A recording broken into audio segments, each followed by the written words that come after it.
Welcome in and step inside. The facts will hit hard here, yeah, they cannot hide. From courtroom heat to drama spills, Trisha breaks it down to facts with the skills. Crazy stories, even messy tea, yeah, she covers it all. No fear here, step inside to come along for this ride. Grab your saber, take a seat. The journey begins after this beat. Welcome to Trisha Talks, where the facts are on fire. Real talks on panel, we'll take it higher. Pick your lightsaber, any color will do. Let it spark to guide you through. We're diving through the chaos and lighting up the dark. Welcome to Trisha Talks. Buckle up and come aboard. The journey here can be yours. In this galaxy glow, Trisha gives facts to stories untold. Trisha Talks is here to unfold the lies that get told. Are you brave enough to be that bold? It's time to start the show. The journey begins into the unknown.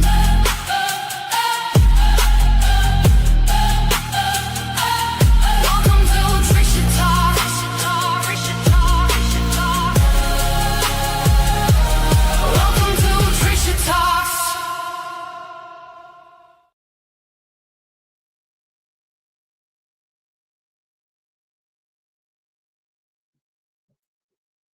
Okay.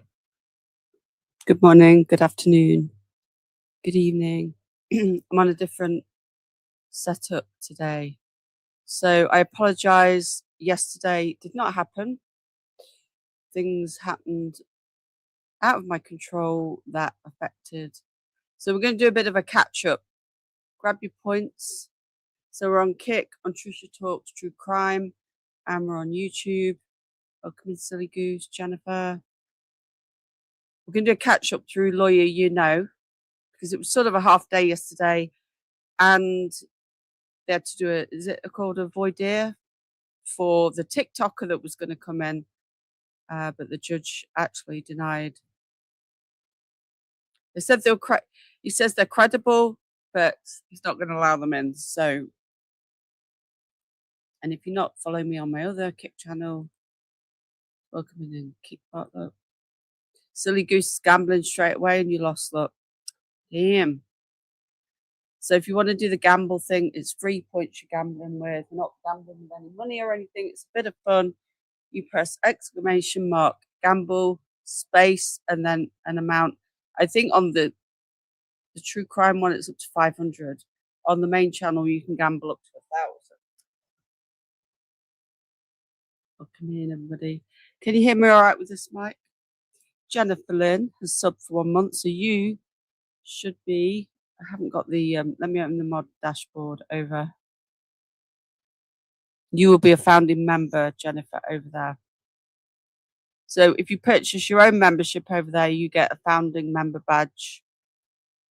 The first 100. If you get gifted, then you have to wait and see if there's one available after your month is up. Would you like me on vertical? If you don't mind, Jennifer. If you could do that. I hope you're doing good, love. Catch up shouldn't be terrible because from what I read, they only heard. Yeah. Do you want to watch Lawyer You Know do the catch up or do it from the main stream? Welcome in, Bella. Do you want it from the main stream or really sort it? Well, Jennifer, please take it steady. Like, you know, if you're not feeling right, just let me know. You know, you're adult. You know what to do. You know your limits. Welcome to you want the main street? Okay, we'll do that then. Miss Salsa, I think, was trying to get me to play Lawyer You Know. If you know, you know. Welcome in, Garden Glitter. Thank you for the follow. We're doing a separate channel just in case, just in case. But so far, so good. Not had any complaints from Kit. I'm using my little clip-on mic today because then I can walk about a little bit. Because this will be a bit of a long one because we're catching up on yesterday and we're doing today. So I'm not letting any more interruptions get in the way of my flow. Okay.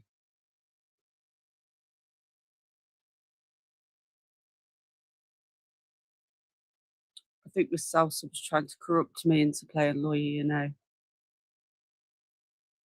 He is quite a hottie, but, you know. Right, Court TV. I did have lawyer, you know, ready to go, but it's good. Can you hear my air conditioning going in the background? Let me know if there's any background noise. There shouldn't be because this mic has noise cancelling on it. Although it's like a little clip-on mic, it should be noise cancelling. So please let me know if you can hear it because I've got noise cancelling headphones on, so I can't hear my air conditioner. It's a portable unit, so it's a bit noisier than it would normally be, like if you had central air. Because in the UK, we generally don't have central air. Right, we're starting off with the expert witness about, he seems very fond of Lindsay and very positive towards her. If you listen to, I've listened to a bit of this.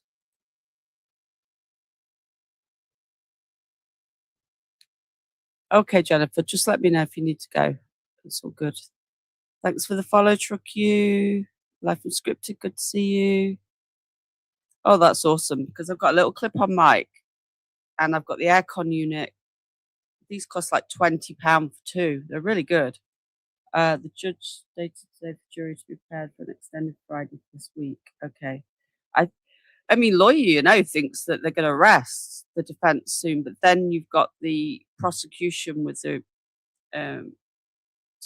coming back. Is Nightbot asleep? I'll log into Nightbot. I shouldn't have to log into Nightbot, but it seems to be the thing that, you know, wakes up. Okay, so let's get started and I can log into Kit.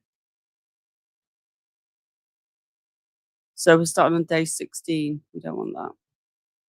I'll speed it up a little bit as well. We've had thunder. I had to wait, actually. I was going to come on a bit earlier, but we've had lightning, thunder. It was like really loud. It was like, God, it made me jump out my skin. Last night, with the picture of Paris fall off the wall and made me jump. Luckily, the glass didn't break, but it just dropped off the wall and it made me flip and jump. That did. All right. Counsel, we ready for the jury? Yes. All right. Lightning, really loud. Rained all day too. Hi, Julie. Yeah, if you're over on the YouTube side, or double tap the screen. All eyes, please. Right, let me log in. Yeah, I'm not logged in.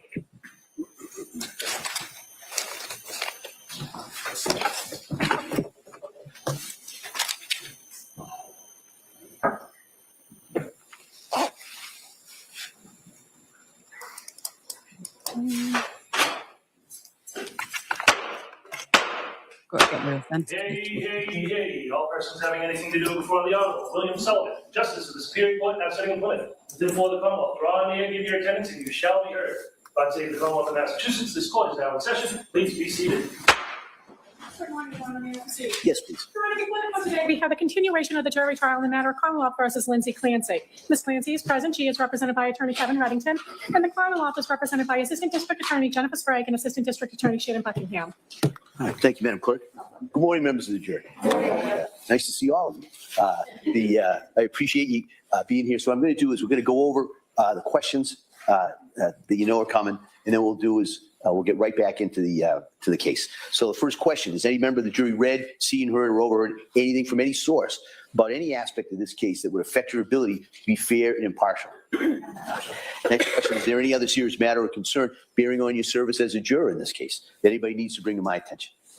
Again, thank you so much for following those instructions. And so what we're going to do now is we broke yesterday. There was a witness on the stand who was testifying on behalf of the defense. We're going to return to that witness at this point. And so if the witness could retake the stand at this time.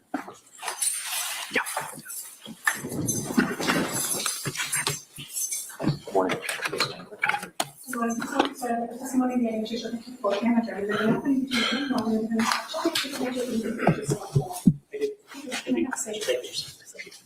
Good morning, Doc. Morning, Ron. Are you ready? Thank you, Judge. Sir, I'm going to try to just redirect towards the interview that you had of Lindsay regarding her journey on November 29th of 2020.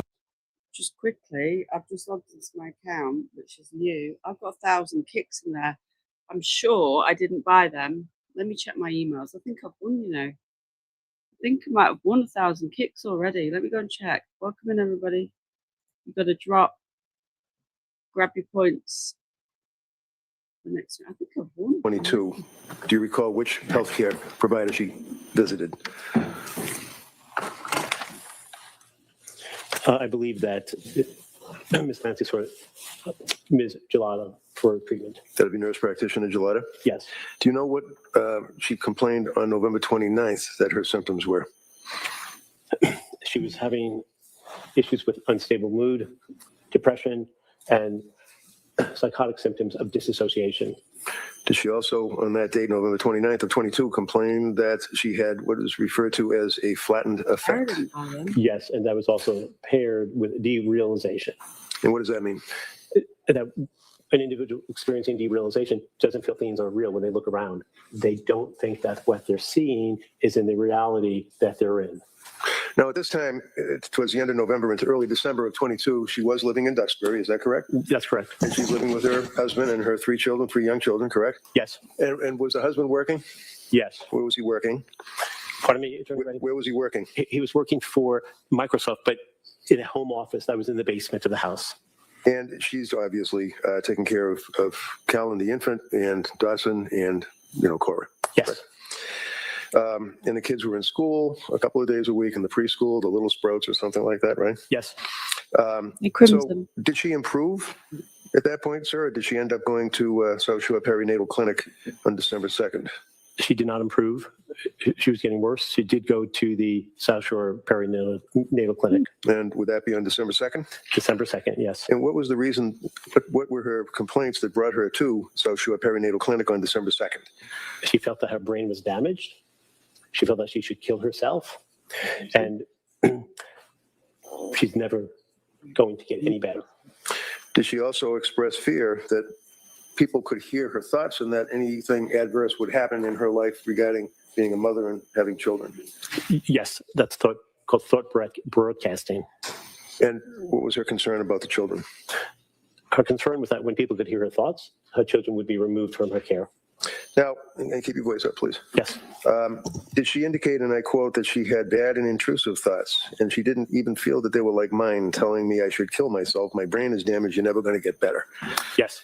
And did that type of intrusive thought or persecutory thought continue for a period of time? Yes. So it got Did it worse. get so bad that she ended up doing something? Yes, that's correct. What did she do? She called the suicide hotline. And do you know when that was, sir? That was December 4th, 2022. Did she receive any help from the suicide hotline? She did not. Why is that? They told her she did not meet the standard of care because she And- did not have a plan. Did she call the suicide hotline again, if you're aware? Yes, she did. Do you know when that was? Was that in December? Yes, I believe that was perhaps the following week around the 15th, but I'm not positive about that. Did she receive help on the second call that she called the suicide hotline? No, she did not. Can you tell us at this point now, we're talking about in December, let's say towards December 15th or thereabouts, what were her symptoms at that time regarding any complaints or observations that she had about paranoia or things of that nature? Yes, she was having paranoid symptoms of psychosis, and she was getting more depressed. Did she make any comments about DCF or the police at that point? Yes, Now, to your knowledge, did she ever have any involvement in her entire life with the police? Never. And did she express that she was in fear or concerned about DCF and or the police in the middle of December 22? Very much so. What did she say?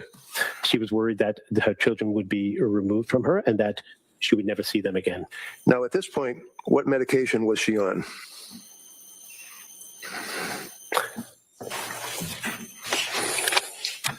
First paragraph, page 9.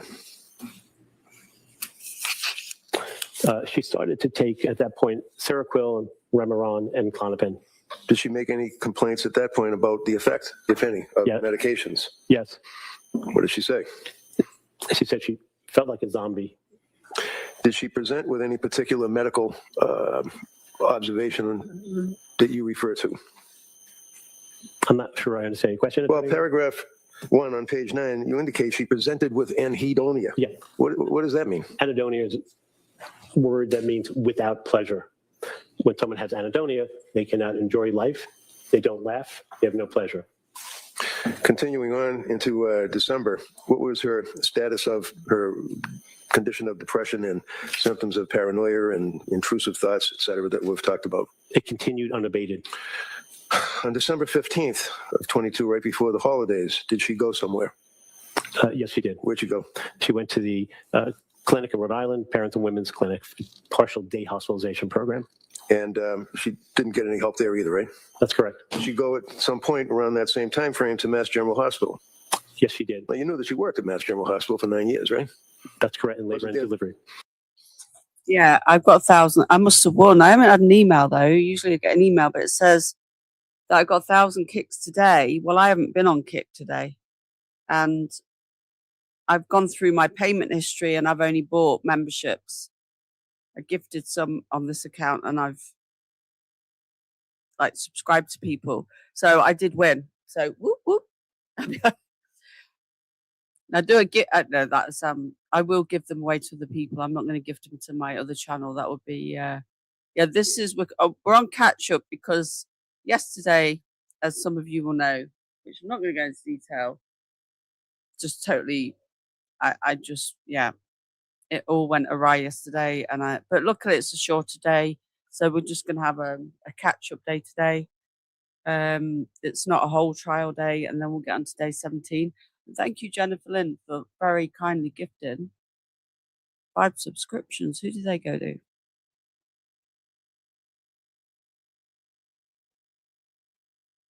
I'm not on the computer. I'm not doing OBS. I'm on, because we're multi-streaming. I'm using StreamYard. They went to Mabella, Lunabella, Garden Glitter, Silly Goose, and Life Unscripted. And we do have some new emojis. We've got Trisha's mods. I don't know if I had all these. We've got the gifted sub one on the normal channel. We've got a little a detective in the bush, and then we've got a tisk detective. We've got a mod one, Trisha's mods, and she's dropping like sunglasses on her, so that's cool.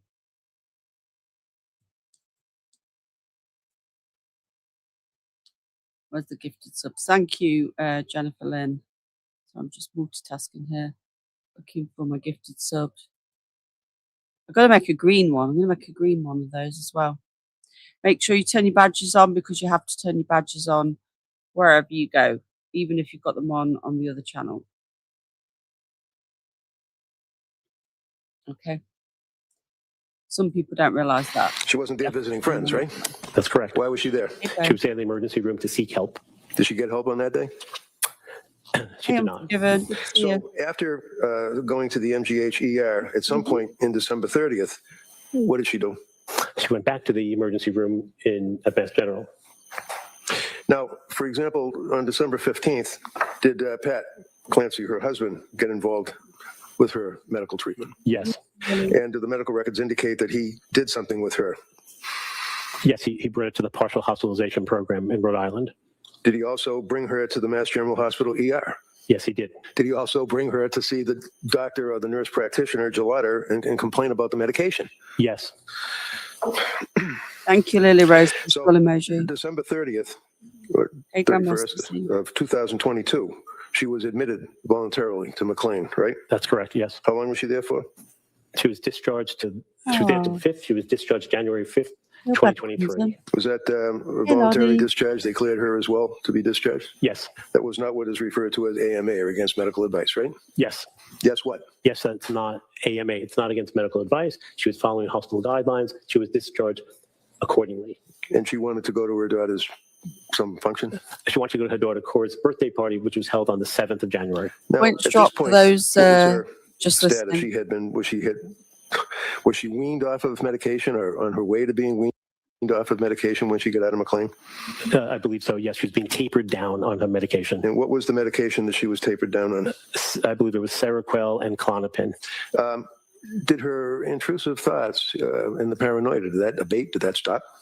It did not. Now, when she was home in the month of January after Cora's birthday, which I think was on January 7th, did she continue to have these intensive intrusive thoughts? Yes. Can you tell us, when we say intrusive thoughts, is she referring to intrusive thoughts like you might think of something coming up next week that's bothersome, or is this a indication, in your opinion, to a reasonable degree of medical certainty as to what she was experiencing at that point in January of 2023? She wasn't just having everyday thoughts that we all have, reminding ourselves to do something, which we make note of, and then we move on. Intrusive thoughts are unrelenting. They don't stop. They're what we call ego dystonic. You don't want them. They keep interfering with your ability to get through the day. Did she have, at this point, intrusive thoughts continuing regarding voices in her head that she heard constantly? Yes. What were these voices saying to her? They were getting worse, and they were telling her to kill herself. And as January continued, she was, to your knowledge, using her computer to look up drugs and interactions and side effects and things of that nature. Yes. If a person is in a psychosis, or as I think you said, premorbidly psychosis, are they able to do things like look up things on a computer? Yes. And you're aware that she actually at one point looked up, can you cure, I think a sociopath or a psychopath or something like that. It was sociopath, yes. Is that indicative of her feeling that she is a homicidal maniac and has to have some help, or is that in the same time frame that she was Googling all of the effects of medications on a human being? Is it an objection? Yes. Yeah, sustained. So during the period that she was Googling, well, let me ask you, what was she Googling? Googling words about sociopaths, sociopathy. Can you treat a sociopath? What are hallucinations? What else?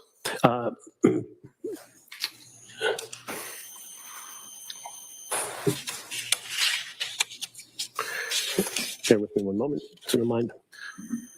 Well, you had a chance. Did you look at the Google searches that she had Yes. done that's in evidence and the jurors were able to look at it? Yes. Did she continue to Google the effects of medication, psychosis, numbness, heaviness, unable to, things like that? Yes. All things that are related to the And way if she a was person feeling. is in a psychotic state, are they able to continue to Google and use a computer to look things up? Yes. They're able to use a phone? Yes. People who are in that state can do things that they've done before. New tasks may be difficult, like changing a tire. But if you looked up things on the internet, you can look them up again. If you drove a car, you can drive a car. Now, the morning of January 24th, I believe she went somewhere. Is that right? Yes. Where did she go? She's taking her daughter to a pediatrician, a standing pediatrician appointment. And is it your understanding, to a reasonable degree of medical certainty, that a person who's in a psychotic state is able to drive a car for a short distance, go to an appointment, and interact and talk to people? Yes, they can do everyday Check it out. tasks of living. So the fact that she's not talking about the unicorns in the corner, and she's not slurring her speech, and she's not unable to walk, to your opinion, to a reasonable degree of medical certainty, does that mean that she's not in a psychotic state? It does not.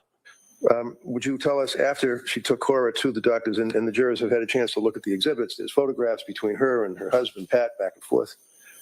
In the afternoon, what did she do? She built a snowman in the backyard Did with she two of her kids. later in that day Google directions to a restaurant, 3V restaurant, I believe? Yes. Is that something that a person can do when they're in that type of a state? Easily. Did the Yes. voices or the intrusive thoughts to your interview and your understanding abate or stop at that point on January 24th? No. Did they continue? Yes. And did she communicate by text with her husband about getting dinner and getting something from CVS? Yes. And what was it? Was it Pedialyte? Pedialyte or Flexilax. It's a stool softener for her child. And that's something that was prescribed by the doctor, right? Yes. Does that make sense that if somebody is in a state where they're having these symptoms, that they're able to remember that the doctor wanted the child to have Pedialyte and she tells her husband to get Pedialyte? Yes. It does not interfere with that type of everyday living. She indicated to you, sir, that that evening after the husband had, oh, by the way, was it your understanding from talking to her that the husband had taken trips, gone away for weekends, gone on ski trips, had brunches with his friends, and was out of the house on a regular basis? Yes. That night is when the children were killed. Is that correct? Yes. And we've heard repeatedly about the circumstances of the going out the window and the weather and the damages and the injuries and going to the hospital. Doctor, based on your review of all of the medical records, did you administer any testing, by the way, to her? Like you were talking about psychological testing? Yes. And what were the psychological tests that you performed? Initially, I did a mini mental status exam, MMSE. It's just a common test Wait a about minute. orientation. I'm sorry, I didn't understand that. Oh, NSE? What is that? MMSE, mini mental status examination. Very common test, Okay. demonstrating whether someone has a field of knowledge, who's the president, what direction should travel, and basic things like where are you, what day is today, who are you? And then I did another test as well. What other test was that, sir? That's the HARE psychopathy checklist, HARE. And what does that do? That's a measure of antisocial personality disorder. And do you have an opinion to a reasonable degree of medical certainty based upon the scale that you used to assess whether or not Lindsay Clancy had anti-personality disorder? Yes. What was the result? The result is that she does not have any type of antisocial personality disorder, also known as sociopathy. In addition to reviewing the medical records and testing and meeting with her, did you also interview third parties? Yes. Is that referred to in the psychology as collateral contacts? Yes. And you reviewed and interviewed a number of people in her family or friends or people in her social circle. Is that correct? Yes. Can you tell the jurors, sir, to a reasonable degree? Well, let me ask you this. Are you familiar with Mass General Hospital doing a major research program on postpartum psychosis? Yes. And did they publish an article, a significant article, regarding the circumstances, symptomology, and things of that nature of postpartum psychosis? Yes. And would you agree, sir, that the symptoms of postpartum psychosis would be depression? Is that one? Yes. Did Lindsay, to your opinion, have depression? Yes. And were there indications from your review of the medical records that she felt low, flat, tearful, emotional, crying? All of those things. Yes. Did she also express anxiety, feeling tense, nervousness? All of those things. Yes. Did she also express feelings that she was withdrawn, not able to socialize with people, wanting to talk or be near others? All of those things as well. Yes. Did she indicate that she felt tired, heavy, without energy? Absolutely. Yes. Did she indicate that she was having a harder time taking care of her children? Yes. Did she indicate that she was having issues regarding personal hygiene, not bathing, things of that nature? Yes.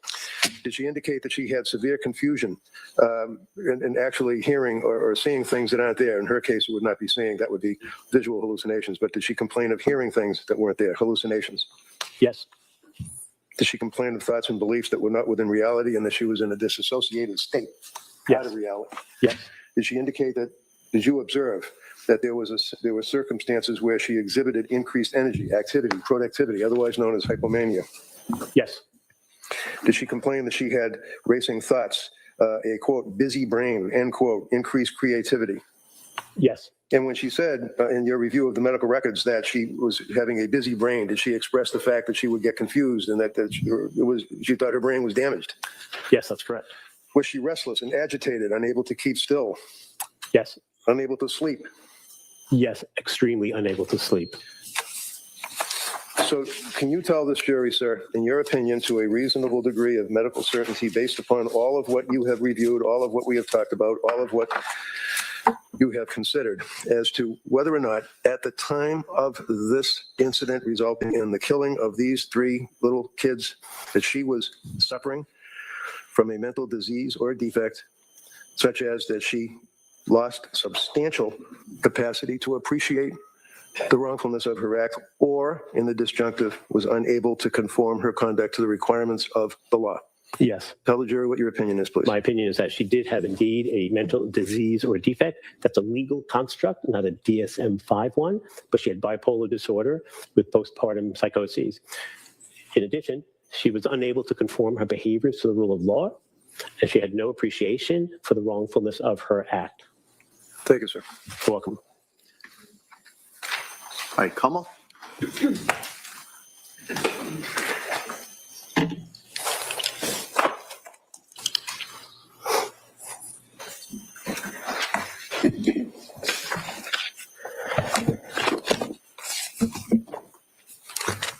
morning, sir. Good morning.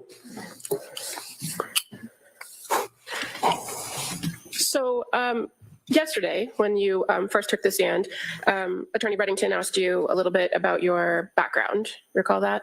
Yes.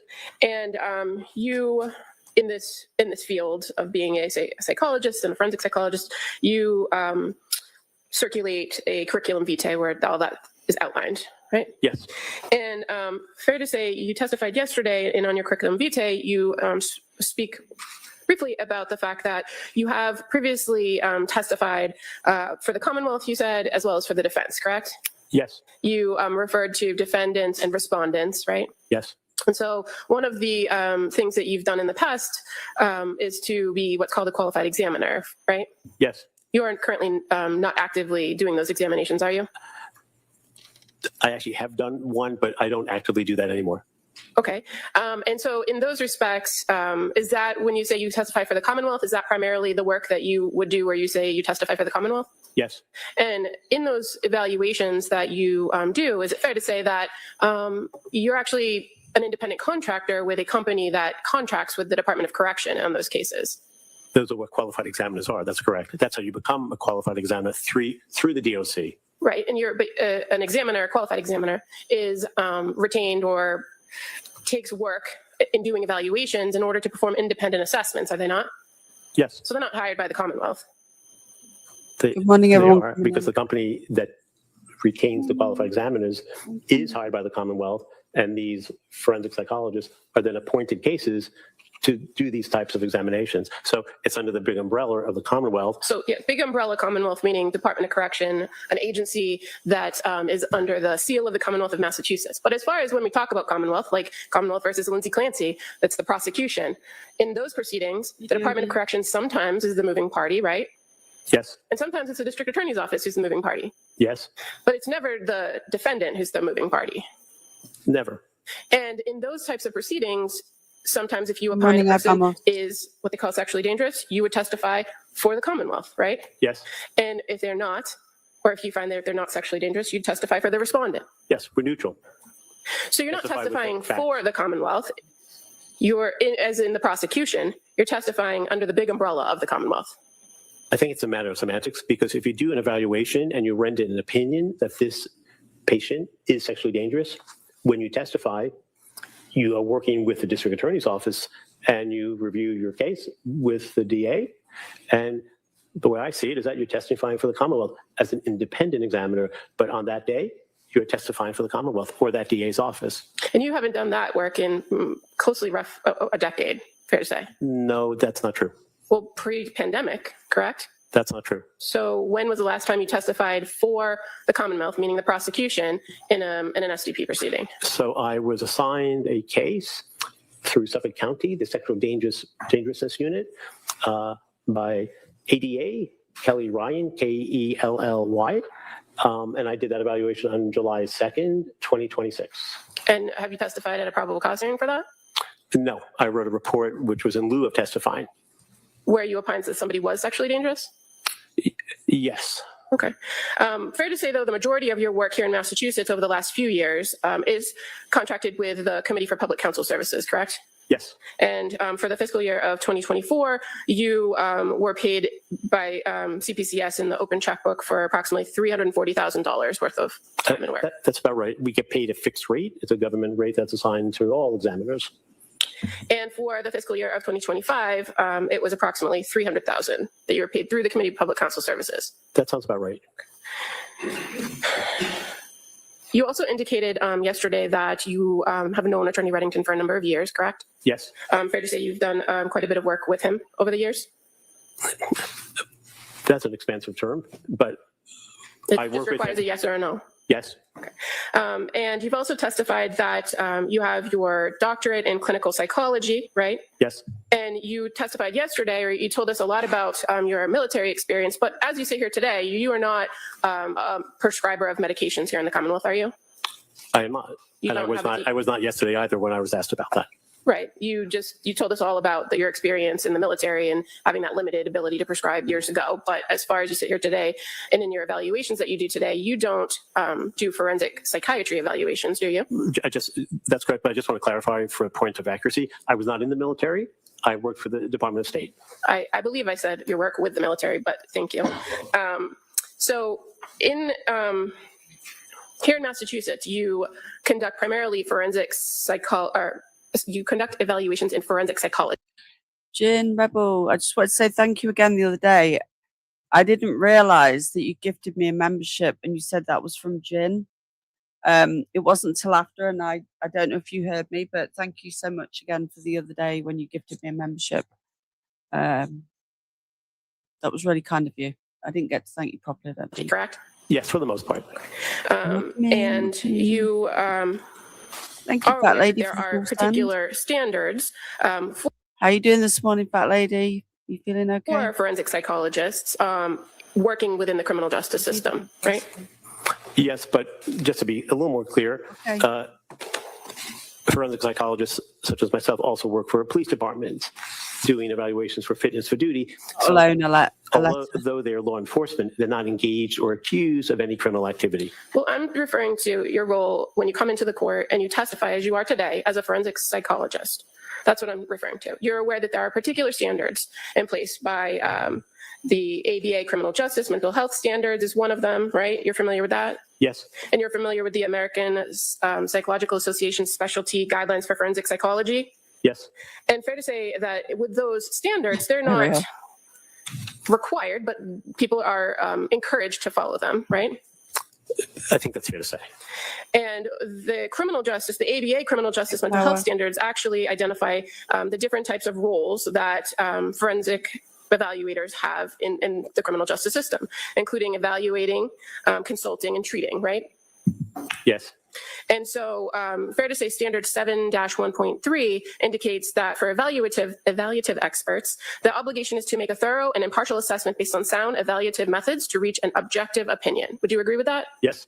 And so again, in the American Psychological Association specialty guidelines, section 1.02 indicates that forensic practitioners strive to be unbiased and impartial and avoid partisan presentations of unrepresentative, incomplete, or inaccurate evidence. Would you agree with that? Yes. Is that a standard you strive to follow?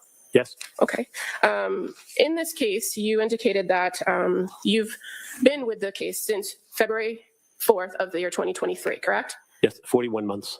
And you've authored a report, you said, in June, I believe, of 2026, correct? Yes. But you've also offered other reports or updates of the defendant's condition over the years. Is that fair to say? Yes. And you provided a report, an update, I should say, in July of 2025. Yes. Do you recall that? And in that report, you identify that as of July 23rd, 2025, that the defendant was residing at Tewksbury Hospital. Do you recall that? Yes. Yes. And that there was a planned transfer to Worcester Recovery Hospital or Worcester Recovery Center and Hospital. Do you recall writing that? I don't know if it was a plan. It was a hope and a goal, but it was not an official plan. Well, I can provide you with your report if you'd like to review, but it reads, currently, Ms. Clancy resides at Tewksbury Hospital with a planned transfer to Worcester Recovery Center and Hospital. That sounds sound right. right? Yes. Okay. And that she is presently medication stabilized and is in the process of discontinuing most, if not all, psychotropic medications, demonstrating an emerging capacity to stabilize without them. Do you recall writing that? Yes. So in July of 2025, it was your opinion that she was stable. Yeah, we're on 1.25 speed because we're doing a day and a half and it's going to be a long, I'm going to skip the breaks, but we are on 1.25 speed just for this one. And she would be We hopefully, might do as it you a say, bit for the next transferred one as to a well. different facility, Not too correct? fast. Yes. And you're aware that currently she's still at Tewksbury Hospital. Right, Mods, I'm just stepping away for a minute to go and grab my coffee. I forgot to bring it upstairs. I'll be right back. Yes. And currently she's still taking psychotropic medications. That's true. Yes.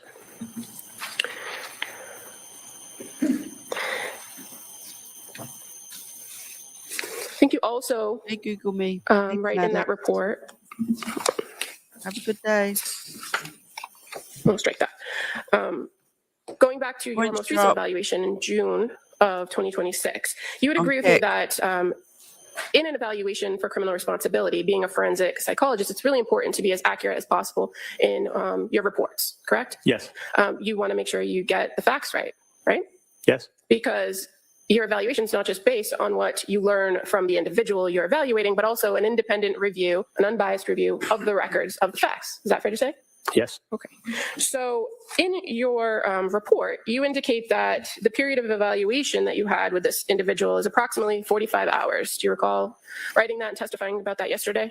I think I actually said I met with her a total of 45 hours, but the evaluation was more than 35 hours, and I think it was 37 hours. Okay.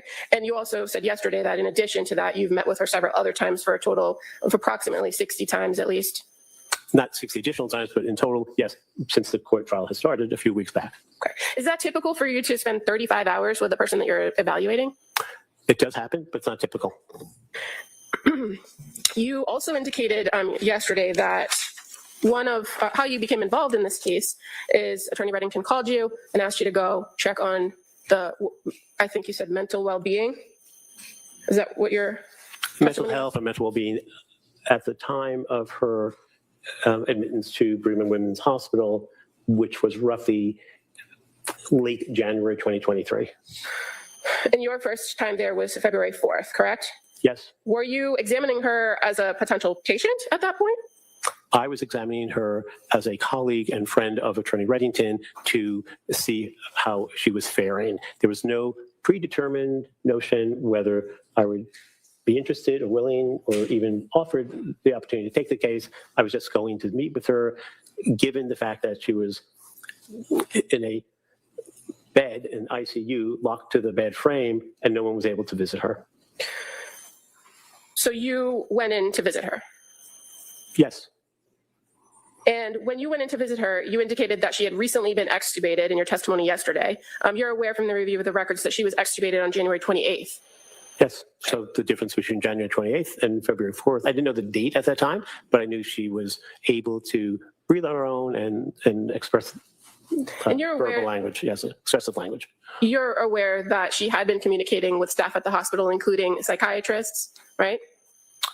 I don't know if I knew at that time, but I knew she had been speaking with the doctors and staff, Well, but not specifically who it was. a person who goes through major trauma and is at a hospital and has made suicidal attempts, in your opinion, it would behoove the hospital to have that person talk to a psychiatrist, correct? Yes. Overall. Yes. Now, in addition to meeting with the staff and the psychiatry team, prior to your arrival, were you aware that she had an attorney that had came to visit her a few times? Not Mr. Reddington, but a different attorney. Yes, I don't know how many times, but I am aware that there was an attorney, Gelb, who was somehow involved in the case. Okay, so there was somebody that came in to see her prior to you coming in to see her. Yes. Now, you testified yesterday that you performed a mental status exam that day on February 4th. Do you recall that? I do. Where in your report or the previous report from July or your June report do you outline the results of your mental status exam? There is none, because if someone's not capable of just explaining who they are, where they are, and if they're clear of mentation and thinking, then I'll meet with them. But if they're not, I won't. So it's a sine qua non. You do that just to make sure you can keep meeting with them and that they're able to understand what you're talking about. Standard practice. But you indicated yesterday that she did know who she was, right? Yes. She didn't know where she was.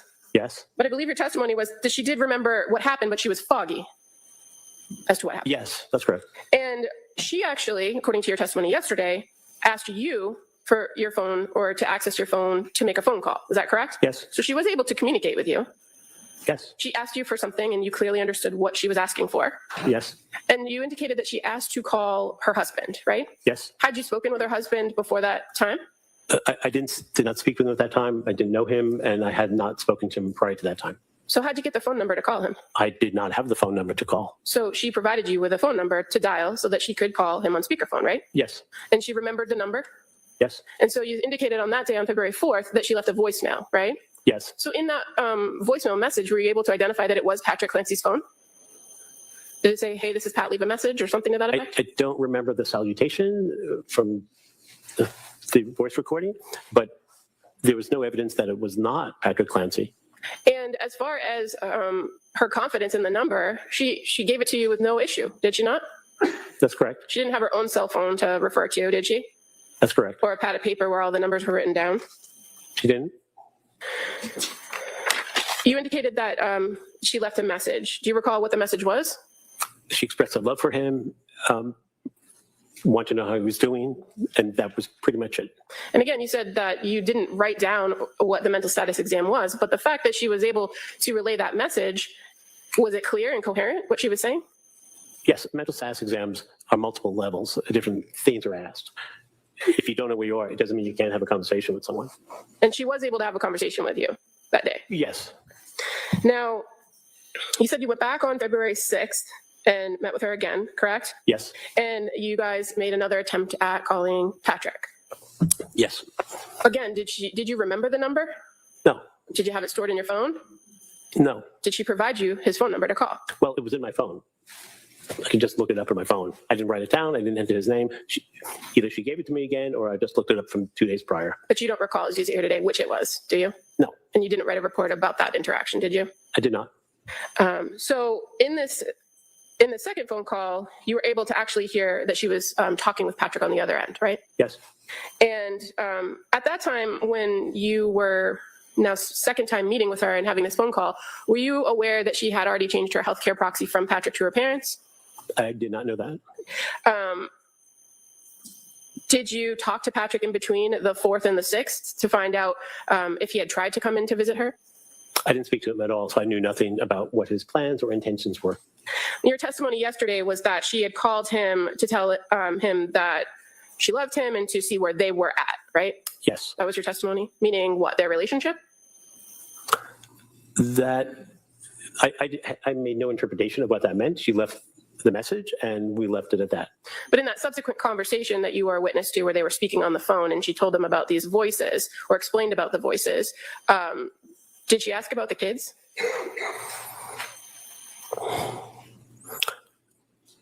She did not, as I recall. Now, in all of the times over the course of the last few years that you've met with Ms. Clancy, how many times has she told you since the incident that she's heard a voice currently? She has not heard voices since the event took place in 2023.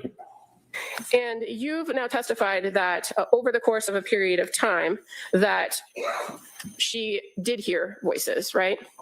Yes. And is that based on one of these 35 hours worth of conversations you had with her? How do you know that?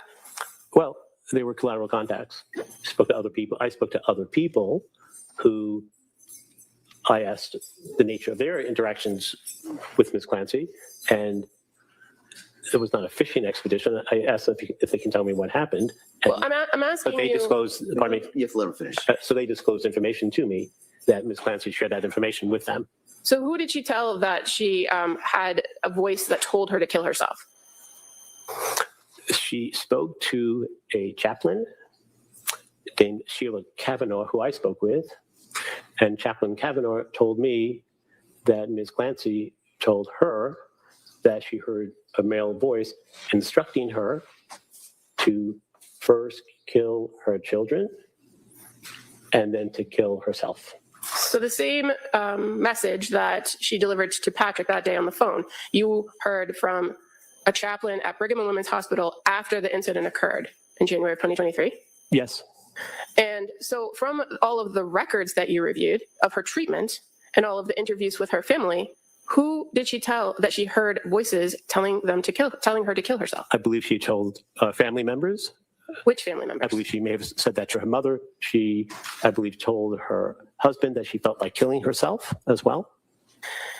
In the records with the providers, you're aware, you've reviewed them all and you've sat through all of their testimony. You're aware that when she described intrusive thoughts, she never referred to them as a voice telling her to kill herself, did they? Did she? No, she was referring to.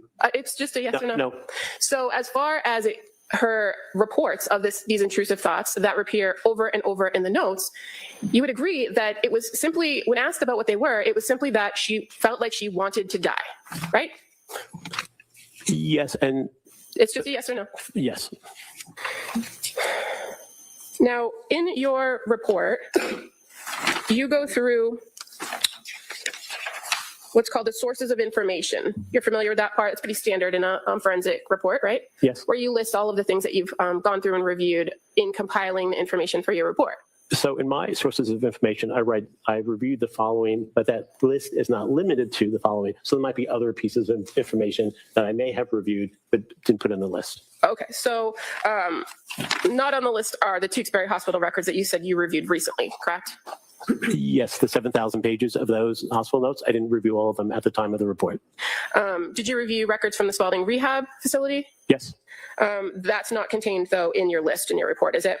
I don't think it is. And you don't cite to any of the Spalding Rehab records in your report coming to your ultimate conclusions, do you? I do not.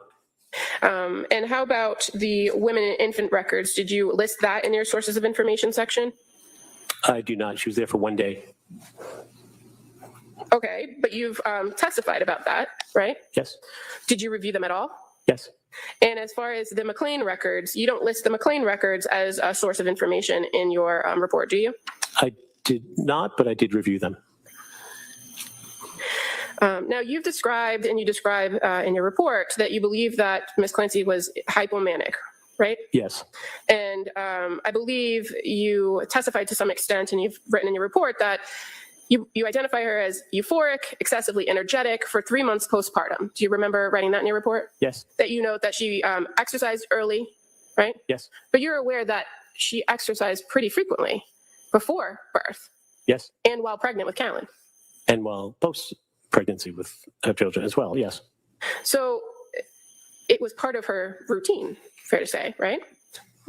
It's part of everyday living. Things sometimes change when you have a baby, and a few weeks later, if you're still doing the same exercise, it's sometimes a reflection of something other than committed to fitness.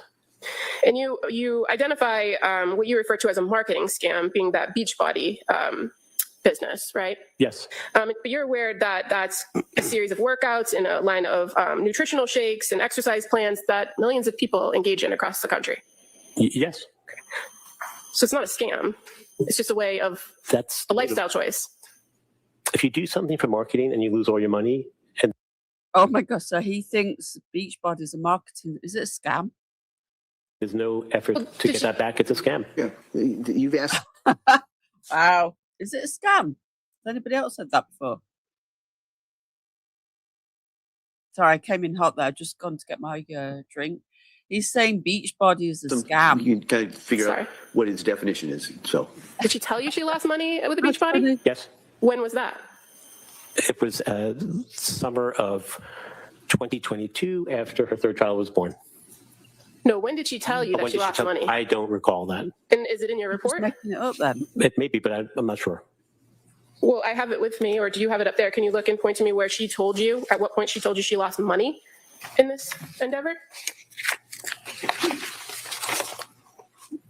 Wow. I don't know where it is. If it's here, it didn't seem relevant whether she lost money in a scam after her child was born Well, in terms of the big picture of what we're here for today. you described it as a scam because you said she lost money. So wouldn't it be important to know if she actually lost money?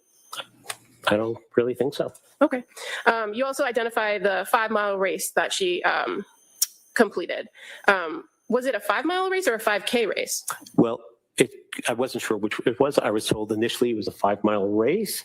After my report was submitted, it may have been, with reflection, a 5K race. And you've sat in the courtroom each and every day of this trial, so you've heard all the testimony about the evidence, right? Actually, I've not been here every day, but I've been here most days, yes. You're also aware that prior to the kids being born, that she considered herself a runner, Yes. right? She had a treadmill at her house. She went to the gym and used the treadmill. She ran other races. Yes. Now, in your report, you indicate that part of the timeline of her. Okay. So far, is anybody else any clearer on psychosis? Because to me, it's looking very, very difficult to know one way or the other. Because if someone can still do everyday things, like, only surely really the person hearing the voices and everything knows how they feel. I'm finding this really hard to make a decision here so far. That's where I'm at still. Medication and her decline is the September time period where she was prescribed the Zoloft, right? Yes. And you indicate that she had reported, and it's reflected in the records, that she increased the Zoloft, and that's when she couldn't sleep for 48 hours straight, right? Yes. And you're aware of what the instructions were, having reviewed everything in this case, what the pill bottle said as far as the plan for the Zoloft? Okay. I'm not sure specifically the incremental plan to go from 25 milligrams to 50 milligrams of Zoloft.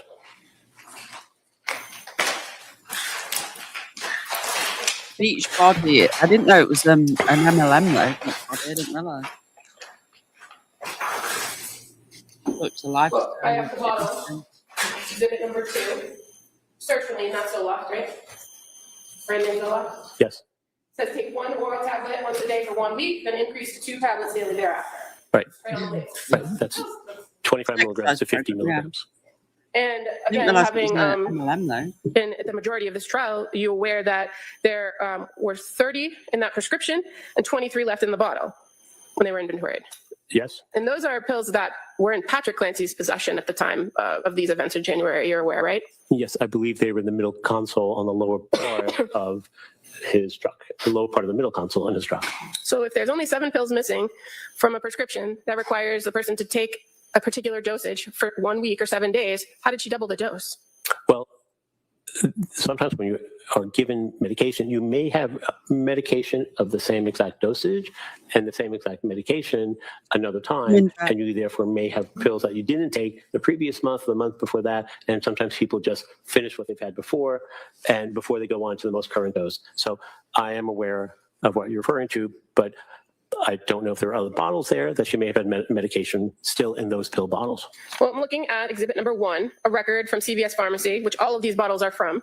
And the only time a prescription for sertraline is filled is on September 15th, 2022 for 30 pills. You aware of that?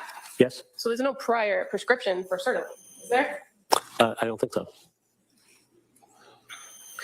Now, in your report, you also refer to 1129, and your report on page 8, paragraph 2 says on 1129, Paula Gelada. Is that supposed to be Rebecca Gelada? Yes. Okay. So it also says that she prescribed Seroquel to treat Ms. Clancy's anxiety, depressed and unstable mood, and psychotic symptoms of disassociation and derealization. Where is that in Rebecca Gelada's record, that that's why she prescribed Seroquel? I'm not sure. And in fact, you were present when Ms. Gelada testified and said that she prescribed it at 25 milligrams for insomnia, not for anxiety, depression, unstable mood, or psychotic symptoms. Did she not? It's used off-label. It's sometimes medications are made for many things. Sometimes they're used off-label, not for what they're prescribed for. So that's a medication that is used for sleeping, although it's an antipsychotic. You're aware from reviewing the records and hearing testimony that that initial prescription was for a 25 milligram dose, correct? Yes. I know you're not a prescriber, but you're aware that a dose for treatment of bipolar is significantly higher than 25 milligrams. Yes.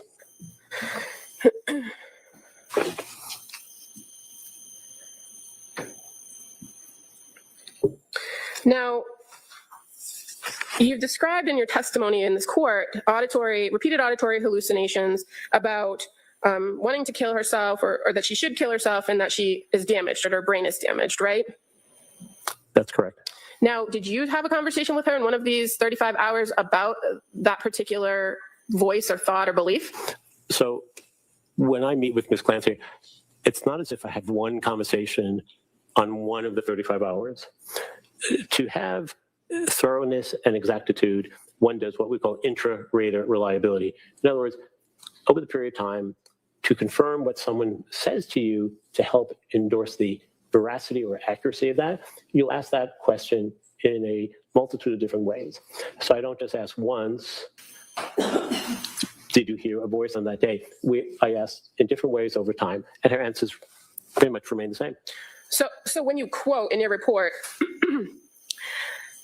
when questioned about the nature and content of these horrible thoughts, Ms. Clancy stated, quote, like a really bad and intrusive thought that I didn't feel like it was mine, telling me I should kill myself, your brain is damaged, you're never going to get better, end quote. Where does the quote come from? Where does the quote come from? Right. She had said that to me. To you, at some point. Yes. Okay. And this is well after the incident occurred, correct? Yes. And you reviewed all the records to know that she did not endorse that she was hearing a voice to any of her providers between September and January 23rd of 2023. So when someone... Yes or no, sir? That's a difficult question to say yes or no from, because sometimes if someone says something that's inaccurate, it's not an affirmatory or a negative response. That's misleading. My question to you, though, was where in the records from September to January 23rd of 2022 did she tell any of the providers she saw that she heard a voice telling her to kill herself? It's not in the records. Okay. And you're aware that she has spoken to several forensic psychiatrists and psychologists over the course of this case, right? Not just yourself. Yes, she spoke to 3 retained experts in April 10th and April 12th of 2026. And then on June 12th of 2026, 1,172 days after I initially met with her, then 1,220 days after I met with her. That's the third examiner. Well, you're aware that you're referring to Dr. Halbrin, Dr. Mack, and Dr. Satoff, correct? Correct. But you're aware that she also spoke with Dr. Resnick and Dr. Spinelli well before that. On May 5th of 2023, approximately 90 days more or less later. Yes. And you're also aware, sir, that she never told Dr. Resnick in a recorded interview, nor Dr. Halbrin, Dr. Mack, or Dr. Satoff that she heard. Sustained. Your testimony is that she told you that she heard this voice. Fair to say she identified to you that it was her own voice that she heard, correct? That's not correct. So she told you that she heard a male's voice? That's correct. When? On the night of the incident, January 24th. This gets 2023. interesting here. No, I'm Hey, referring Big O. to the fact that you've now testified that she heard this, as you call it, a persistent, what's the word you use? Persecutorial voice over the course of time? Was that your testimony? So you're referring to the ongoing negative voices or intrusive thoughts that she was hearing, Right. where she felt, in fact, other people could hear those voices, thought broadcasting. So there are multiple layers here of hearing intrusive thoughts, So, but I'm hearing, not, hearing voices so loud that she believed other people could hear her. Those are 2 separate phenomena, if you will. in those voices that you are saying she told you she heard about wanting to die or to kill herself or her brain was damaged prior to January 24th of 2023, did she say it was her own voice she could hear? It was her own thoughts. She did not identify whose voice it was. Fair to say the only time she specifically said she heard a male voice was when she recounts the events on January 24th of 2023. Yes, that's accurate. And you'd agree that there's a difference between the idea that somebody believes their thoughts would be or could be heard by others and the belief that they are being heard by others, right? Yes, it's a matter of semantics, and it's a level of degreeism. Believing and knowing, 2 totally separate things. And believing, having a fixed belief like that would be a delusion, right? That's correct. A delusion is a fixed false belief that is unshakable and not something you get rid of either through your own efforts to tell the voice to go away or other people saying, just, for example, try to stop thinking about it. And the idea that she believed that something was wrong with her brain, or that if people could know what was happening, that the police might get involved, that is something that could happen if somebody articulates those things, right? Absolutely. It's common sense. Now, in your report, you also indicate that, in your testimony, you indicated that on January 5th of 2023, that's when Ms. Clancy was discharged from McLean Hospital. And I think your testimony was that she went in there on Seroquel and I think you indicated Klonopin, correct? Yes. And your report says Seroquel and Klonopin. You recall that? Yes. You're aware that based on the medication journal that is in evidence that she hadn't taken Klonopin since November 27th of 2022. She had a prescription for that, and I think she may have taken some, but may not have been on a regular basis. But you've seen the pages of her journal to know that she was pretty diligent about saying exactly what she took on each particular date. Yes. Leading up to her stay at McLean and even after. Yes. Now, kind of sticking with these medications for a second, you have testified, I think this was yesterday, you testified that you were familiar that after Dawson's birth that she had sought some medication, correct? Yes. And I believe you testified yesterday that she was on trazodone, but in fact, she was prescribed Zoloft after Dawson and reported she didn't ever take it, That's right? correct. So after my testimony, I reviewed that, and I confabulated the trazodone with another medication, the Zoloft. And again, you've talked a lot about that the medications that she was taking, the different medications didn't provide her with any sort of relief. So it's important to know the different medications she was taking and what the reactions were, right? He's not really objecting very much, is he? He has done a little bit, but we're on catch up. So we're catching up from yesterday because we missed yesterday and it was a half day and then we'll be back on to today's. Okay. I don't know if I talked a lot about it. I was asked questions. I answered them honestly. They didn't provide relief. I would agree with that. So that was the whole point of her seeking help. And her history, whether it be medication history, a social history, a family history, those are all important things overall for you to look at and examine when coming to ultimate conclusions, right? For everyone, yes, of course. So it's important to be accurate when you're recalling or reporting that information. As much as possible as one can be. Yes, that's true. And as far as the medication goes, I think you testified yesterday that she also took medication in nursing school, correct? Yes, she did. And having met with her as many times as you did and reviewing all these records, you're aware that those were in fact Prozac, Wellbutrin, and Propanol that she took in nursing school. That's correct. That was for her what's called glossophobia, GOLLOSPHOBIA. It's fear of public speaking, most common fear. So she took medication for glossophobia, fear of public speaking. When I was in the Navy, I had a fear of public speaking. When I first joined and you had to do these lectures and everything, I used to shake, I would sweat, you had no choice. You had to get up there and do it. But I never took medication for it. You see, I think people get given medication too easily for these things. And I'm not disputing it. They say the fear of public speaking can feel like you're dying, literally. And there was a time where eventually I had to teach commissioned officers, with the gold stripes, how to use certain equipment to go on a meteorological equipment to use on the ship. And that was even worse. I was thinking, you've got these officers that I'm training and I'm I wasn't a commissioned officer. I was, I joined from the bottom upwards and that was a whole nother level. But I had to teach myself. I am teaching them. They don't know how to use this equipment. They need me more than I need them. But in my head, I saw the gold stripes and it's just mind over matter, isn't it? And I'm not saying it's easy. It did make me sweat and everything. But if I could have got out of doing it, I would have found someone else. There were times when I would pray that my boss would step in, but eventually I had no choice. I had to come and do it. But my point being is I didn't take medication. I think they give medication too easily, just, for the slightest thing. Mind over matter, yeah. I'm not, and like I said, I'm not discounting it is terrifying. But some people find it easy, For Americans, 85% of Americans have public speaking phobia. Pretty commonplace. But yes, those are the medications that she took while she was in nursing school to go through the program. But that's not what you testified to yesterday. I think I mentioned only one or two medications. She had taken 3. Okay.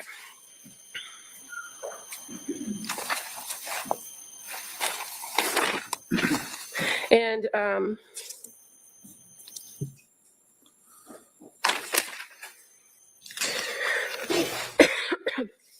you also mentioned today in your testimony, you were asked about the date of December 15th. And I believe your testimony was that's the day she went to Women and Infants. Is I that believe correct? so, yes. Would it, if I show you the record, is it fair to say she didn't go to Women and Infants on the 15th, but it was actually December 20th? Right, I believe she went to the Mass General Hospital ER on the 15th. And you said in your testimony today that at the Mass General ER, she did not get any help. Do you recall that testimony? She declined admission to the inpatient. She didn't want to do that. So, You didn't not get help. Yes. so Go ahead. thank you, Your Honor. We have something called the subjective baseline, the cognitive appraisal theme. Help is in the eye of the beholder.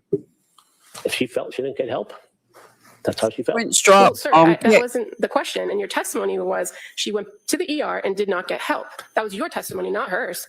Well, my testimony is based on my evaluation of her. This is what Ms. Clancy shared with me. Who am I to doubt what she believes or doesn't believe about the offer Oh, for I'm so treatment or sorry, help? Lisa. It's her opinion.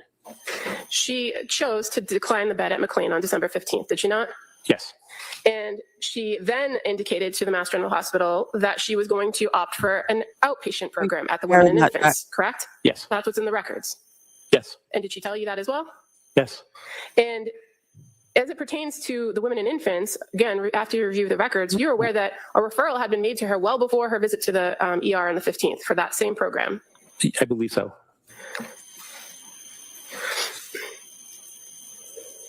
I think they're going to start at different times, Jennifer, on YouTube.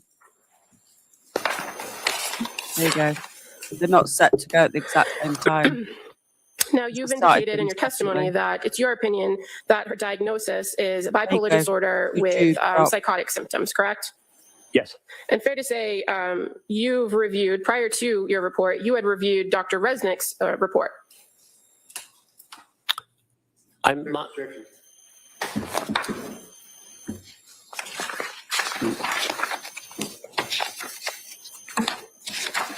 Clancy counsel second. Okay, Crimson.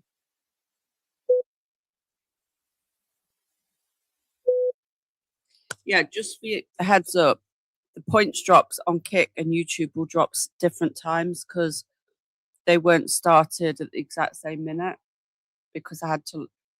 Sometimes you have to re-enable it. I don't know why. I leave it on and then it asks you to enable it again. But it did drop.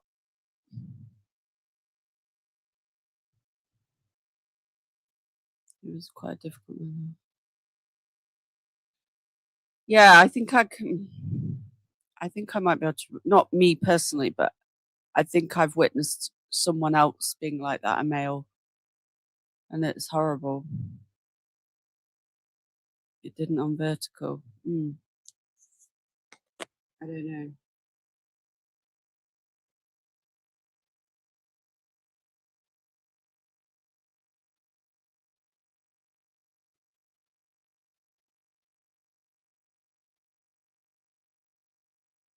Has it dropped at all on vertical while we've been doing it, Jennifer? Let me fast forward this. I'm just getting myself comfortable.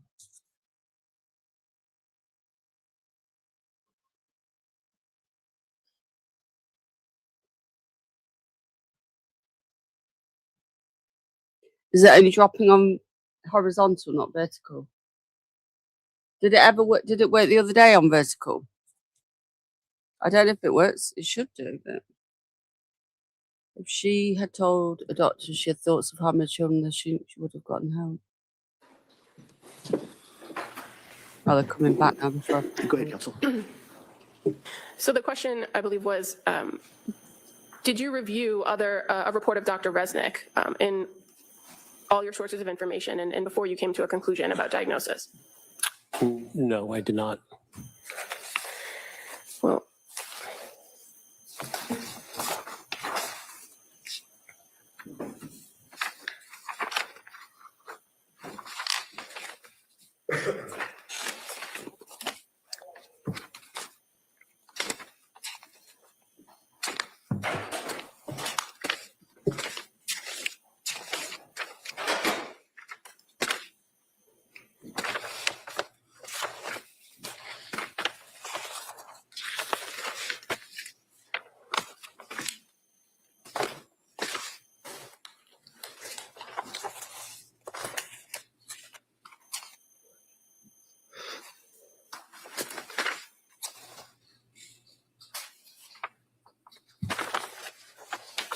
One moment, sorry.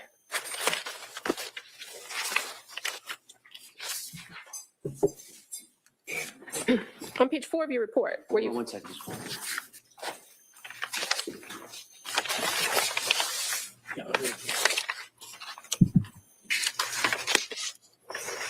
Okay, sorry, Council. On page 4 of your report, where you list the sources of information, you do identify as number 24, forensic psychiatric evaluation of Philip J. Resnick from 9/27/24, do you not? I do. And so that's something you reviewed. I didn't draw my opinion. That wasn't the question, sir. Well, All right, hold on. Ask the question again. Go ahead. Did you review his report? That's not the question.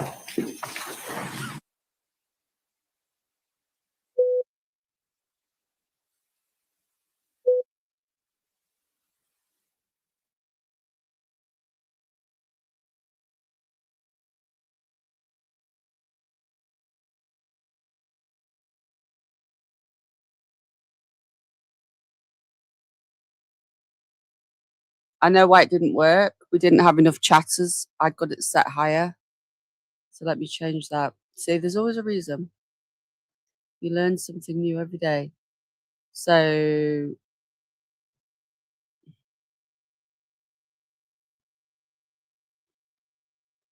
right. See if it drops now. Over on you, this will be YouTube. That's why we didn't have enough active chatters on the vertical side. So the question, sir, is did you review Dr. Resnick's report prior to authoring your report or coming to your conclusions about diagnosis? I reviewed part of that report. And in my report, I perused through the reports. I did not review all of that report from Dr. Resnick or Dr. Spinelli for that matter. Okay. Now, in talking about your review of records, you indicated that there are several thousand pages of Tewksbury Hospital records, correct? 7,001 page. And did you review all of those? I would say I looked through them, but I did not read every word on every page. They do have a tendency to hang together and are replicative as well. Were you aware that on May 26, 2023, that the defendant was observed by staff in a note stating that she was visible along the unit hallway, self-propelling her wheelchair with her one-to-one staff, that she had a visit with her mother who brought dinner for her, they ate and played games during the visit. Are you aware of that? On May 26th. May 26th of 2023. 2023. So 3 years ago and a few months. I don't know that. I don't remember. That would have been approximately 4 months after the incident and on the date of Callan's first birthday, right? Yes, but you asked if I remember that event, and I don't. You don't, or you do? I don't remember that she was seen with her mother on that day who brought food, and she was seen using a wheelchair to travel down the hallway at the hospital. I don't remember. If I tell you that was read from page 176 of the Tewksbury Hospital records, would you agree with that? I would not doubt that. And on December 24th of 2023, were you aware that the defendant was observed at Tewksbury, monitored on one-to-one for safety, that she accepted medication, meals, and snacks, she spent time in the TV room or sitting outside her room, utilizing phone, and visited with family? Do you recall that, reading that note on page 613 of the Tewksbury records? Of 2023? Yes. Honestly, I don't. And that would have been Cora's birthday. Okay. But would you agree with me that if I read that from page 613 in the records, that would be within that 7,001 page of the record? I would not doubt that. How about on January 24th, 2024, where she's observed in a note from Tewksbury State Hospital on page 674, saying, where the note reads, patient was visible in the milieu, engageable with both staff and select peers. Patient accepted select medications as her baseline, that she was pleasant during interactions, self-propelling in wheelchair in the halls, spending much of the morning and early afternoon in her room and hall on her electronics. Do you recall reading that record? Not specifically. And January 24th, 2024 would have been the year anniversary of the incident, correct? Yes. But if I read from page 674, you would agree with me that that's part of the Tewksbury record? Yes, I believe it's part of the record. And on May 26th of 2024, from page 922 of the Tewksbury record, patient monitored one-to-one for safety. She's been monitored for high suicide risks, accepted medication, says BFK and snacks. She spent some time in the TV room or sitting outside her room, utilizing phone, Would you agree that that's a fair reading of page 922? I have no reason to doubt that. Okay.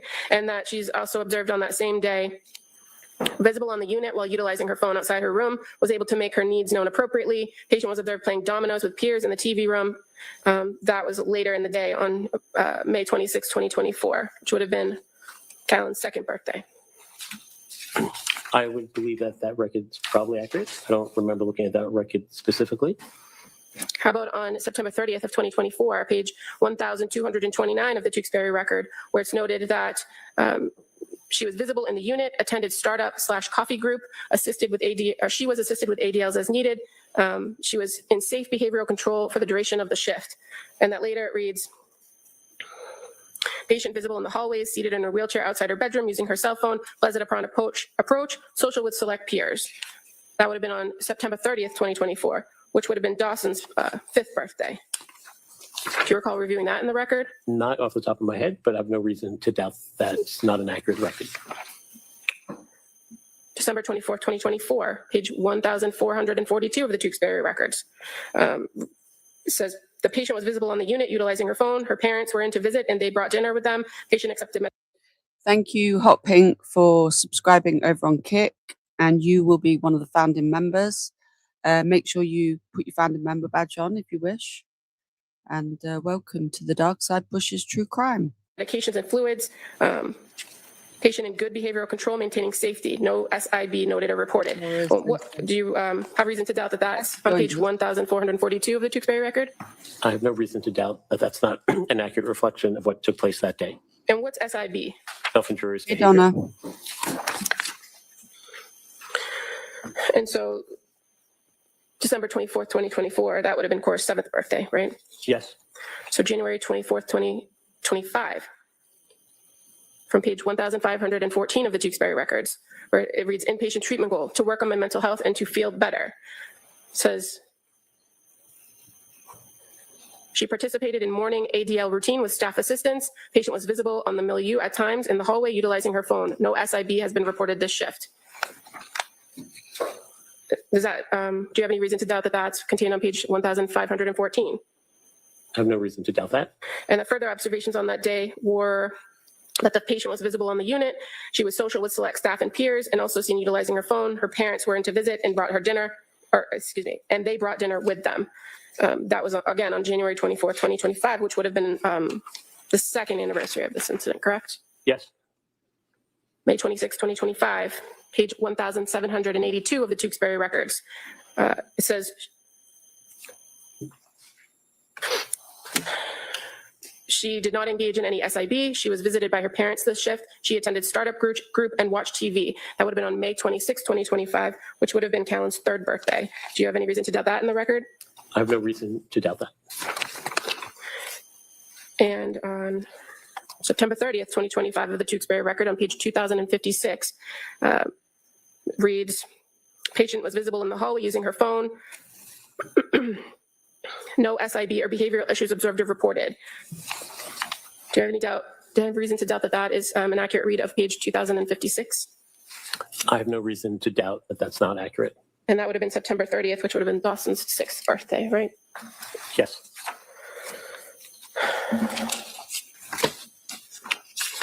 And on December 24th of 2025, page 76 of the patient notes in the Tewksbury Hospital records.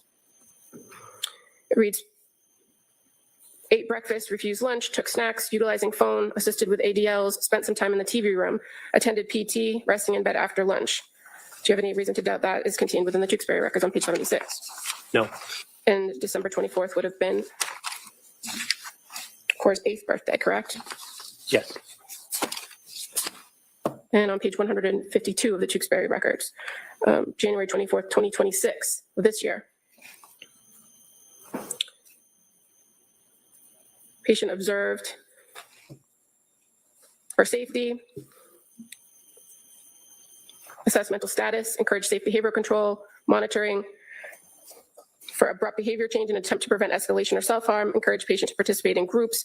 With that, on this particular day, she was also observed compliant with meds, ate breakfast, participated in coffee group, visible in the hallway utilizing her phone, later visited with parents and had an early lunch. That was on January 24th of 2026. Do you have any reason to doubt that's within the records? No. And that she was later observed to not have any SIB or behavioral issues, again on January 24th, 2026. Do you have any reason to doubt that's contained within the Tewksbury records? No. Nope. And again, you reviewed or looked at some of them, but not every one of these. But these are already currently in evidence, correct? Yes. Your Honor, I would move to admit these excerpts as the next exhibit, please. Any objection? All right, that may be admitted.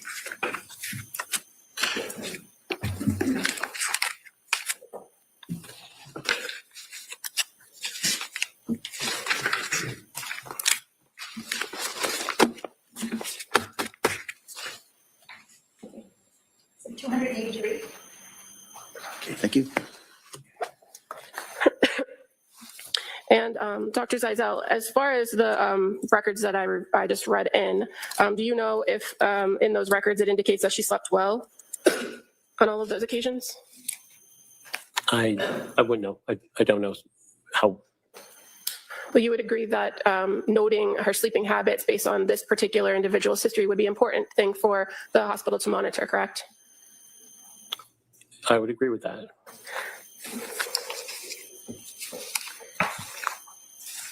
Now, in this particular case, well, let me ask you, are you familiar with the concept of confirmation bias? Of course. And fair to say it's pretty prevalent in most areas of science and forensic psychology and psychiatry, correct? It courses all domains of work and life. And as far as confirmation bias for psychiatry or providers, it's fair to say that clinicians are warned that they may lean towards or support their own theories and overlook contradictory evidence. And they have to be aware of that, correct? Yes. And again, in forensic psychology, the goal is to render an objective opinion, right? Yes, the facts come to you.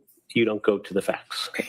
And there's a danger for clinicians and forensic psychologists of quickly forming an initial diagnosis before having all the information, correct? Yes. And that confirmation bias accounts for the fact that a lot of times people, clinicians and providers will cling to diagnoses and interpret subsequent information in light of that kind of already perceived idea. Is that fair to say? They cling, I just want to make sure I understand what you're saying. They cling to a diagnosis? Well, once a diagnosis is reached, they cling to that diagnosis when interpreting subsequent information. That happens, yes. And but you would agree that in practice of forensic psychology that it's important not to do that, right? Particularly with the guidelines of criminal responsibility where you don't need a diagnosis, you just need a mental disease or defect. The diagnoses are helpful in understanding whether the person was suffering from this legal construct of a mental disease or defect, correct? That's fair to say. And it's fairly accepted in the field that if somebody has a disorder or a diagnosed mental illness, that they then in turn suffer from a mental disease or defect. Or could. Or could, because you can have a phobia. Doesn't mean you have a mental disease or defect. If you're afraid to jump out of airplanes, it can make you ineffective and have a defect or a disease.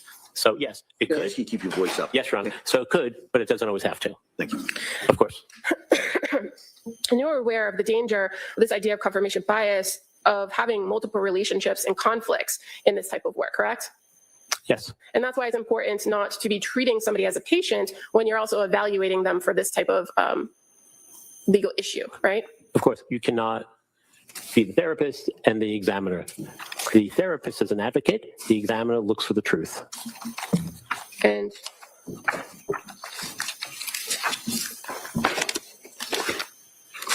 do you recall in this case submitting recommendations to the court in November of 2025 about the defendant regarding accommodations for her?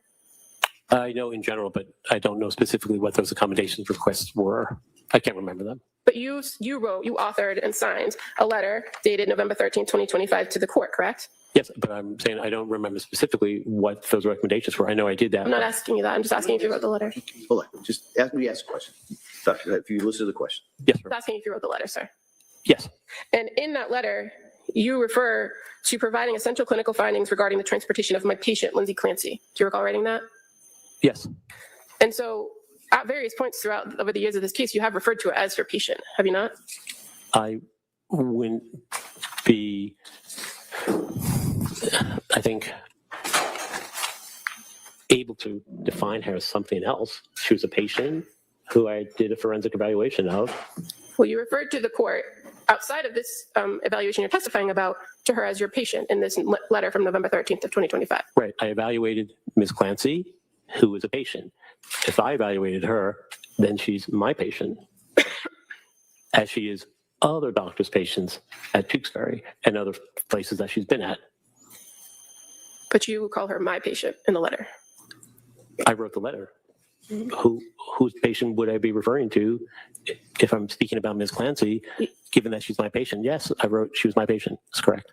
And you're aware of, again, the APA guidelines on forensic psychology, where it warns therapeutic forensic role conflicts. Providing forensic and therapeutic psychological services to the same individual involves multiple relationships that may impair objectivity and or cause exploitation or other harm. You're aware of that, section 4.02? Yes. And in this particular case, since the beginning, you've appeared regularly in court hearings, right? Yes. You've appeared with Attorney Reddington at arraignment proceedings, At his request, yes. both here and at Tewksbury State Hospital, where you were sitting next to the defendant. Yes. And you also, on February 8th of 2023, participated in a news conference, did you not? Yes. It was outside the courthouse here. Yes. And you gave an interview with the Daily News where you commented on this. I just made a comment. That's correct. And at this time, Your Honor, I'd like to play a clip of the news conference, please. Mr. Reddington? Why not? All right.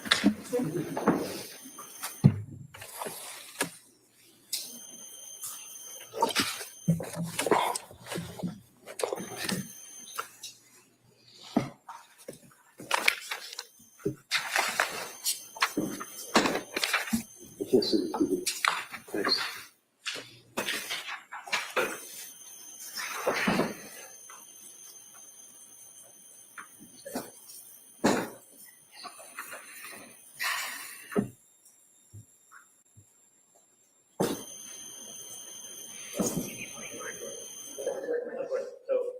I've been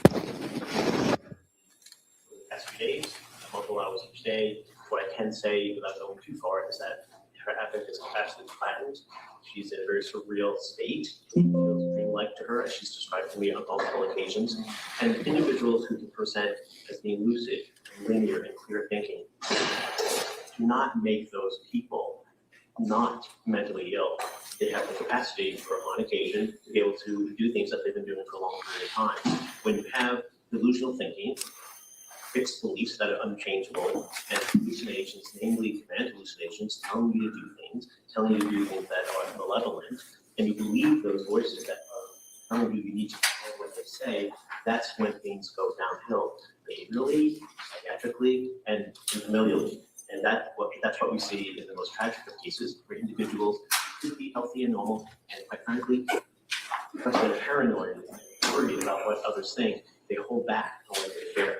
And in some cases throughout the country and the world, these are people who one day will be functioning well, but because they have the onset of command hallucinations, which they appear to, and they believe the voice that they have to do something, that's when tragedy occurs. And I think that's is under the overriding rubric that this case falls under. So, sir, on December 8th of 2023, when you provided that your observations, you had met with the defendant on 2 occasions, correct? I believe 3 occasions. Okay. Had you any of the records that have been presented in the course of this trial? No. Any of the records that are listed in your sources of information? No. And as you sit here and testify today, you've testified to the same conclusions, correct? What I said was individuals like that present this way. I was not referring to Ms. Clancy. I said individuals who have these symptoms, like the ones I clarified, present that way. That was not an assessment of Ms. Clancy. That was an assessment of people who go through major mental health crises. But as you sat here today, you've talked about the fact that she had delusional thinking, the fact that she had command hallucinations, the fact that she believed that these voices and that she was paranoid and worried. You've consistently testified about that throughout the course of yesterday and today, correct? So It's a yes or no. you make it impossible to answer that All question. right, the next question. In addition to, well, you testified today that a person in a psychotic state can do things they've done before, but it might be hard for them to do new tasks, right? Yes. So if it's something that is part of their daily life, getting up, caring for the kids, feeding, making a meal, driving a car, those are things that people do every day and a lot of times don't even have to think about, right? Yes.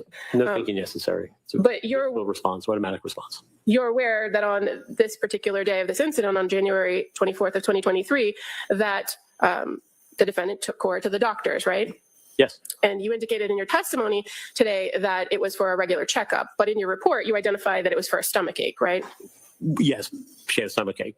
But in addition to maybe her having a stomach ache, she had previously had this visit scheduled, and you're aware of that now, correct? Yes. And at the doctor, there was a recommendation made for an over-the-counter medication, right? Yes.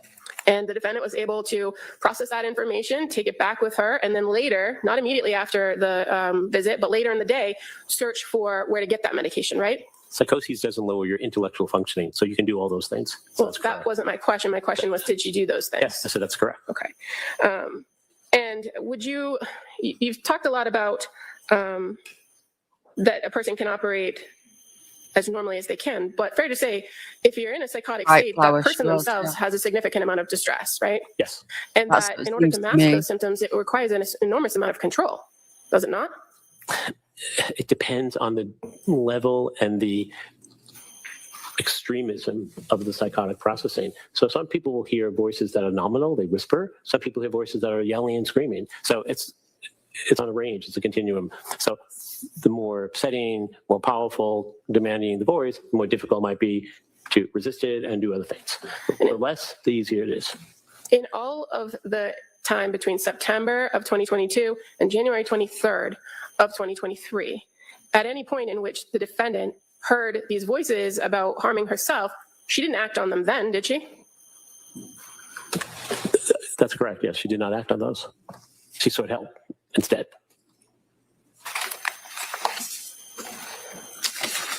One moment, please.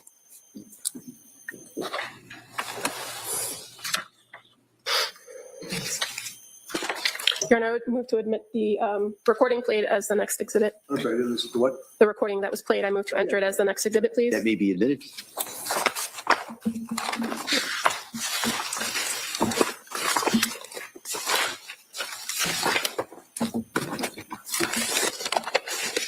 I can find it. Here it is. Thank you. 284. Thank you. I have no further questions at this time. Let's talk about confirmation. Can I sit down, please? Oh, hold on. Ms. Buckingham, Thank you. have a seat. Confirmation bias. In the field of forensics, interfaces, science and the law, trial of cases, hiring experts, having people give an opinion that a jury is going to listen to. Confirmation bias means that the individual might want to help out the person that they're testifying for. Is that right? It can be, yes. So in other words, if you have a shooting case and you're a ballistics guy, and without the ballistics showing that the defendant's gun shot the victim, the government has no case. They may send an email to that witness and say, hey, I really need your help here. And that might influence them, right? Yes.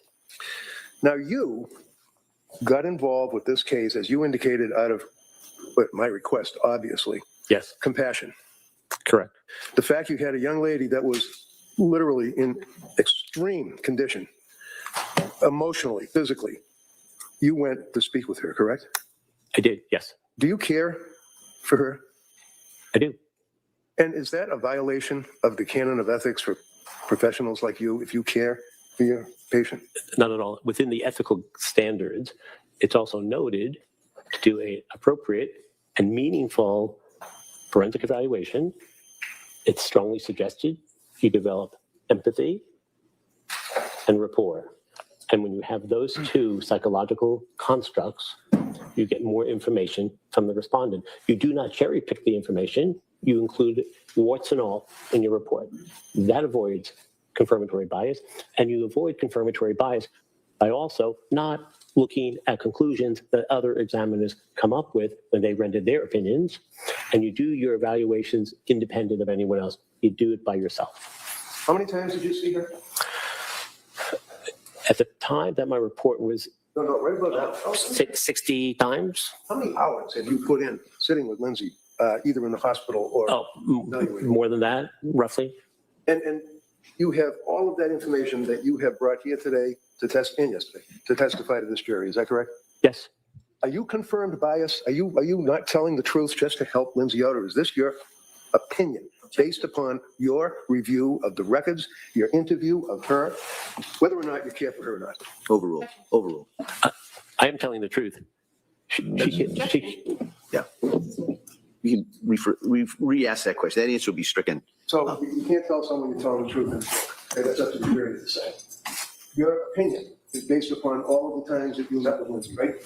Yes. All of the documents that you've reviewed, all of this, all the exhibits, everything you're aware of, right? Yes, as well as collateral contacts. And in the course of your treatment and evaluation of her, one of the things the DA asked you about is the request that we brought to the court for accommodations.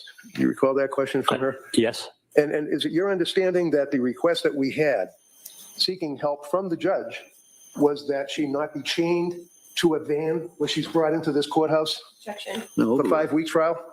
Yes, from Tewksbury to Plymouth. And her medical condition with her paralysis and all of the rest of the bodily functions that you lose, that's a concern, isn't that right? Very much so, yes. And we also had to have the help Winch of nurses that would be available in the event that there was any type of emergency issue, correct? That we had to ask of the No, court. overruled. Yes, they're here every day. I just want to say quickly, I just want to thank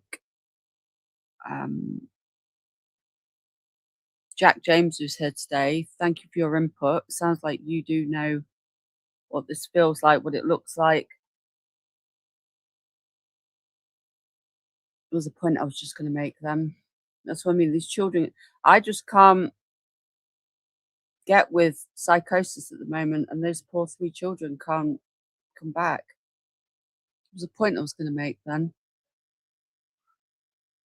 Oh yeah, a lot of these experts have been paid as well. So you can listen to experts with both sides and you could sway from one extreme to the other and think, that sounds plausible. Now I hear the other one, but that sounds plausible. I mean, has he been, I know in the Johnny Depp trial, and I refer to that one a lot, they'd be like, well, have you been paid for this testimony? Because that could sway somebody, a big paycheck, couldn't it? If we're going to be cynical here. I know that's So, not the confirmation idea, but bias. Can you tell this jury, is your opinion based upon money? Maybe you like from me, your- maybe you want to help her, or is that based to your best ability as a professional of many, many years? Yes. Maybe- Confirmation bias is coming up with a conclusion before you reach an opinion. It's, in Latin, a tabula rasa, a blank slate. You draw no conclusion. The conclusion finds you. And if you don't do that, you are at risk of having confirmation bias. I'm going to ask you a hypothetical and see if the hypothetical fits within your understanding as an expert of confirmation bias. Let's say hypothetically that a young woman is involved in an incident such as this that results in the death of her 3 babies. And that young woman is paralyzed. And that young woman is in a hospital. That young woman is facing indictments for triple homicide. And the incident occurred on January 24th, 2023. And it's not until 2026 that the district attorney's office hires 3 doctors. Objection. Yeah. Sustain. Cyber?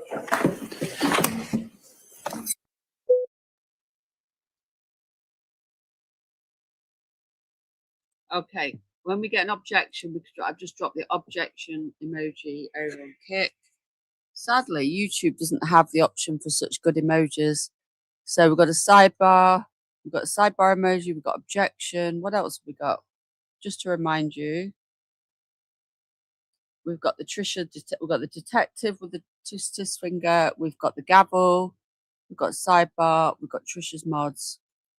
The detective going in the bush. We've got the magnifying glass. We've got the handcuffs. We've got guilty. We've got the thumbprint, the fingerprint. Verdict watch, innocent, objection, verdict in, and sidebar. I think I've said already. If you have any other suggestions for true crime, let me know. And I just went over the top with the emojis. Let's fast forward through this. Break. Okay. All rise, please. Jurors exit. Right. The TikTok is quite interesting that comes on.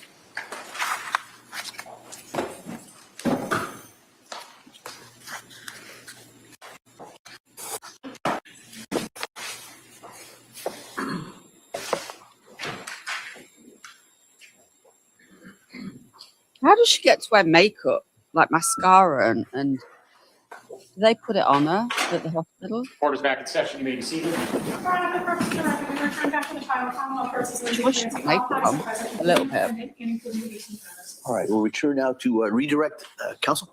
Thank you. Not in jail, just in hospital. So as it relates to the concept of confirmatory bias, sir, in your opinion, with your experience, We need overruled. period of time within which an expert is hired by one side or another to evaluate a person and give an opinion. In other words, if it's a compressed period of time as opposed to an expanded period of time, is that one indication of confirmatory bias? Objection. No, overruled. It depends on the examiner and the situation. It can be, but individuals who pay attention to that concern should maintain healthful boundaries and not have any confirmatory bias. What does that mean? It means stay in your lane. That's better. Now, one of the things that the district attorney did is took the 7,001 pages of the records from Tewksbury Hospital and read excerpts from them to you. Is that correct? Yes. And Lindsay, after she was taken from South Shore Hospital to Brigham and Women's, then from Brigham and Women's to the rehab, Spalding Rehab, she ended up in Tewksbury. Is that correct? Yes. And Tewksbury's been very good. I mean, in your opinion, have they been good with her? And Fantastic. fantastic. But nevertheless, that is still a facility that is a state facility, right? Yes. And the district attorney asked you about the plan to have Lindsay go to another facility, Worcester, I think it was. Worcester Recovery Center Hospital. Is that a relatively new facility? It's, I believe, the newest facility in the Commonwealth. And did we have Lindsay evaluated to have her transferred to Worcester Hospital? Yes. Was she allowed to make entry into Worcester facility? She was not. Why is that? She was not allowed because she was not allowed because she has pending criminal charges. That'd be this case here, right? That's this case here. And the district attorney took the 7,000 pages in one of the records and apparently went through them to the anniversary of the death of her 3 children, correct? Yes. Went through them to highlight each birthday of her 3 children. Is that correct? Yes. In your opinion, you've been in a lot of mental institutions and facilities in the Commonwealth and out of the state, correct? Yes. Is it your understanding to a reasonable degree of medical certainty that the fact that a woman who is paralyzed is propelling herself down the hall from one room to another is indicative of anything? Not at all.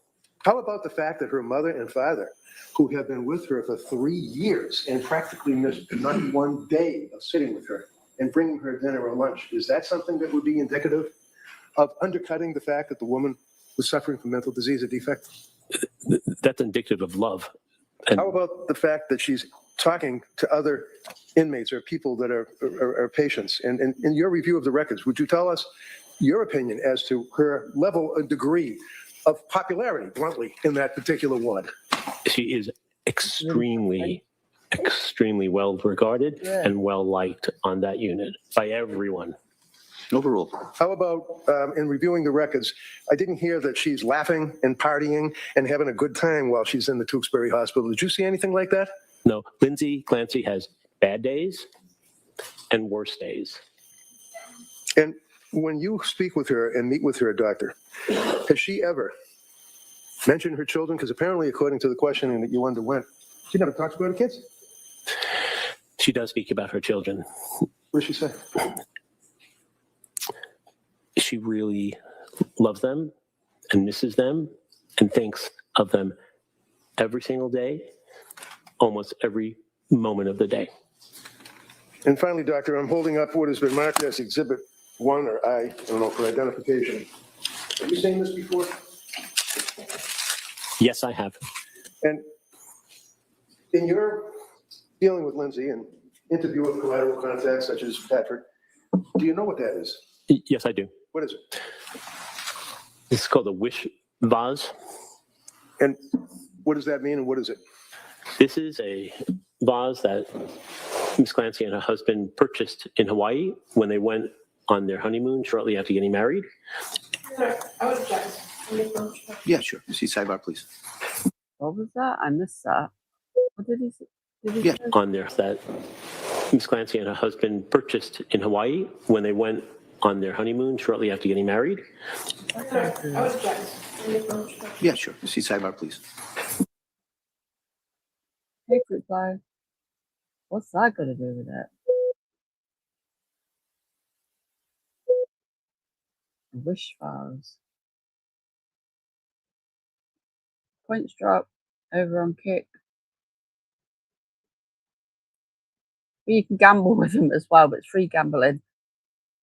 But if anybody, I mean, hopefully it won't trigger anyone that has a gambling problem, but it is just a bit of fun. You got to do your exclamation mark, Lottie. You put a 1 instead of, oh, flower. I want to do everything to protect my son. It complete. That's what I mean. I'm struggling. I'm still not. Hey, Joe beloved. I'm still just all free points gambling with. We're not gambling with any money or anything. It's just a free bit of fun. Keeps chat moving. I don't know why it's not doing it. It should be set where you. Let me check it.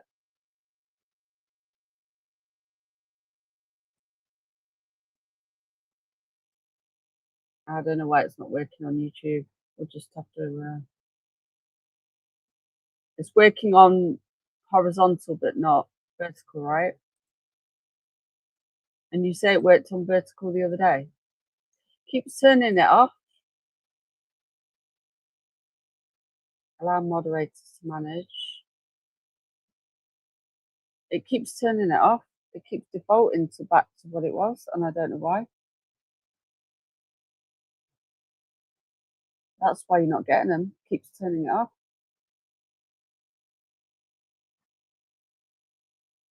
I'm not even closing the app and it keeps turning it off. Hey, Woodstock. Yeah, it keeps turning it off and then defaulting back to the original settings. And I have no idea why.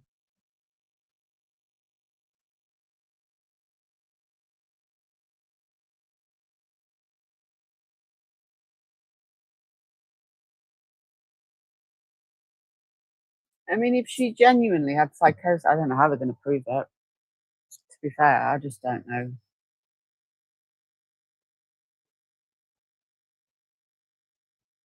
So I mean, the thought, even my son's an adult, and the thought of any harm coming to him or anybody hurting him, and he can handle himself, but just the thought of anybody harming him or hurting him, do you know what I mean? You don't want them to come to any harm.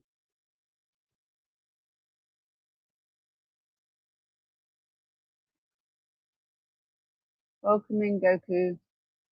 Thank you for the follow. Hey. Goku, how did you find me? Because you're a new, let me have a look at your account. I don't recognize your name. Did you find me on Club or just, because you're an avid watcher of Kick, 55, you're on level 55. I think that's the highest you can go.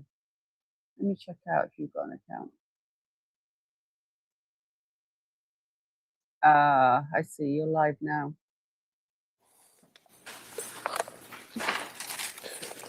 Your Honor, I would hand this to Chrissy to have it marked. All right. Over the Commonwealth's objection, that may be admitted. 285. Thank you very much. All right. Commonwealth? I'll give you a follow. Very briefly, That's not what you do. Doctor, how many defendants that you've evaluated for criminal responsibility have you spent 35 hours evaluating? One. Give me a, that give one me a other one? shout out One on your other stream person. as well. And how many other defendants have you Promote you evaluated for- that you've testified that you care Family on deeply for Club. them? Awesome. I followed you back. I would say one other one. And how many other defendants have you given press conferences about? 2 accounts. I've got None. 2 tips. And how many other defendants that you've evaluated have you gone back every day into the lockup to check on?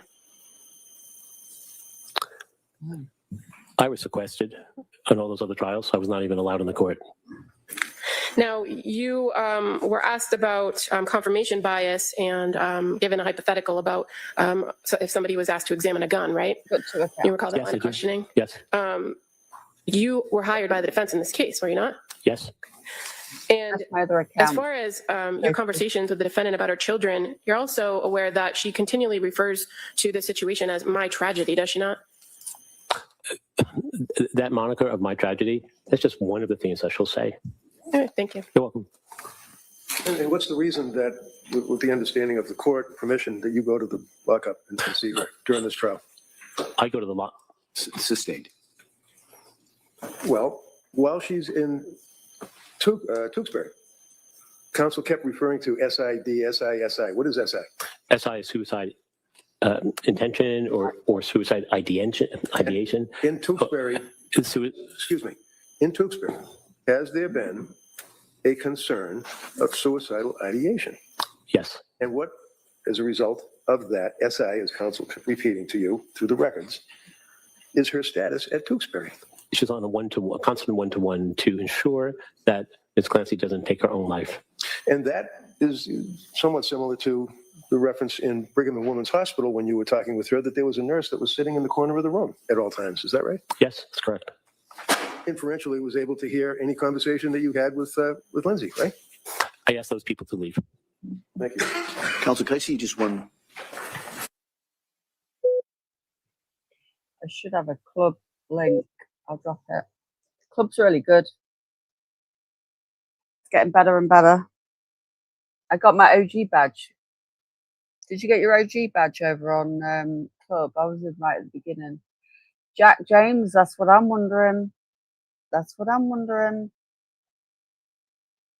There you go. There's the club link. Club.com, Trisha Talks. So finally, Oh, the said I 6 will great ask you weeks. again, what, to your understanding, is the purpose of you during this trial going back, as the counsel asked you about, to the lockup with Lindsay? To ensure that Ms. Clancy is stable and competent to stand trial. Any concerns as far as her SI? She's in good hands at the moment, but there's always a concern that sits directly below the surface. Thank you. You're welcome. Attorney Buckingham, please. Dr. Zeisel, in 3 years, she's never made an attempt to harm herself, has she? Other than January 24th of 2023. No. All right. Anything further? Judge, thank All right. Thank you, Doctor. Thank you, Ron.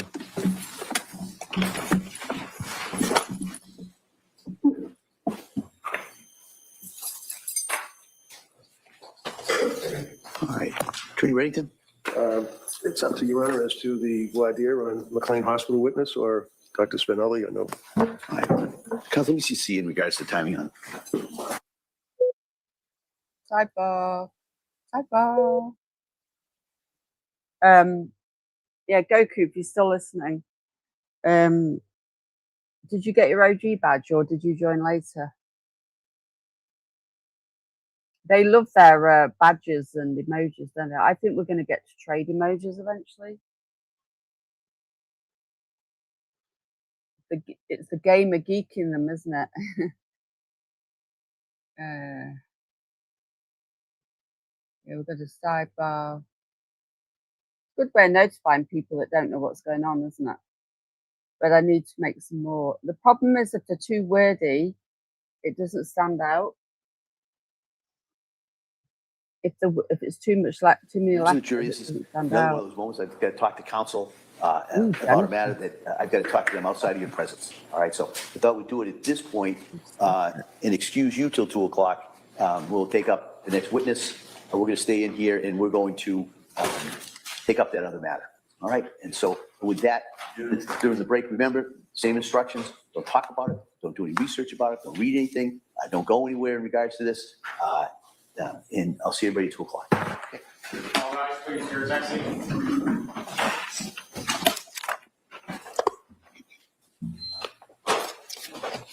That was backward. I don't think I've even seen a spaceship and it flies by. You know, when it's going to pick what you get.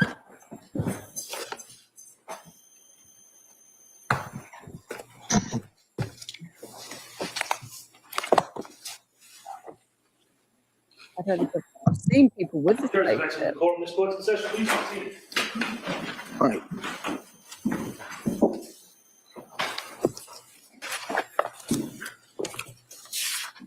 All right, counsel, we ready to do the voir dire of Ms. Thorndike? Thank you. Right, this is the She should be right TikToker. outside. This is the TikToker that used to work at the facility but she hadn't worked there for like a year or two when Lindsay arrived there.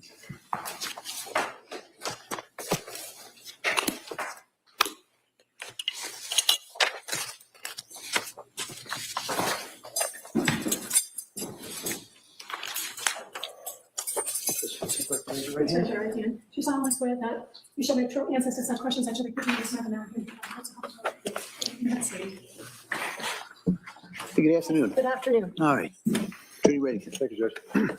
Tell us your name, spell your last name for the record, please. Emily Thorndike, Thorndike. And what town do you live in? I actually live in Brooklyn, New York, but I summer on Cape Cod. I'm spoiled like that, so I'm in Okay. Chatham. So where do you live now? Brooklyn, But where you live? Are you in Chatham. Chatham? Yes. And what do you do for work? I own. I'm going to slow it down because she talks quite fast. I've seen a bit of this before we started. So she's the TikToker. My own therapy practice right now, so I'm practicing as a business owner and a therapist. And what is the name of the business? It's called Wise Mind Therapy Practice. What is it? Wise Mind. Wise Mind? Yeah. Okay. And where is that located? It's a virtual practice, so yeah. And how long have you been doing that? So I had my own private practice I opened that January 2020. They're doing this to decide whether they're going to let her come in as a witness, so they can't do it in front of the jury. So she's not testifying. They're deciding whether she's credible, basically, or the judge is going to decide. 3, and then this past May I expanded. I hired somebody, so technically it's a group practice, but I've owned my own business technically for, 4 years? So tell us your educational background, please. I went to Dover Sherburne High School, and I went to Hartwick College, and then I went to Boston College School of Social Work. And what degrees do you have? So I have my master's in social, Yeah, so she's been brought in late.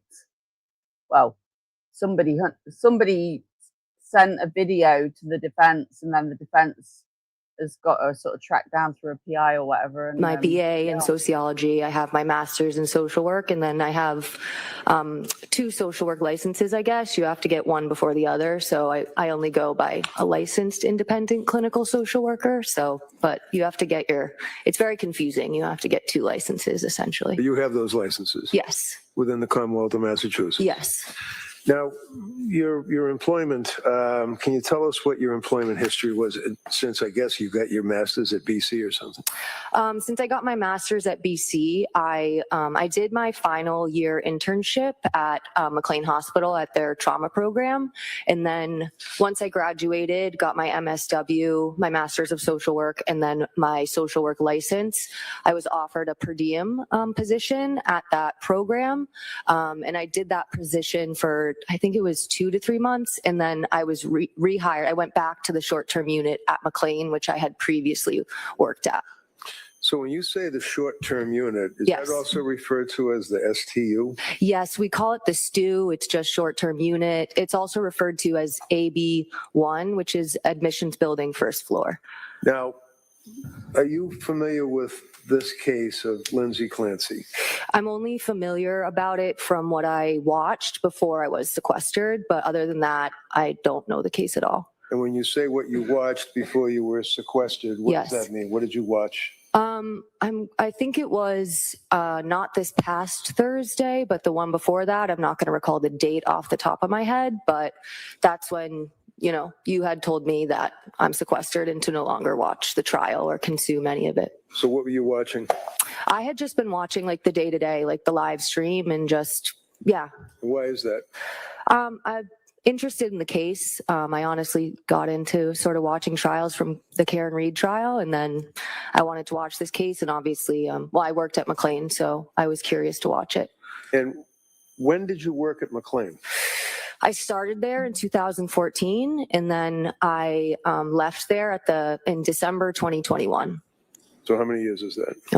7 years, 8 months, I think. And what was the nature of your work? What'd you do? I started as a mental health specialist there, which I think you can sort of try to summarize as those are the counselors are sort of directly on the unit with the patients. Our main role is to keep patients safe, really.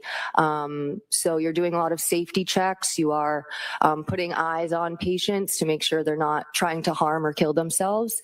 And we do crisis intervention. So when those things are happening, because they do, we are the ones to intervene. And unfortunately, there's a lot of restraints that happen on those units, and that's one of our main jobs. So the STU that you referred to, are there a couple of them at McLean? Or? So I'll try to explain it. When I first started there in 2014, it was one unit with 28 beds. During the time I was there was a renovation. They expanded the unit. It's a little confusing, but in 2016, I believe it became two separate units operating the same way. So there's short-term unit north, and then there's short-term unit south. And now south has 22 beds and north has 23. So that's why you'll see like, you know, AB1S or, you know, so they're the same unit, but there's a south side and a north side, if that makes sense. When you were working in that particular unit, is that the same unit that Lindsay Clancy was in for the 4 to 5 day period? Yes, I worked on both north and south for a significant amount of time. And for all those years that you worked there, did you work days, nights, weekends, holidays? So days and evenings, I preferred the evening shift, but you're supposed to do both, day and evening. I didn't do night. Sometimes you get mandated and you have to work an evening and a night shift, which is always pretty brutal, but I was day and evening. Now, how about the staffing at STU, your experience? So there's always I can sort of start with the week, I guess. There's always 4 mental health specialists and 4 nurses during the week for the day shift. And then in the evening, it's 4 mental health specialists and 3 nurses. And then there's 1.5. It's hard to explain. There's at night, there's 3 mental health specialists, and then there's 1 nurse on north and 1 nurse on south, and then there's a nurse that goes in between at night to help both sides. And how many beds are in the north and the south? North is 23, south is 22. And which one was Lindsay in? South. Are you familiar with the Code of Mass Regulations or regulations that mandate or require certain staffing levels within that particular unit, the STU of McLean? Yes, like the Department of Mental Health regulations. Can you tell the judge what your understanding of the regulations from the DMH would be on staffing? Yeah, so the Department of Mental Health has to oversee all of the mental health facilities in Massachusetts, and they have specific requirements for safety regulation, for staffing ratios, how the unit has to be set up. You know, for example, there was a renovation while I was there to adjust. She can talk, this lady, can't she? She's one of those that talks a lot. handles on a sink because you could use it to harm yourself. So DMH, there's usually an annual or biannual inspection, maybe. and they will go around and they will look at charts, they will look at the unit, so they oversee everything. And did they mandate how many doctors or nurses or safety people would be on a particular unit? Yeah, they definitely have those requirements. And what's your understanding of those requirements? I believe, I don't want to say, I'm not sure exactly. Like I know McLean follows those regulations, but I guess there's potential that McLean might go higher than the ratio. I'm not sure. So you have to at minimum have a certain amount of staff, but I'm not exactly Some of you might know, but I won't give it away while the judge. sure on that. So are you aware in this case that McLean forwarded to the district attorney's office and the court Drop and kick. certain I'm discovery going to amend that. Yes. indicating how many doctors, nurses, and Yes. safety workers? Did you have a chance to read that? I did. All right. Is it your understanding that the requirements of the DMH and minimum staffing on, well, let's say on weekends and holidays, for example, does that change year to year, or is that pretty static? It's never changed. I mean, it didn't change from when I was there and with that document. So I guess that goes to what, 2023 it was. So it didn't, that was how it was when I started. Well, I guess one caveat, when it changed from a 28 bed unit to 22 and 23, there was, different numbers because with 28 patients, you have to have, a certain number of staff. But so since it's been 22 and 23 patients on those two units, the staffing has not changed from when I started there and from that document that I reviewed. Now, you indicated that you, because of your interest, were watching the proceedings on this case Yes. on what, YouTube or something? Or Yeah, on whatever. TV? You can, yeah. And you had the occasion to hear the cross-examination of Patrick Clancy by the district attorney, is that Yes. right? You mean the And- direct, I'm sorry? the direct of the Sorry, Clancy. you're right. It's been a long week. Okay, direct examination. And the focus was on the fact that when Lindsay went into the hospital, it was on New Year's Eve. Is that correct? Right. Hmm. And that she was there for that holiday weekend, and then I Right. think the following Monday was a holiday? Yes. Okay.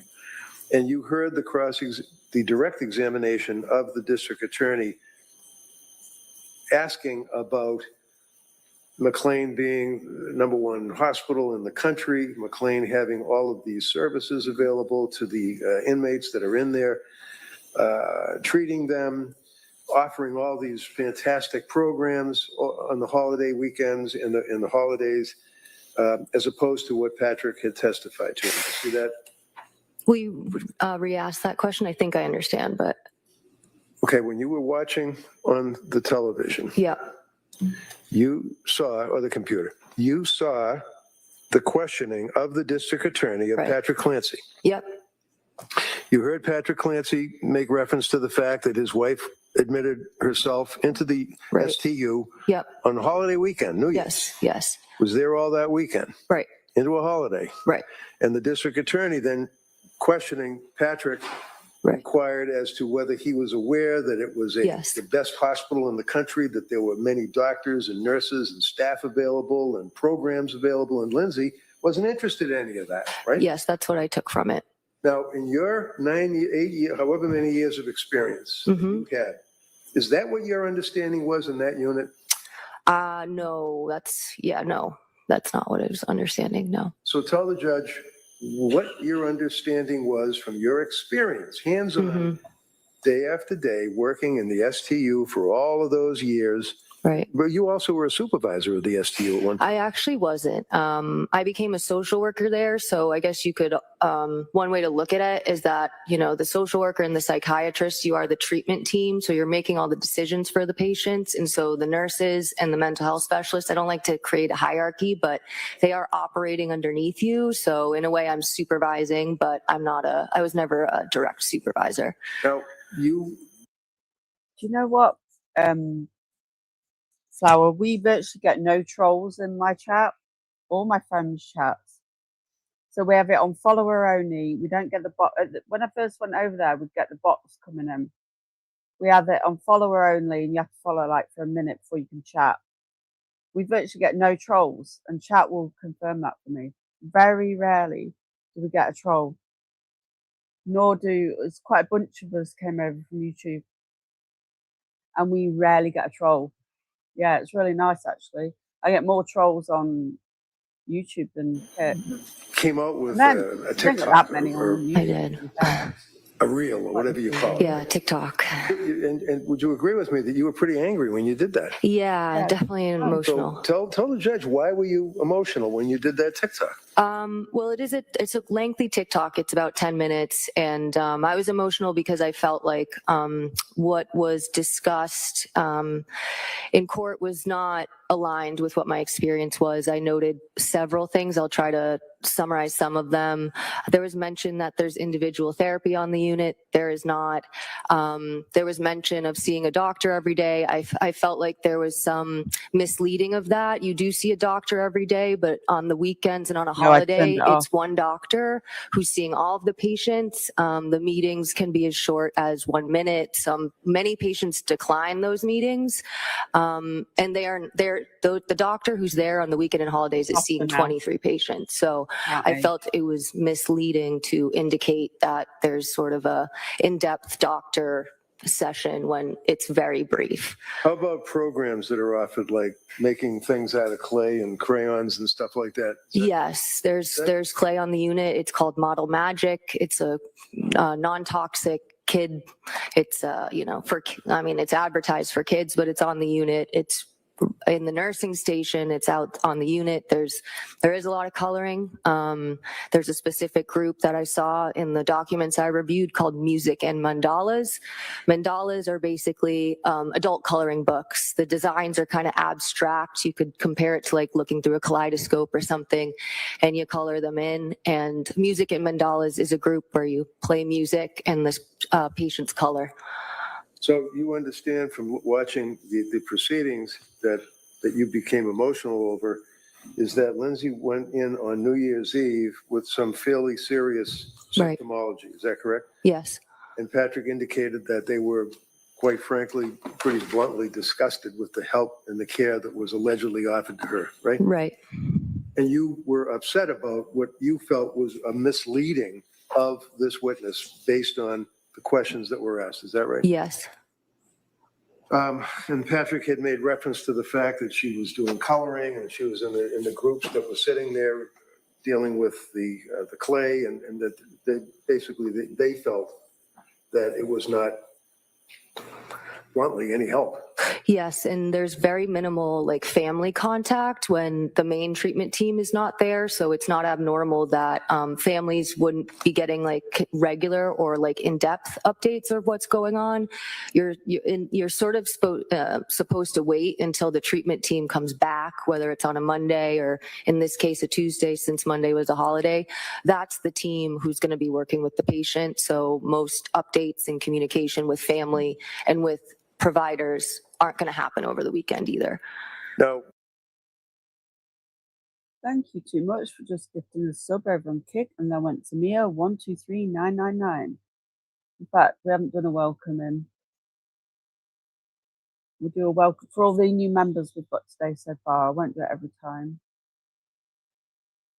but this might be a little bit hard. Welcome to the dark side bushes. Welcome to the dark side bushes. Meaning we hide in the bushes, like being incognito and all that. Thank you too much. I really appreciate that.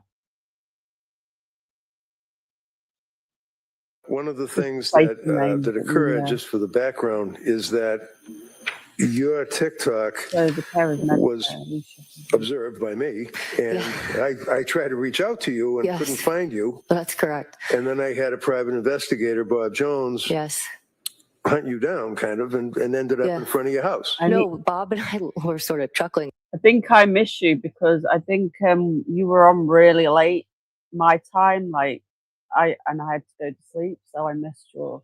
I do need to catch a live of yours though. About that, because he never ended up outside of my house, but the rest of it is all accurate. Really? So He wasn't outside of my house, but the rest of that was true. So he was able to locate you. He was, He was yes. able to talk to you, He was, yes. get your contact information. Yes. Provide that to me. Yep. And as a result of that, I reached out to you, and then you indicated that you initially somewhat reluctant, but then ultimately agreed to get involved and talk to the judge, right? Yes, yes. Now, the district attorney is objecting to your testimony, and I believe they're going to argue that the change from that 1 year period, when did you leave working there? I want to say my last date was like December 18th. I since working there, you don't get a lot of holidays off. So out of all my time there, I said, I'm going to leave right before the holidays and be able to enjoy that. So I believe it was December 18th, but mid-December, 2021. 2021. Yeah. And when was Lindsay in there? December 31st, right? She came in on New Year's Eve, what would that be? 2022, right? Yeah. 2. Yeah. So in your opinion, is there a change that is Right. significant in the staffing, in the nurse to patient ratio, in the safety issues, the crayons, the coloring and all of that? Is there any change from that 1 year that you left to the time that she was in there? From the records I reviewed as well, those are exactly the same staffing ratios, and all of the groups are the same. So there's no change whatsoever. Not from what I can tell from what I reviewed. Thank you. Mhm. Hey, Kamal?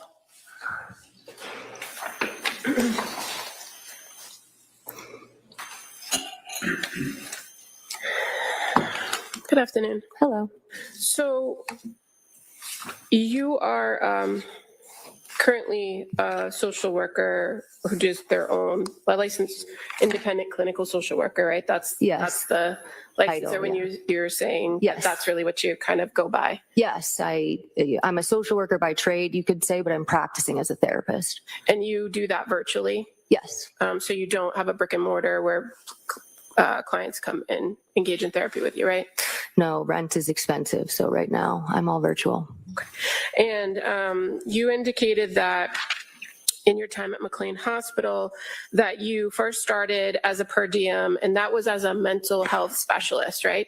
I didn't start per diem there. I started at a 32-hour position. The per diem, there's another position I held at McLean, which is called a community residence counselor. That was a per diem position. And then the social work position I took after graduating and before I went back to McLean, the short-term unit, that was a per diem position. So the per diem role that you had, how long did you do that role? On which unit? Well, you just said, Right. when I asked you about working per diem, you said you were the community resident counselor. Yes, I long did you do mentioned 2 per diem positions, so I just wanted to be clear. I believe it was around a year. It was on the side while I was working on the short-term unit. That was the main unit I worked on, but since I was 32 hours, I was interested in that particular McLean program, so I picked up a shift, every so often, but I was primarily on the short-term unit.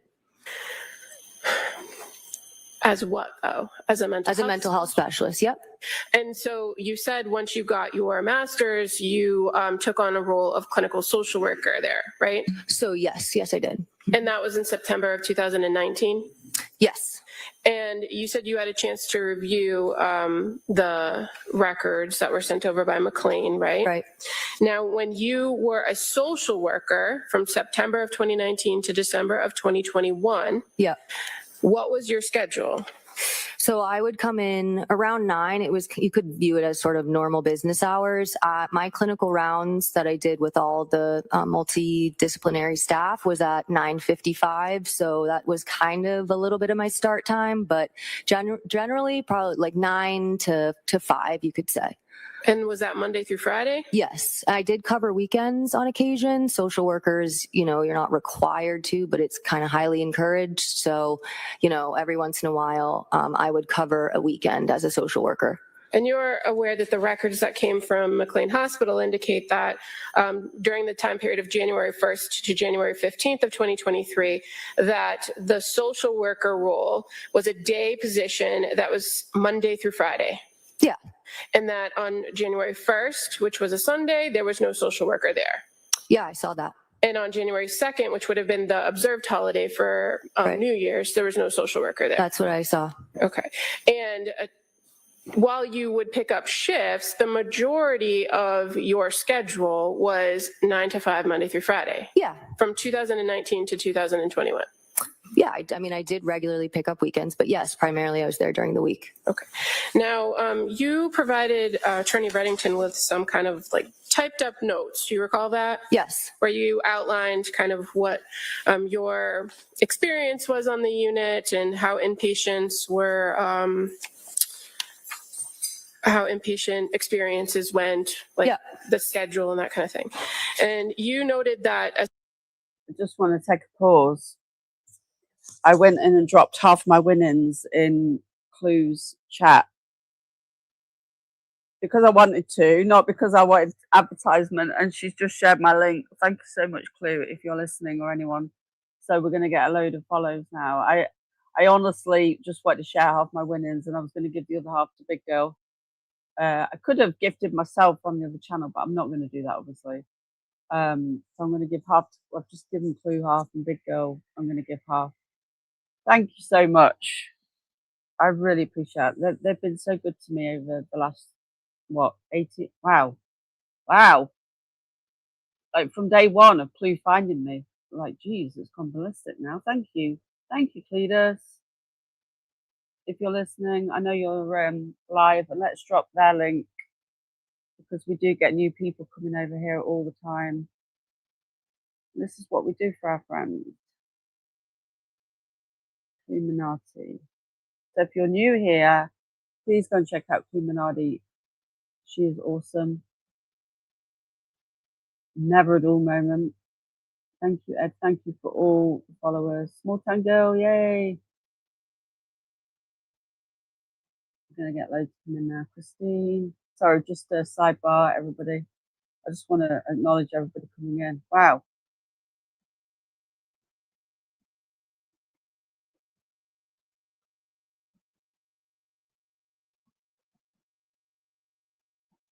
Karma Chronicles, Cat Girl. See what, oh my gosh, it's gone crazy. Thank you so much.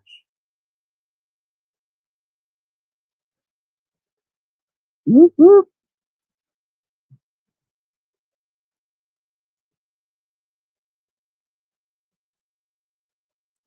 I just want to appreciate everybody just following. Obviously, Clue's live.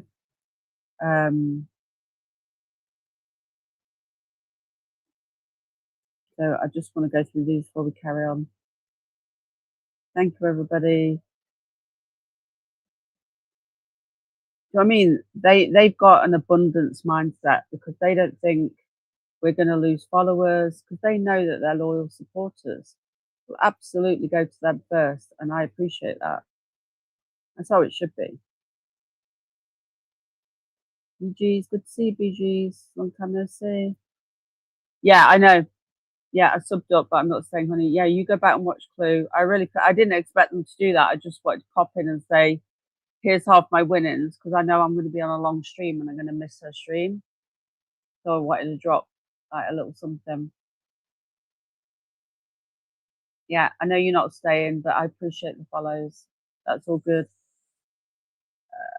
Did it drop? There you go. It dropped Clue. Let me check that link works.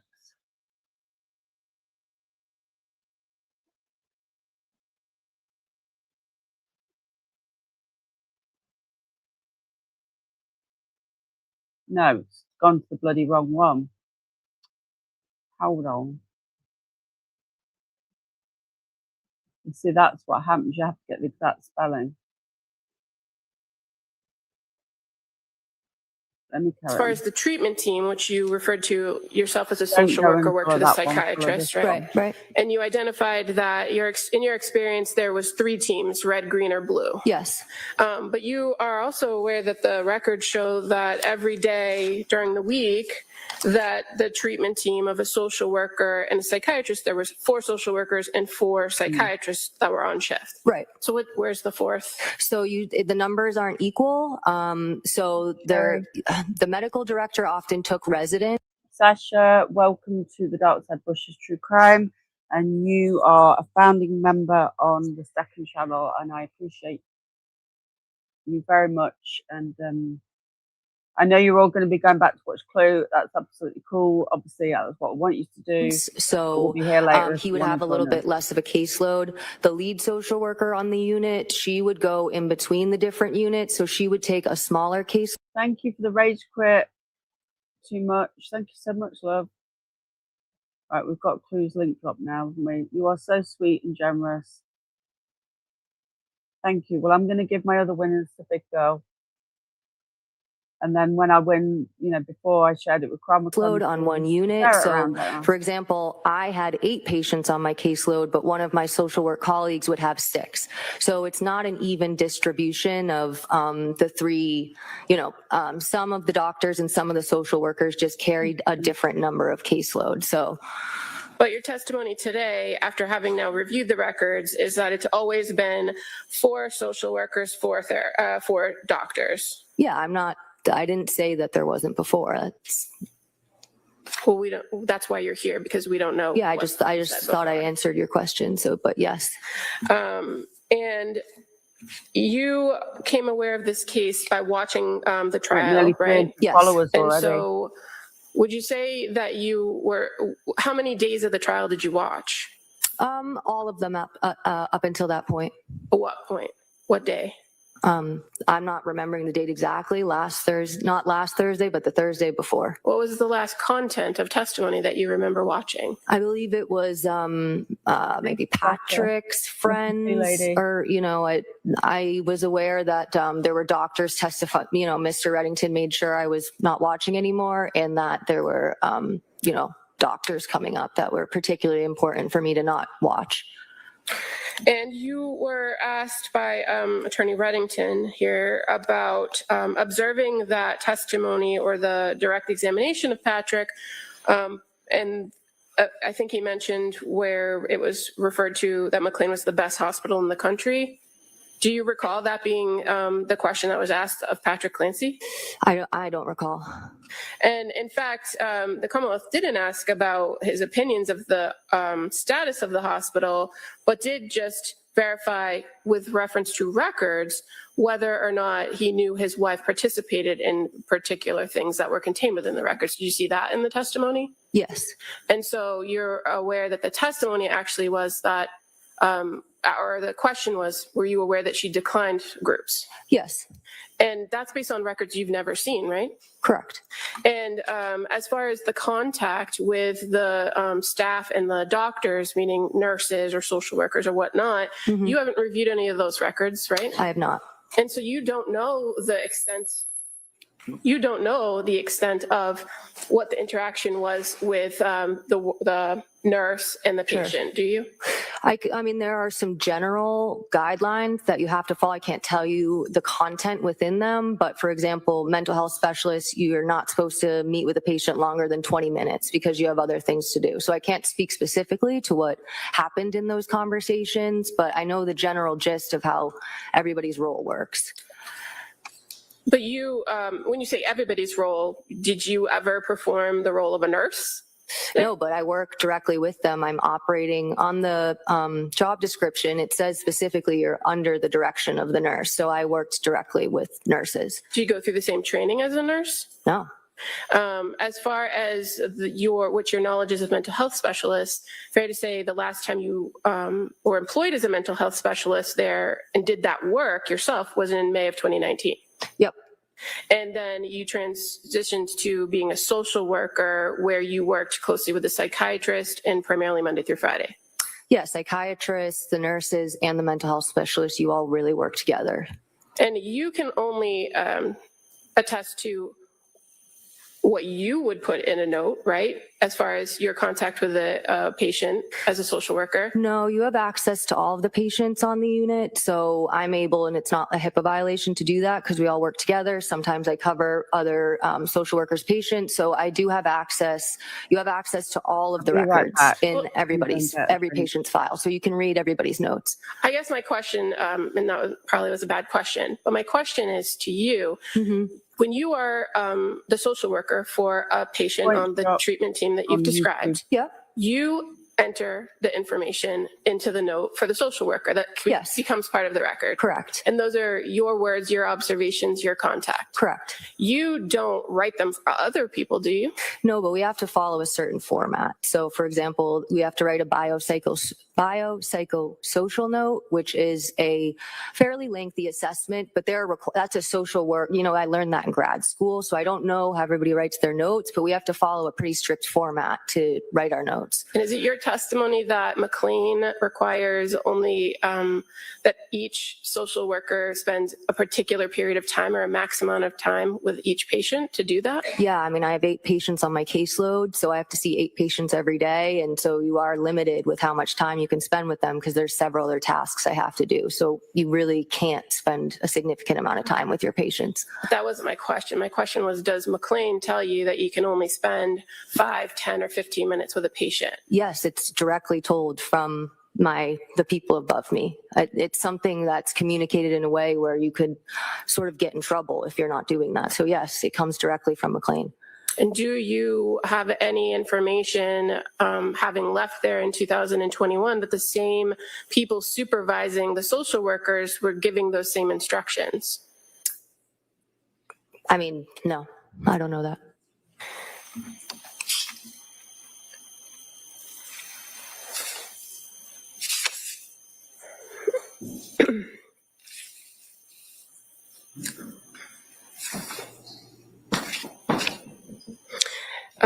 Do you know anything about how many people were actually occupying beds between January 1st and January 5th of 2023? No, it obviously has a max of, so I don't know how many patients were there, but you can have up to 22 there. So yeah. And you've also indicated in your notes to Attorney Reddington that sometimes the people that are there for a particular period of time have the ability to go out on passes for weekends. Correct. Yes. Does that, in your experience, did that tend to happen around holidays? Yes. And so you don't know between January 1st and January 5th of 2023 who might have been assigned to a bed there but out on a pass that weekend, do you?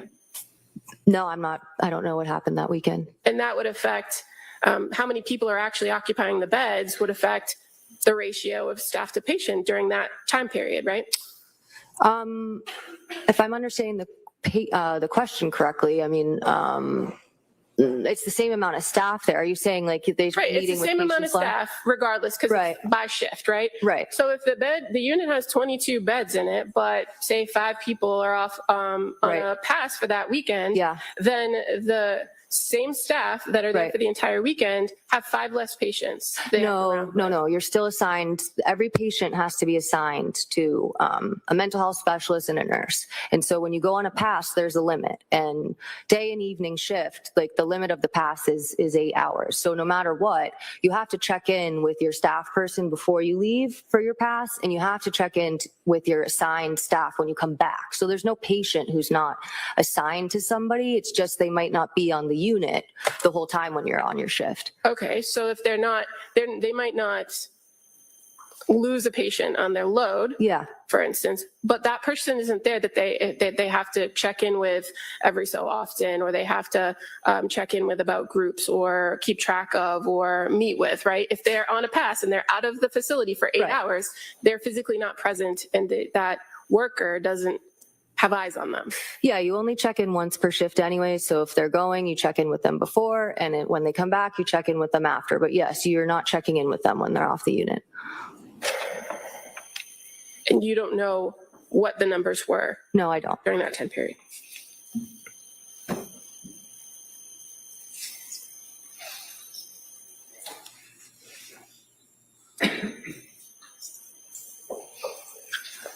I don't have any other questions. Thank you. All right. Mr. Rankin, I'll hear you on the motion. You may step down. Thank you very much. Thank you. Your Honor, I think it's obvious that the witness has the educational background. She certainly has the experience, interestingly enough, of that very unit that Lindsay was on for that period of time. She's well aware of the staffing, indicated to you that the staffing ratio to patient, et cetera, has not changed according to the items that the government has brought here today. That at the time that she was there, it was on a weekend. She indicated about the weekend staffing, the holiday staffing.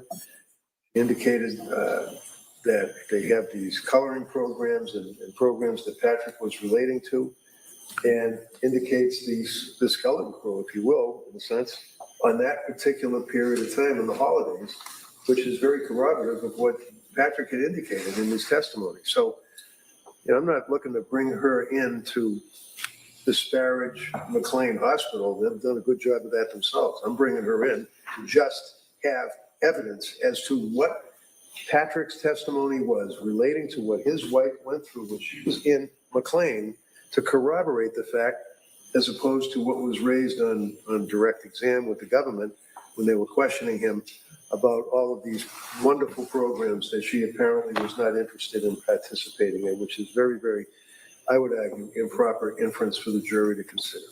All right. Kamal?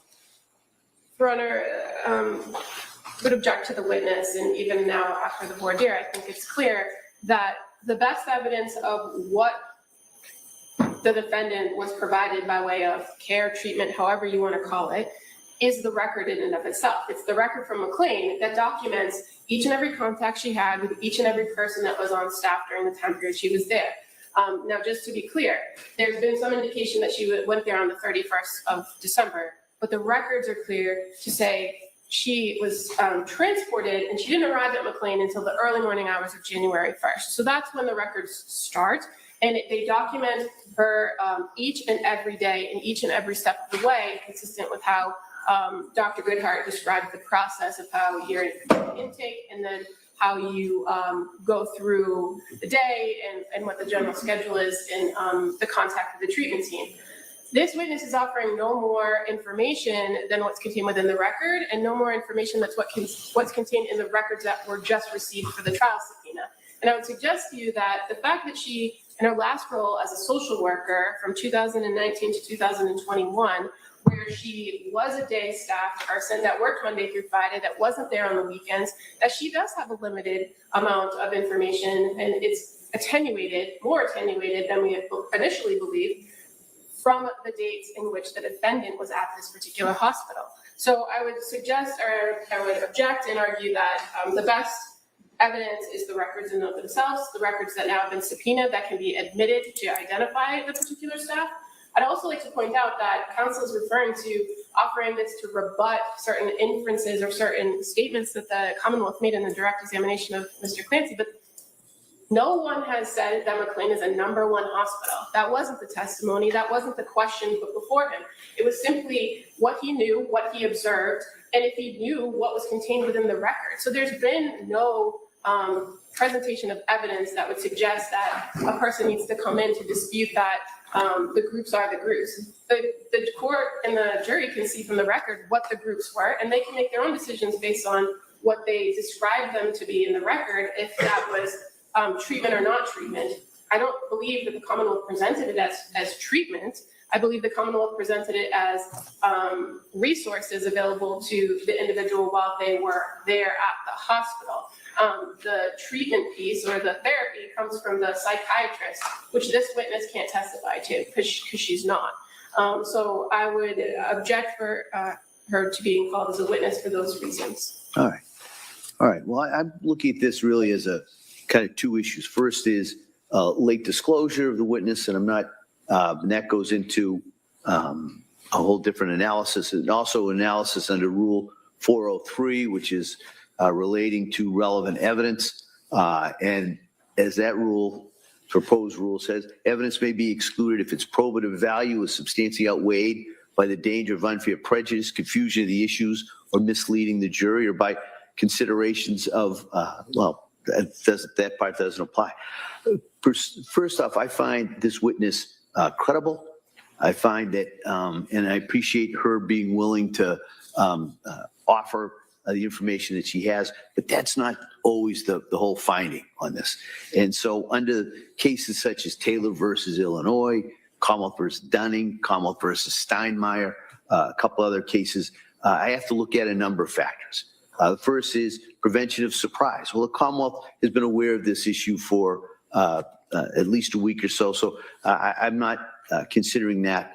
Evidence of bad faith, there's no bad faith I see from either side in naming this or calling this person at this time. There's the prejudice to the other party. I think there's just limited prejudice, if any, to the Commonwealth. However, though, the final two are the issues that I think are more relevant in this. One is the materiality of the testimony in this. And I find that there's limited materiality, that's hard to say, because mainly this witness hadn't worked there for a year. So there's at least a gap between when she worked there and when the relevant time period is here. There's also, I imagine, different personnel that are working on different shifts. And so there's kind of limited value to that testimony. I also, I don't remember any five-star type inferences. In fact, so I'm not going to, that's going to be measured by the jury, but I didn't see any mentions that this was a five-star facility. And then also the concern is, or the factor is, the effectiveness of less severe sanctions. And I would find that the records that have been brought in pursuant to the subpoena in the last couple of days from McLean's talks about the staffing levels on holidays and not on holidays. So if there's a question of whether or not there was a quote unquote skeleton crew that was on for those, at least the first 2 days of this time that Ms. Clancy was there, that's reflected in the records. There also in the records here is a list of whatever programs were offered and also when they were offered. So if there's a question of less programs being offered on a holiday than during the week, those are contained in the records. And so I'm going to deny the defendant's motion to call this witness, but I am going to allow the defendant, if the defendant wishes, to submit those McLean's records specifically regarding the staffing and the programs that are available, not just on that weekend, but for the week. And I think there's records in there for the week before. So there could be a comparison between what was available to Ms. Clancy during the week and what was available to her on a holiday weekend.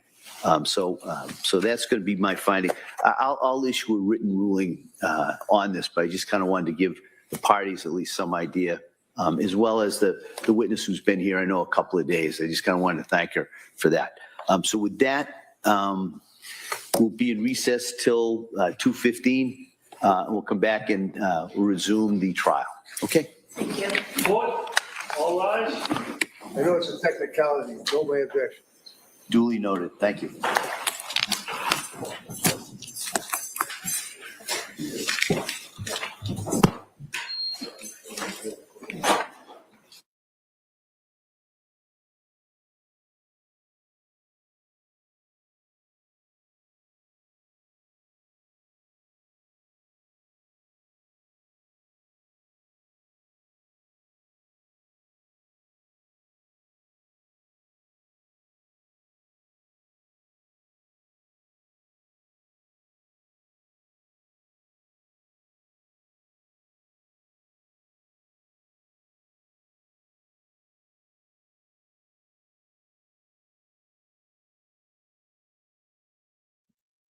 Okay. Hey, Crumber Chronicles. Skip. This one's nearly over, and then we can get on to day 17. We need to catch up.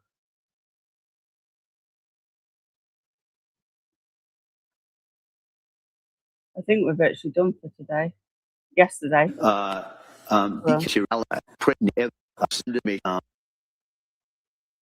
Just looks well tanned, doesn't he? Late disclosure.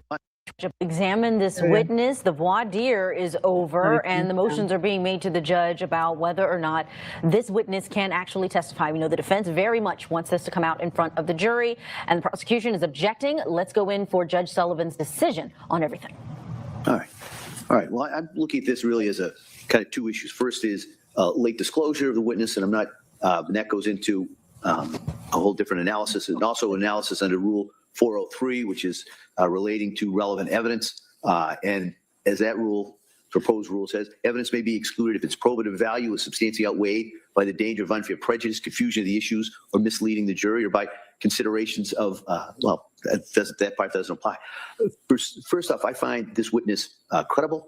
I find that, and I appreciate her being willing to offer the information that she has, but that's not always the whole finding on this. And so under cases such as Taylor versus Illinois, Commonwealth versus Dunning, Commonwealth versus Steinmeier, a couple other cases, I have to look at a number of factors. The first is prevention of surprise. Well, the Commonwealth has been aware of this issue for at least a week or so, so I'm not considering that. Evidence of bad faith, there's no bad faith I see from either side in naming this or calling this person at this time. There's the prejudice to the other party. I think there's just limited prejudice, if any, to the Commonwealth. I'm on the other Kick channel, Heather. The final two are the issues that I think are more relevant in this. One is the materiality of the testimony in this. And I find that there's limited materiality. It's hard to say. Can't get that out, Preston. Because mainly this witness hadn't worked there for a year. So there's at least a gap between when she worked there and when the relevant time period is here. There's also, I imagine, different personnel. They're working on different shifts. And so there's kind of limited value to that testimony. I also, I don't remember any five-star type inferences. In fact, so I'm not going to, that's going to be measured by the jury. But I didn't see any mentions that this was a five-star facility. Crabber Chronicles, welcome to the Dark Side Bushes True Crime. You are now a founding member. Thank you, love. I hope you're feeling and okay. then I had to disconnect from things. I'm like, I'm not doing. I'm sure you understand. I'm not going to say too much now, but it's too much for me. Also, the concern is, or the factor is, the effectiveness of less severe sanctions. And I would find that the records that have been brought in pursuant to the subpoena in the last couple of days from McLean's talks about the staffing levels on holidays and not on holidays. So if there's a question of whether or not there was a quote unquote skeleton crew that was on for those, at least the first 2 days of this time that Ms. Clancy was there, that's reflected in the records. There also in the records here is a list of whatever programs were offered and also when they were offered. So if there's a question of less programs being offered on a holiday than during the week, those are contained in the records. And so I'm going to deny the defendant's motion to call this witness, but I am going to allow the defendant, if the defendant wishes, to submit those McLean's records specifically regarding the staffing and the programs that are available, not just on that weekend, but for the week. And I think there's records in there for the week before. So there could be a comparison between what was available to Ms. Clancy during the week and what was available to her on a holiday. Not just YouTube, but Kick. But I don't want to keep talking about that because hopefully the person gets some help with it. So that's going to be my finding. I'll issue a written ruling on this, but I just kind of wanted to give the parties at least some idea, as well as the witness who's been here, I know, a couple of days. I just kind of wanted to thank her for that. So with that, we'll be in recess till 2:15. We'll come back and we'll resume the trial. Okay. Court, all rise. I know it's a technicality. Don't my objection. Duly noted. Thank you. Oh, we did say that. She's relieved about that. Okay. There you have it. The judge is denying Emily Thorndike from testifying in front of the jury, but allowing the records in, expanded records of McLean Hospital to go to the jury. Let's bring in our guests, see what they think about this. We have criminal defense attorney Joanna Nieves and law enforcement and litigation expert Sonny Slaughter. Sonny, what do you think about the judge's decision? Is this the right move here? Yes, I believe it's the right move because you don't want to further complicate it with someone that hasn't been there for a very long time. And then people. Yeah, right. I think we don't need to hear that. We're going to get back on to day 17 now. So, oh, hold on. Hold on. To go to the jury. Let's bring in our guests, see what they think about. I could at least give them a thumbs up, right? Where's my thumbs up? See, as we're using all their content. Got day 18 up already. They're finished. Just show support for Lindsay. Oh, wow. Look. And for Kevin Reddington, who's amazing. He's done just a Finished superb the day, job. so we'll be able to whisper it. Team Lindsay. Seemed a bit short a day. Just creep up front so that everyone can see them. Would you like to say anything for Lindsay? Team Lindsay. Wow, look. You're not alone. We're with you. Is this getting a bit like the Karen Reed trial? Lindsay. We're here to support Lindsay and also all the women in America who's gone through our healthcare system and has been diminished and let down. The healthcare system. Yeah, I work in the healthcare system. I'm saying that as it is. They're all wearing like a pink and purple. Pink? I don't know if that's my screen colour. Wow. She's not lost. Oh, look. Court TV, you guys want to talk? Hi. Hey, that lady looks familiar. Court TV. To help women that are in need at this given time. And just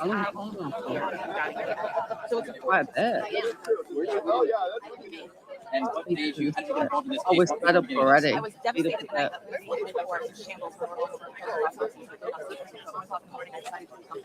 All these ladies. You want to say something? We don't have too many men saying anything. Oh, I love this.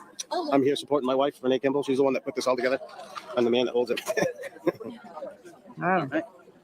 Anything else you want to say? I'm here to support Mrs. Clancy too, and hopefully she gets the help she needs and the justice. She's not Mrs. Clancy anymore. I'm from Acushnet, Mass. My name is Amy. I'm also a mental health worker for 15 years, and I'm here to support Lindsay, her children, and I hope she gets the help she needs. Massachusetts Wow, there's a lot of support for failed her, her. and we need to stand and show people that mental illness is a serious thing, and more women need support. But you're here for the children that are no longer alive. Okay. It's a bit like the Karen Reed trial with all the support she got, isn't it?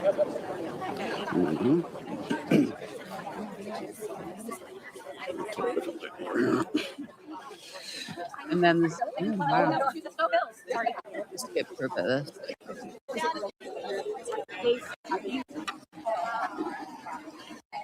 Wow.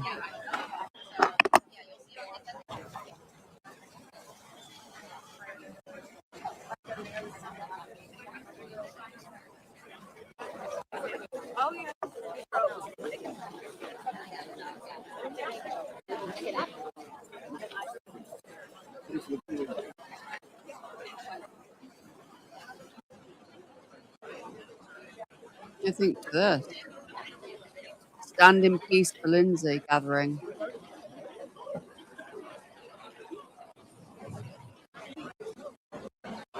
How is this going? 40 minutes? Wow, the first hour is this. This is big head. They've got 40 minutes of this. I'll be a manager. Go ahead. Tell me your name and you want to hold it? No, it's fine. Oh, go ahead. My name is Jamila, and I'm here to bring like the awareness for women mental health, not just women mental health, but mental health in general. You want to tell us what you think happened as far as the case is going? I don't want to say what happened, but I can say that she was looking for help and she didn't get the help that she needed. She got downplayed, and this is what happened when women share. I don't feel good because we have to be strong 24/7. We cannot feel weak. We cannot feel like, oh, I cannot deal with this right now, because we have to, as a woman, as a mom, we always have to be there regardless. Nobody will be there. Oh, let me take that out of your back. So I don't want to say what happened. I know that she needed help. What do you think is going to happen? I hope she get the help that she needs and that the world get educated and informed about mental health and a woman mental health, because that's real. Do you mind telling me your first and last name and spell it for me? Jamila Rosa, DJAMILA ROSA. Great. Is there anything else you want to say? The system needs to change. Thank you.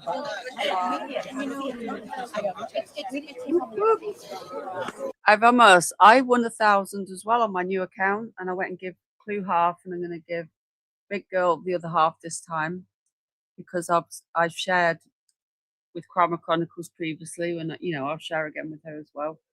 And thank you, Ivan Mus, for the full send. I won too on my new account. I haven't won for a while on the other one. Well done. Thank you for another 100. Whoop, whoop. Another 100. Thank you for the full sends. I love it when people win. And another, and another. Thank you, love. Thank you. I love it when people win. You haven't won any yet? But you've won other things, haven't you, Bo? You've won some of the competitions, so it's all good. I'm sure you will at some point. Keep going. Thank you for another you let this girl talk, she's like, I'll talk to anyone. Anyone and everyone. Well, you want to start off with just telling us your name and spell it? My name is Jessica Giannetti, JESSICA GINNITTI. You want to tell us why you're here today?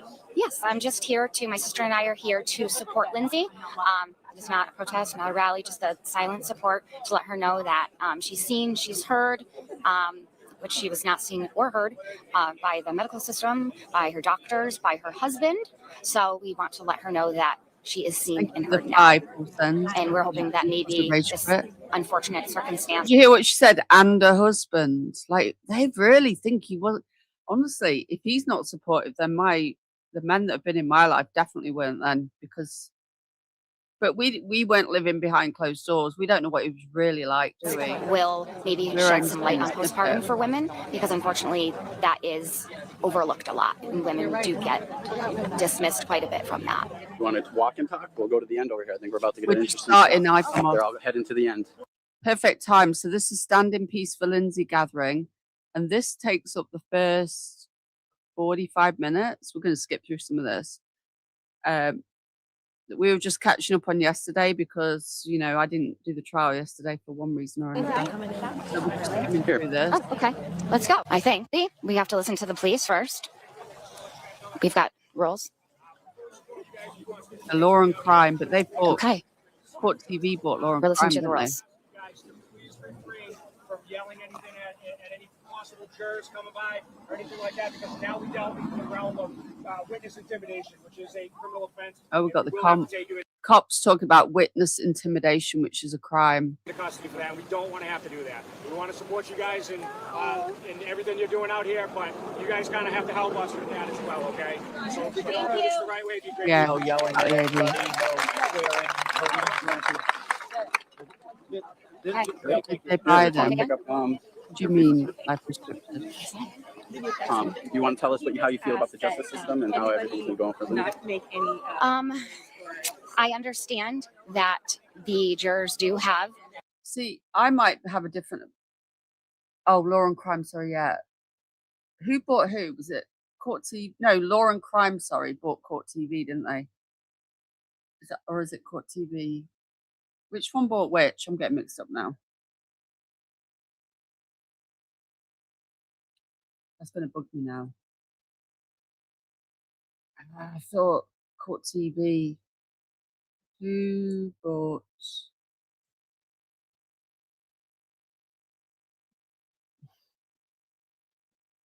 Court TV was sold to Law and Crime, so I got it the wrong way around, I think, at first. On February the 9th, 2026, a Court TV was sold to Law and Crime, so that's probably why they got a Law and Crime mic. Yeah.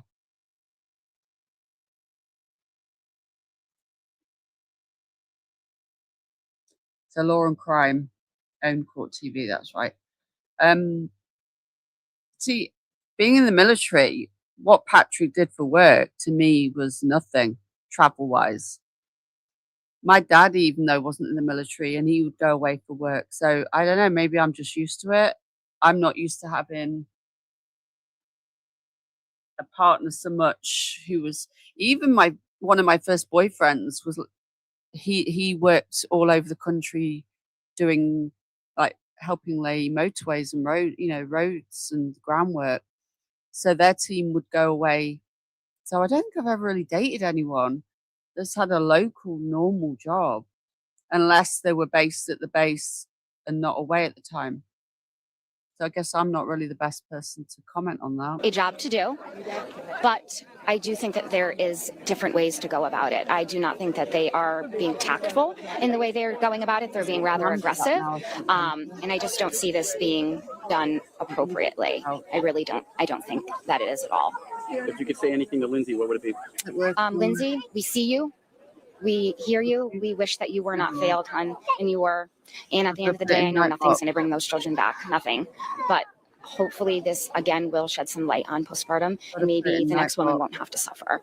And I just hope that you, at some point, find peace. That's all I really can hope for you. And you, again, you're seen and you're heard. And we hope that you find peace someday.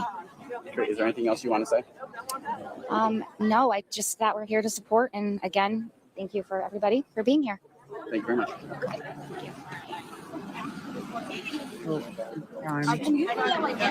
Like Camden, like what?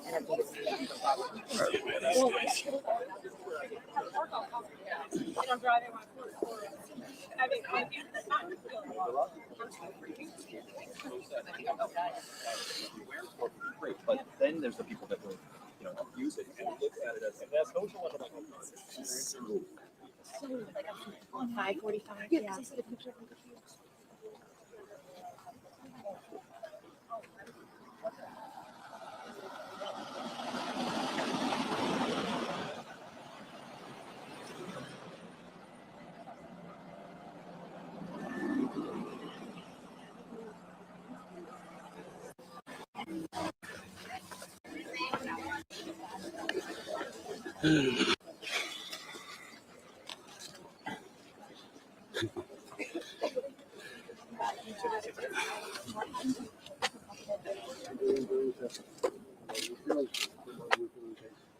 It's very moving for them. They don't forget it.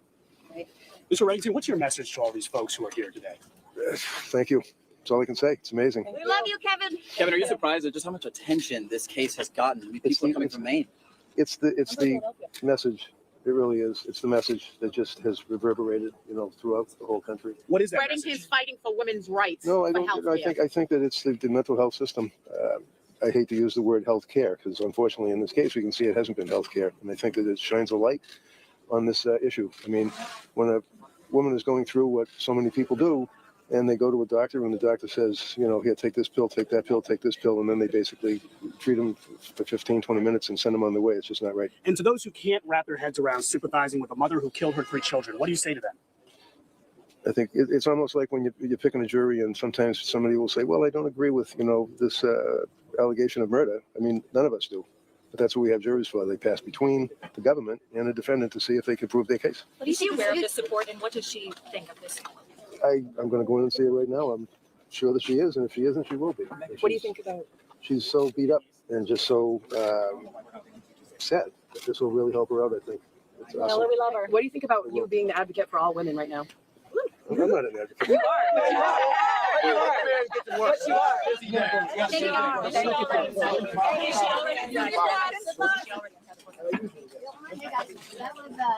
That's live in action.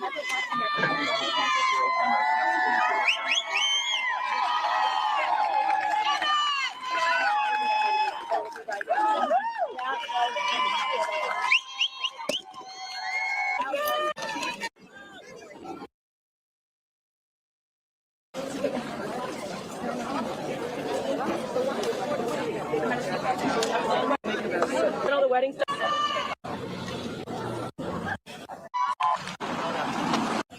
Did you notice?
Your elections as a juror. Next, is there any other serious matter or concern bearing on your service as a juror that anybody needs to bring to my attention at this time? Again, thank you for following those instructions. And then in regards to our schedule today, you're allowed to kind of roll your eyes because I'm going to say we're going to have kind of a short day today. All right. And that is, as I talked to you yesterday about an issue that has nothing to do with any of the attorneys in this case. All right. It's just something we're going to work out and I anticipate it will be worked out so that tomorrow you should count on a lengthier day. All right. I talked to counsel earlier this morning in regards to where we are in regards to the schedule and the timeline. We are still, if not on schedule, still ahead of schedule. All right. And this delay that we may have a little bit this afternoon won't affect that. All right. So I just kind of wanted to let you know that I appreciate, I know you came in here this morning. It's going to be a short day, but also gear up for a longer day tomorrow. Okay. And so with that, the other thing is, I told you it's got nothing to do with any of the attorneys, but it's also with the parties. So you're not to speculate about what this might be. It's also, you're not to hold it against either of the parties in regards to this. All right. If you're going to hold it against anybody, you can hold it against me. All right. So with that, we're going to return now to the evidence in this case. And Attorney Reddington. Thank you. Sheila Kavanaugh, please. Hold on a sec.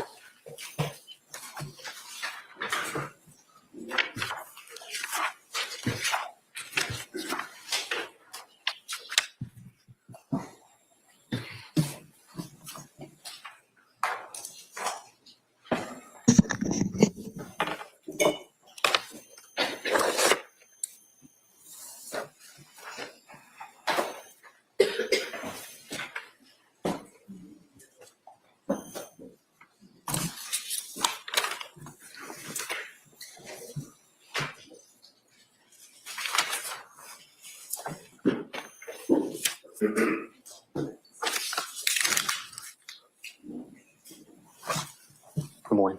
Just face Madam Clerk, raise your right hand. Speak into that microphone and keep your voice up so the jury can hear you. Attorney Reddington. Thank you. Good morning. Can you tell us your name and spell your last name, please? My name is Sheila Kavanaugh, Cavana.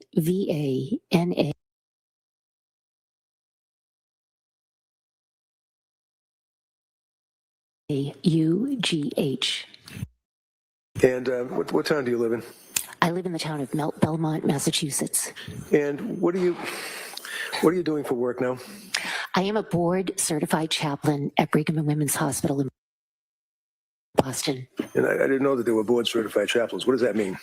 Well, to become board certified, you need minimally a master's degree in theology or divinity. You need to complete 1,600 hours of training post your master's degree. 1,200 of those hours are occur in a clinical setting, and 400 of those hours are in a classroom setting where we study various disciplines: psychology, sociology, philosophy, theology, and ethics. Beyond that training, we need to acquire 2,000 hours of additional clinical training before we can even apply for board certification.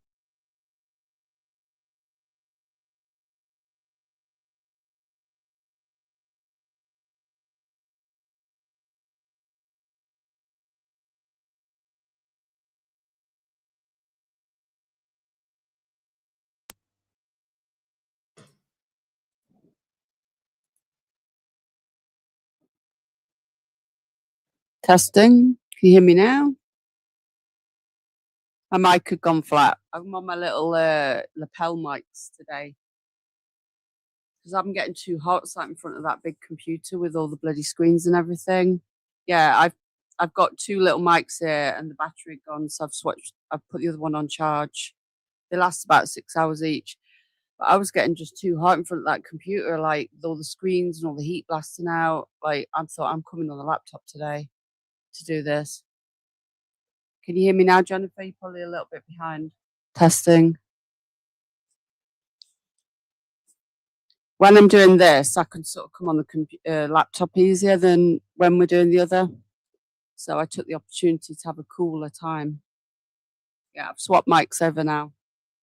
Only has like a little green light, so it's easy to miss it's gone flat. Certification, and we have to demonstrate mastery of Good job. that you couldn't hear me, but this lady, I was not expecting this. Competencies before we go to a national board and they make the assessment.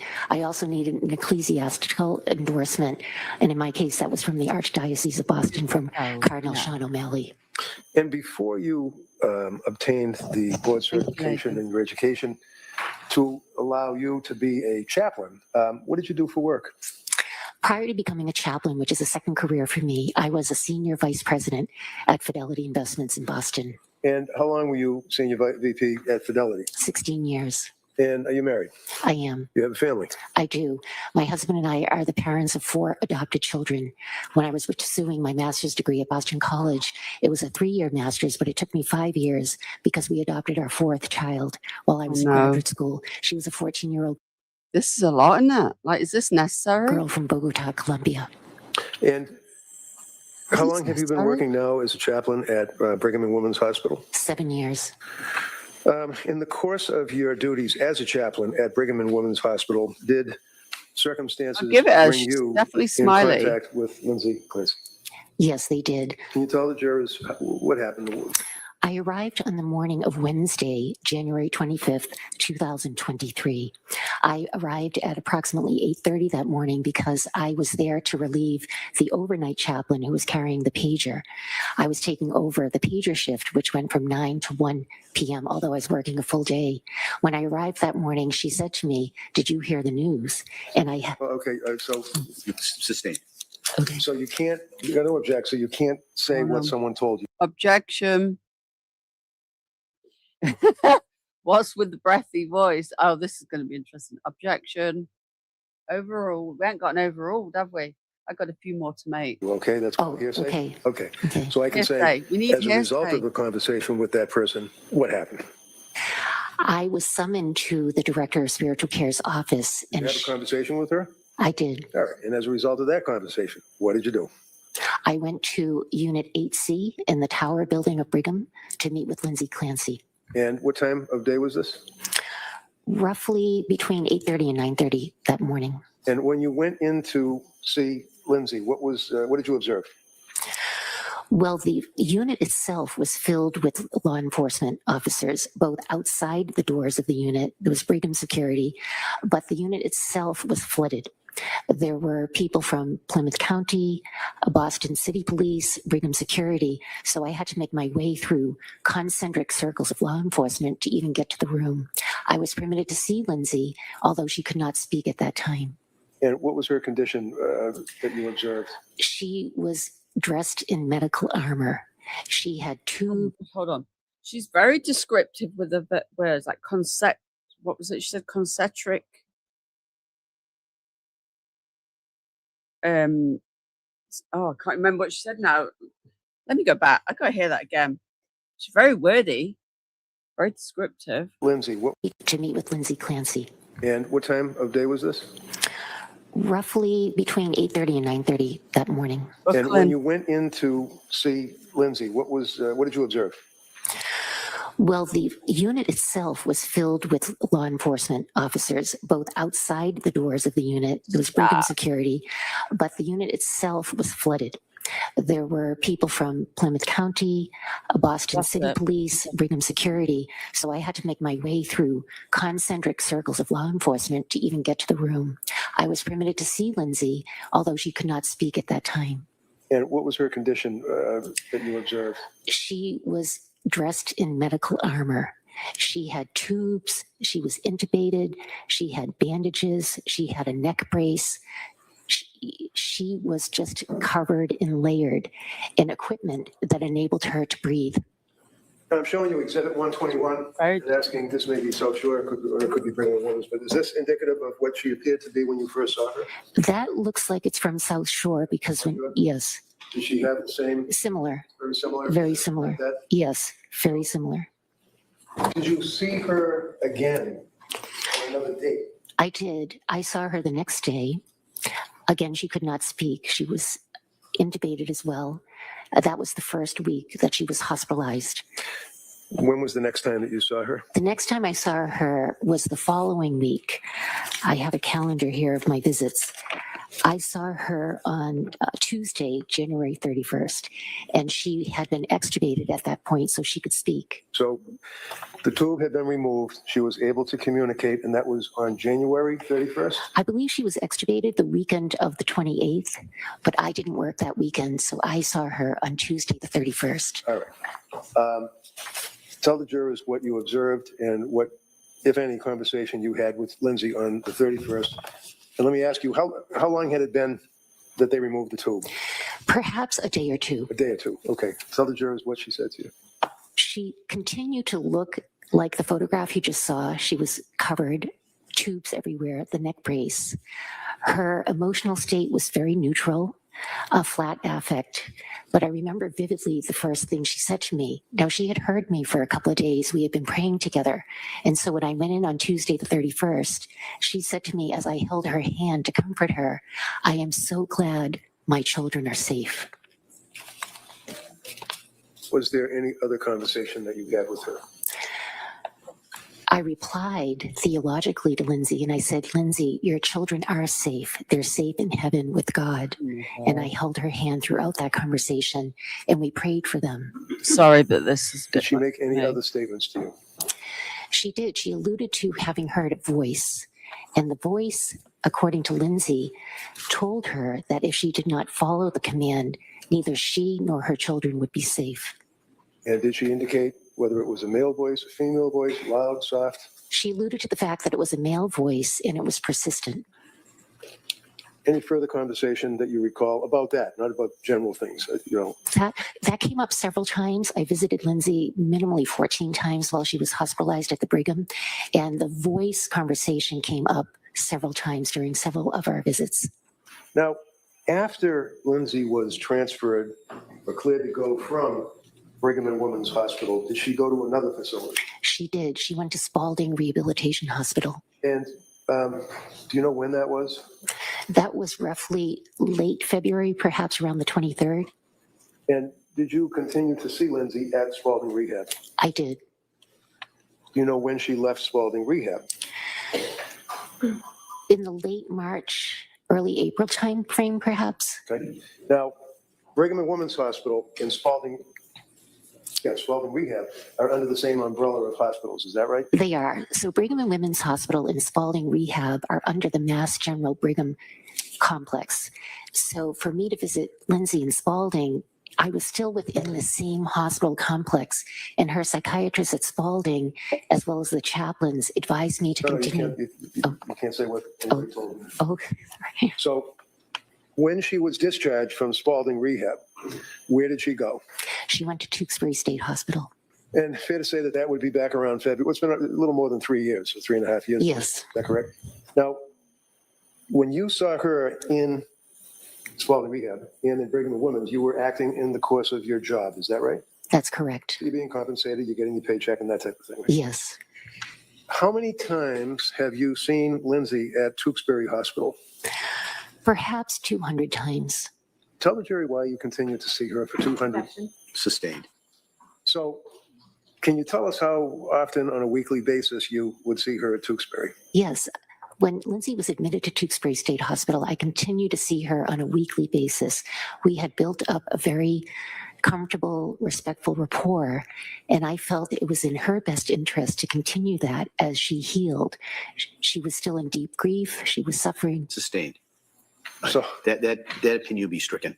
So did she express anything about her children and their loss over that period of 200 times that you saw her thereabouts in Tewksbury? Objection. No, overruled. Yes. Other jurors? Lindsay talks frequently about her children. She loves them deeply. She carries immense grief. Objection. You say. Overruled. Next question, though. And has that continued to your observation? It continues presently. When was the last time that you saw Lindsay in Tewksbury? Just prior to the trial starting. Thank you very much. Appreciate it. Thank you. All right, Kamala. Thank you. Excuse me. Good morning. Good morning. You were talking about on January 25th, 2023, when you first saw Lindsay in direct examination, and you said that there were a lot of police officers in the area, correct? Correct. But you mentioned that some of them were security personnel from the hospital, correct? Correct. And you're aware that the security personnel for the hospital don't work for the state police, the Duxbury Police, or the Plymouth County DA's office, correct? Correct. Okay, so they're separate and apart from law enforcement, correct? Yes. And then are you also aware that on January 25th, 2023, there was a search warrant being executed to collect evidence from the defendant and from the belongings that she had at the hospital? No, I was not aware of that. Were you aware that that collection of the search warrant required state police and personnel from the crime lab to be present for the collection of evidence? I was not aware of that. Were you aware that following that, at any given time, there were only 2 officers, either Duxbury Police, State Police, or Plymouth County Sheriffs at her room, the defendant's room, at any given time? I do recall that. And they were stationed outside of her room, correct, in the hallway? Yes. Okay. So that the only time you saw this large amount of officers present was on the 25th, when there were security from the hospital and search warrants being executed, correct? Perhaps. Okay. Now, you mentioned that on January 31st, 2023, you spoke to the defendant, and she told you that she heard a voice telling her that if she did not follow the command, neither she nor her children would be safe, correct? Correct. You wrote very detailed notes that are contained in the Brigham and Women's Hospital records regarding your interactions with Lindsay Clancy, didn't you? Yes, I did. And in all of these notes that detail every time you interacted with her, you never once wrote that she told you she heard a voice or what that voice said, correct? Correct. And you also said that this voice, talking about the voice, came up in several of your meetings, correct? Correct. And you never once wrote about any of it in any of your very detailed notes, correct? Well, chaplain notes are not verbatim transcripts of patient conversations. I'm not there to evaluate the patient. I'm there to bear witness to their suffering. Okay, but the question was, you did not document those statements in your notes, correct? Correct. But you did document some other statements in those notes, correct? Perhaps. For example, on February 6th, 2023, in a note that you wrote regarding your interaction with the defendant, you said that, or you wrote, Lindsay welcomed the visit and shared her fears of, quote, not being able to walk again, end quote. She continued to express her fears of how her inability to walk may make her vulnerable to others in the future. Do you recall writing that? Yes. Do you recall writing on February 9th, 2023, that the defendant was sitting in a chair adjacent to her bed and appeared to be visibly engaged, energized, and hopeful than in previous visits? Do you recall that? Yes. You also wrote in that note, Lindsay spoke hopefully of being discharged when the time arrives to Spalding, correct? Correct. And then in February 13th, 2023, you wrote in your note that Lindsay also expressed hopefulness in relation to her physical progress. She feels she has gained considerable physical strength and agility despite an inability to move her legs. She admitted that she feels, quote, deserving of this, end quote, in light of recent events. Do you remember writing that? Yes.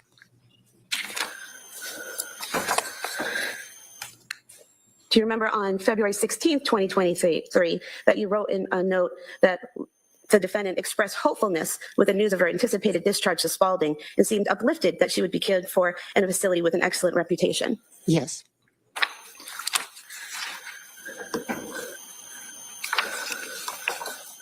Do you recall writing on February 16th, 2023, that Paula, the defendant's mother, and Lindsay, the defendant, were playing a card game as they communed quietly, and that Lindsay expressed hopefulness with the news of her anticipated discharge to Spalding and seemed uplifted?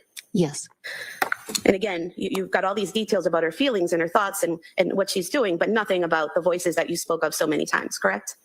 Correct. And speaking of Spalding, you continued to visit her at Spalding, correct? Yes. In those conversations with her at Spalding, did she tell you that how in those first weeks at Spalding, that part of her physical therapy, she was working out with the yellow exercise band? No? I don't recall her telling me that. Did she tell you that during that time at Spalding, she reached out to a social worker there and asked for help filling out SSDI paperwork to get an income? That would be beyond the scope of our conversation. She didn't tell you those things? No. Thank you. So, counsel has asked you about her filling out forms for SSDI. Were you aware of what expenses her family were incurring as a result of her physical incapacity, paralysis, and being in the hospital? From my experience with thousands of patients, I had a very clear idea of the enormous expense. There's a difference between, as the district attorney very appropriately referred to, that your comments were about her thoughts and her appearance and her feelings. Is that correct? Correct. There's a difference, however, between privileged communications with a chaplain and observations of a person's feelings and thoughts, correct? Correct. Tell the jury what effect privileged communication has when someone talks to you personally as a chaplain.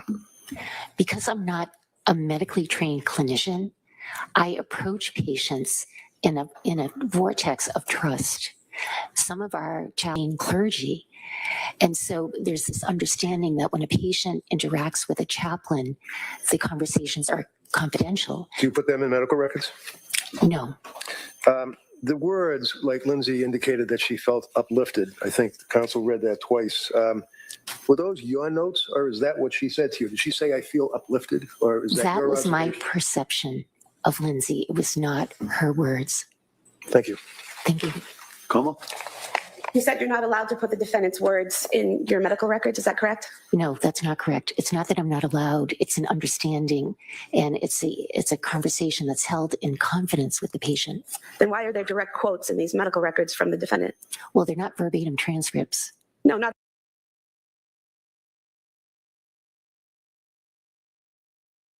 a transcript of the whole conversation, but you put phrases in quotes. For example, on February 6, 2023, where it says Lindsay welcomed the visit and shared her fears of, quote, not being able to walk again. So those were her words in your note, in quotes, in the medical record, correct? Yes, Thank yes, you. I use my best judgment. Okay. I would move to have you submitted as the next exhibit, the notes of the witness in her interactions with Ms. Clancy at the Brigham and Women's. Any objection? No. All right. They may be admitted. I have no further questions. Sorry. Give us strength. Okay. I have no further questions. Thank you. Okay, thank you. All right. Thank you. May you step down.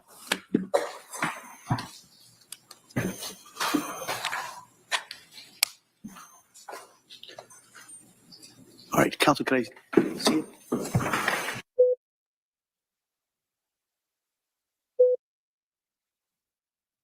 That was interesting. We have a stop emoji.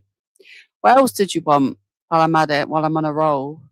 Grok is so much easier to make emojis than I've been doing it. A recess one. All rise. Right, we've got to stop. We want all rise. Let me know your what do you want? We're doing all rise. All rise emoji. I'm letting Grok decide. Grok's pretty good, actually. And then I just put it in my emoji maker. Includes reading anything, talking about this case, watching anything. Just don't do it. All right. And when you leave here today, just drive, go home, wherever you're going to go, and plan on being back here tomorrow morning at 9 o'clock. The plan would be that it will be it will be a longer day than today. I appreciate you coming in here today. We moved the case a little bit today, and I appreciate that. So we're able to do that. So I hope everybody has a nice afternoon and evening. And we'll see you tomorrow morning for a longer day. And just remember those instructions from the moment you leave to the moment you come here tomorrow. Okay? Again, thank you so much. All right, please, judges. More than I realized. We'll have a little listen to the experts.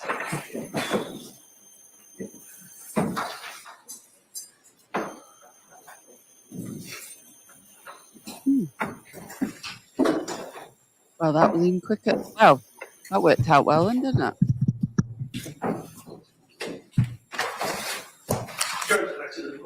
Session, please be seated. All right. So what we'll do is we'll take a short break at this point. We'll come back. We'll do kind of a preliminary charge conference. We're going to just, which I know counsel knows, but for everybody else, discuss possible jury instructions, suggestions from counsel. Then we talk about any logistical issues that we have for tomorrow. And then we'll probably recess at that point. All right. So this will be a short recess, and we'll come back up. Thank you. All rise.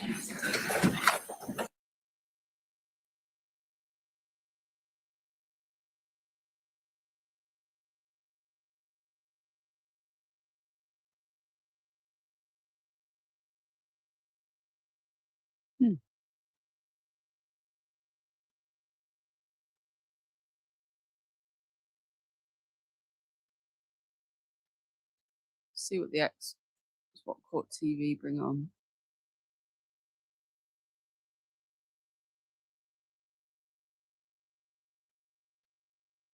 got some experts on, so let's see what.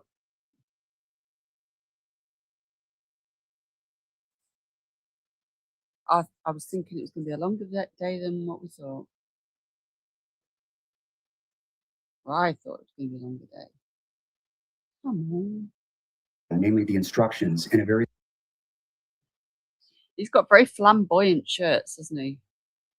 Consider it, and they just do exactly. General, they'll have AB and the club, and it's been. I don't know why YouTube's got Jim. Come on.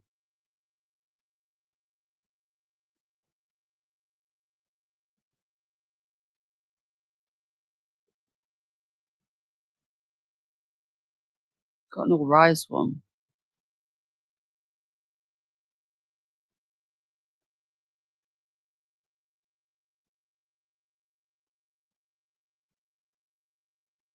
Let's see a picture.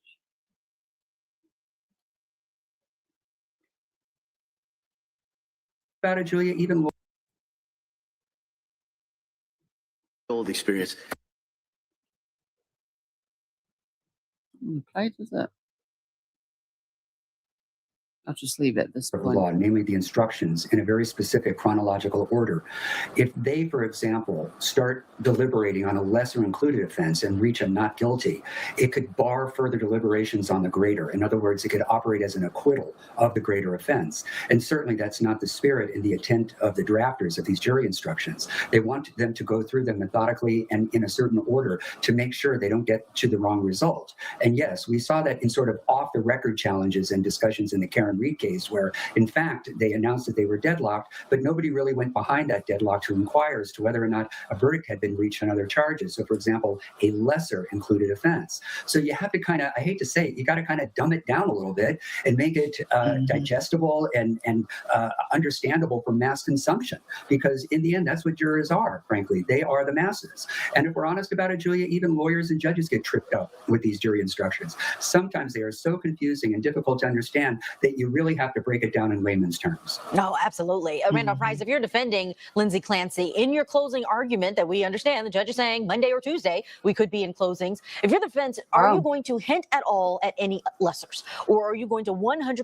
So they could be in closing Monday or Tuesday, and then the state, I believe, has their rebuttal. Lean into not guilty, not criminally responsible due to mental illness. I think that probably consumes 80 to 90% of your argument if you're the defense here and during your closing. And because that is such a key part to this, at the end of the day, we talked about this a little bit last hour. I don't think that the defense is here looking for a hung jury or flat out not guilty. I think they want that not criminally responsible, that insanity finding. And therefore, Lindsay Clancy goes to a mental health facility and not to the Department of Corrections. Originally, we were told 6 to 8 weeks, but remember, they came to that agreement that took a lot of the witnesses out. So it has we've jumped weeks ahead, I think. So I think they spend 80 to 90% of that. There's always that ability, though, to say, look, if you don't, in the alternative, you have the option of finding that lesser offense, that involuntary manslaughter by wanton behavior. So it's a slither, but it's not the main thrust of your argument. Yeah, I'm very anxious to see these closing arguments, Sonny, especially because I don't think there are I believe that there are things that we have not seen from the prosecution that we are going to hear in their closing arguments. I think the way that they're going to sum this all up and share their entire theory of this case is going to be something new. What are you anticipating in these closing arguments that are going to be Monday or Tuesday? Hi, Julia, and hi, Philip. Listen, I think this is going to wind up being what you just said. The prosecution is going to say, this is the theory of the case. They're going to lay it all out. They may change some things, but I'm not sure, because the prosecution keeps focusing on things that I think are irrelevant and really make their case watery. For the defense, I just think that Reddington wants the jury to make a decision. That's why he has not called for any mistrials or anything else during his presentation and during this defense. He just wants this case to be over and done with it in the best possible light for Lindsay, and I think that's what he's going to go for.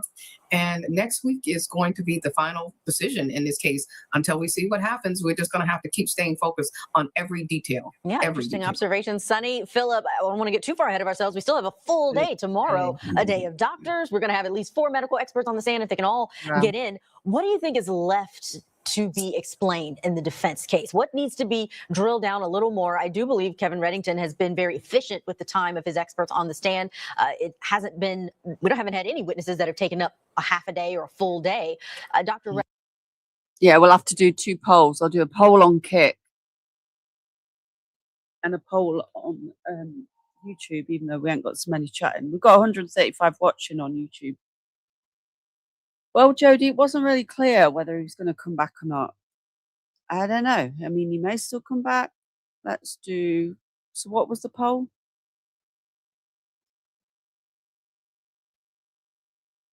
Can you do a poll to see where everyone stands so far? What? Do you want me to just put guilty, not guilty?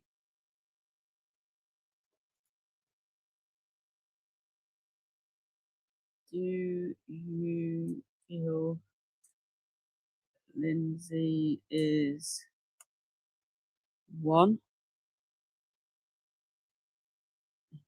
guilty? So if you're on YouTube, you just have to type the number 1 for guilty. Just no other words, just the 1, the single digit. Not guilty. But there's only guilty or not guilty by reason of insanity, isn't it? Or not guilty. I'll just put guilty or not guilty.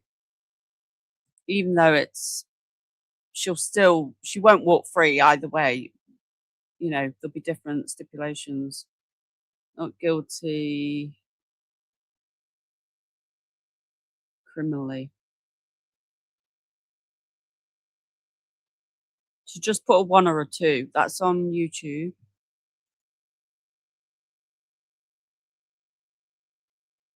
And if I've done a typo, just ignore my typos. So you've got to put a 1 or a 2, and then I'll do one over on Kick.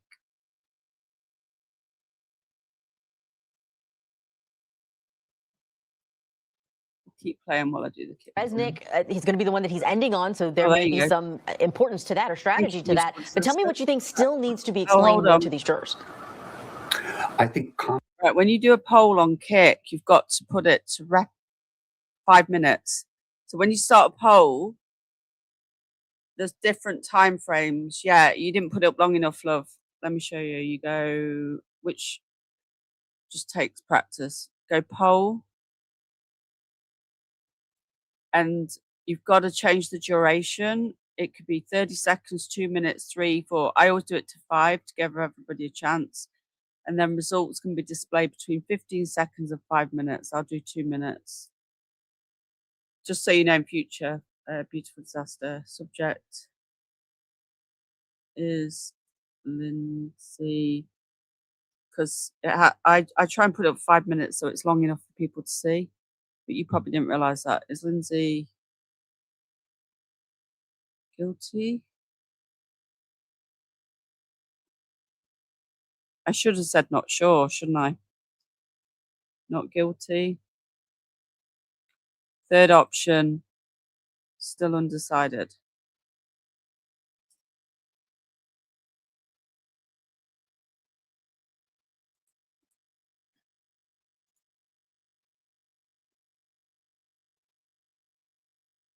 I'll take the pinned link down because sometimes that blocks the poll.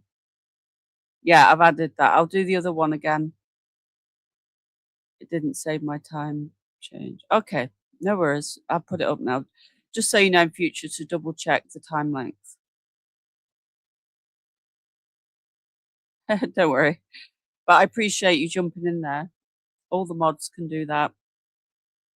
I just try and put it up for 5 minutes if we can. Right, I'll do... Jurors need to understand that this form of psychosis not only is an emergency and can come on without any outward symptomology, but that you could appear to be an otherwise functioning human being, be linear, be employed, you can drive, take your medication as directed, you can provide for your own care, your children's care, and still suddenly be psychotic. And that the psychosis can completely overcome the human mind to the point where you enter into a wayward delusional system and you suffer from auditory and visual hallucinations. And unless you can kind of weave all that together, she's going to look like a cold-blooded killer waiting for the right moment to strike when he left the house. So jurors need to understand and be able to piece that together, not just clinically, but also forensically.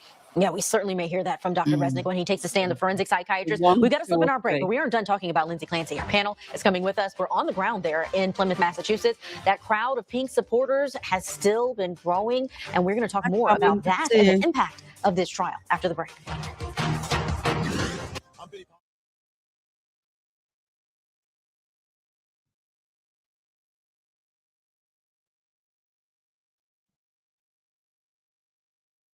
Yeah, she's guilty, but I mean, like, guilty, not guilty by, criminally. No, Java, they haven't arrested yet. She's not criminally responsible. That's what I mean by not guilty.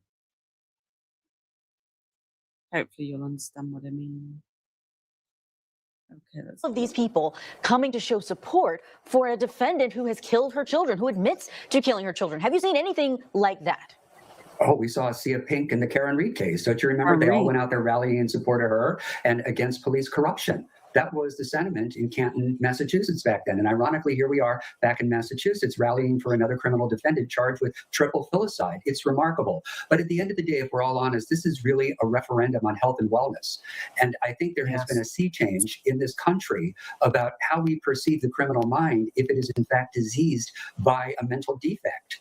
People just are sick and tired of inadequate physical and mental health care and holding people accountable for their crimes that were beyond their control here. So that's going to be the issue. And this is a delicate dance, to be fair to the court, because on the one hand, you don't want to interfere with the peaceful right of assembly and freedom of speech, but under the First Amendment. But by the same token, it'll. I guess wouldn't undecided be a hung jury? Look, you got to protect or is hung jury when they're split from outside influences. You don't want this public to somehow coerce a verdict, and you want them to reach a fair and final verdict on the merits and not based on perceived public pressure. Sonny Slaughter, first of all, I want to mention that the flags everyone is holding, we understand that they are doing that to represent all of the countries where there has been support in some way, likely on social media, for Lindsay Clancy. But what do you think about what Philip just mentioned, that this is an area that has already seen this kind of reaction to a case that's not necessarily a celebrity case. It's a high-profile one, though, nonetheless. And we've got the sea of pink in support of a defendant. Look, I just realized that I was wearing pink, and that was definitely not intentional of wearing the pink. But Massachusetts is giving us a lot when it comes to laws and lessons, from Karen Reed to now this particular case. And I saw Bob Mata out there as well. He's live covering the case. I just saw Chanley. It's such a difficult case, but two things can be true. We can definitely be upset and hurt by the fact that 3 children are no longer with us. But we can also have respect, responsibility, and a level of understanding around mental health, disease, and diagnosis, and then how quickly things can happen.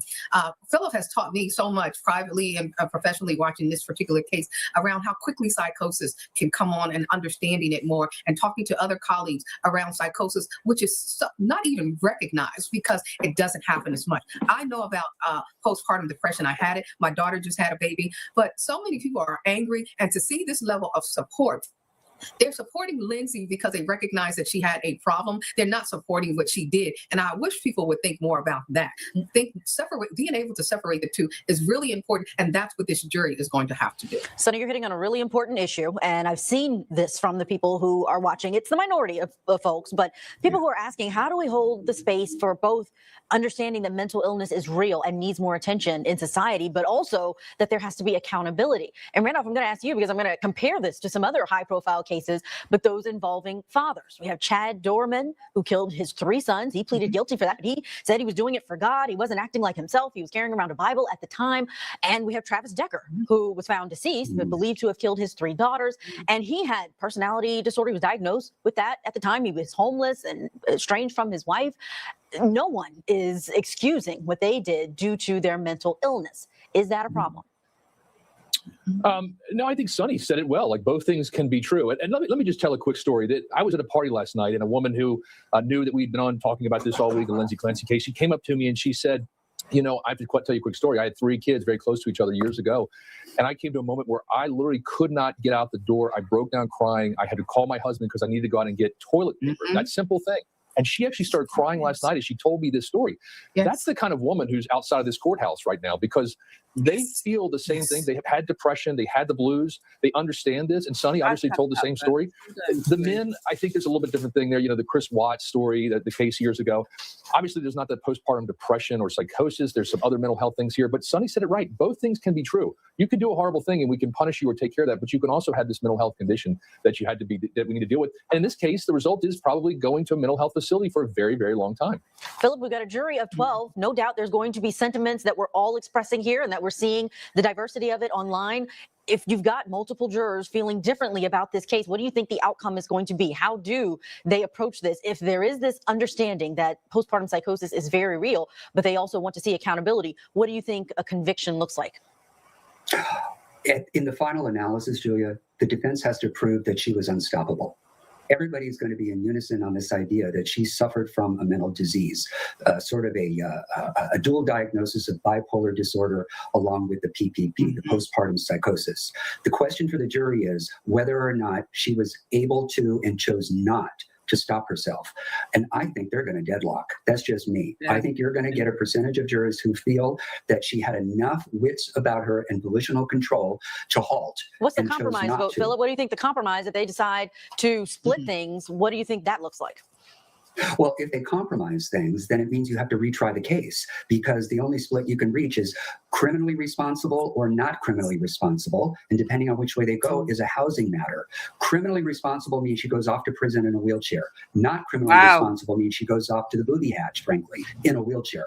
The hospital for the criminally. I didn't think she was going to go to prison. Damn. So he reckons she will either go to prison or a mental facility. We've all been saying she won't go to prison in a wheelchair. Damn. I think it's the hung jury.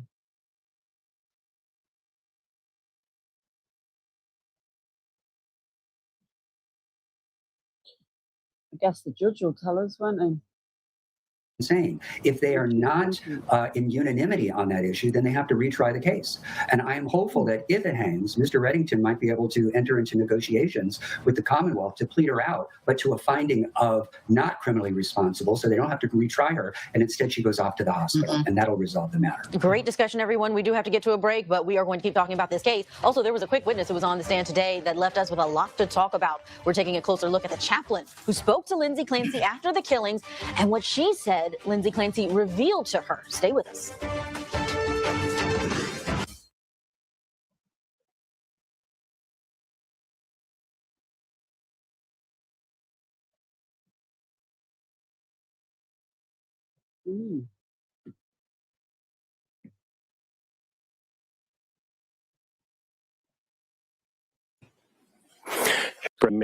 No, Patrick said he never heard her say to him that she was hearing voices. Yet once she meets with this forensic psychologist, that's when she tells Patrick about the voice. He denies that there was any kind of coaching. He says this was voluntary. It came out in this phone call. Do you think having the chaplain really corroborated almost perfectly to Randolph's point? Do you think it hurts the defense at all? I don't think it hurts. I actually think it helps. And this is where it requires a complicated discussion. We probably don't have enough time about the distinction between a treating doctor and an appointed or retained expert. When you have a treating doctor, that means you have an ongoing treatment protocol treating relationship with either a mental or psych provider.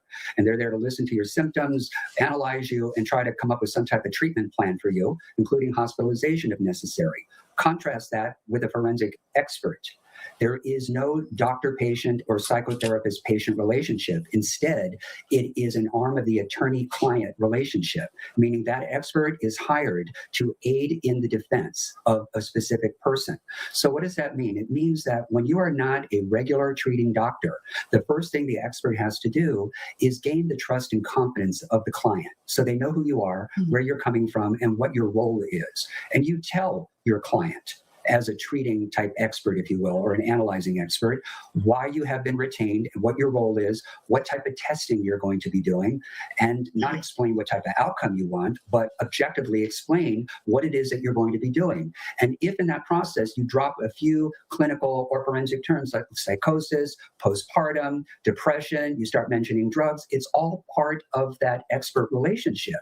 So it's not about coaching or trying to plant seeds or put words in the defendant's mouth. It's about educating them to build the trust and the confidence further in the attorney-client relationship. Philip, are you saying that should have he been developed. educated her on voices, or he educated her? I want to make sure I'm understanding, because I think this is important. No, on the science.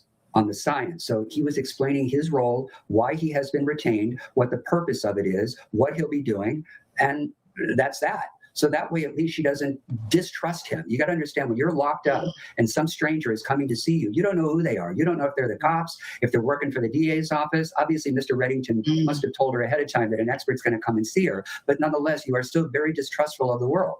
So it goes back to what I said earlier. You have to gain their trust and confidence. You talk to them a little bit, explain to them what your role is and what you'll be doing. And in that process, you'll be using some of the psychiatric lingo that you might hear in a forensic examination, but not to plant seeds. It's really to kind of fine-tune the relationship. Yeah, certainly something that the defense had to explain to these jurors about his role, but he denies any kind of coaching of the defendant. And we have the chaplain who was saying some of the same things that he heard from Lindsay Clancy in the same hospital setting. Let's get to our break. We've got a lot more to talk about, including the mentioning of another high-profile case involving postpartum psychosis and the killing of children. It's actually come up in this trial. Don't go anywhere.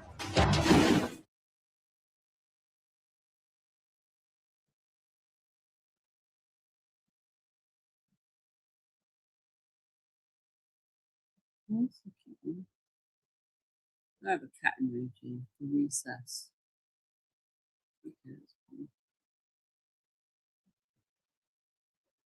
Well, I'm learning something from this. She may go to prison then, which we didn't think. I thought everyone agreed she'd go to, but we're not experts, are we? This is not our job. She did not know right from wrong in the moment that she was suffering from postpartum psychosis. This trial has had us thinking about other similar cases, with the big question of how a mother could kill her own children. Clancy certainly isn't the first defendant to do something this terrible, but it doesn't make the facts of the case any easier to understand. Many are drawing the comparison of this case to that of Andrea Yates.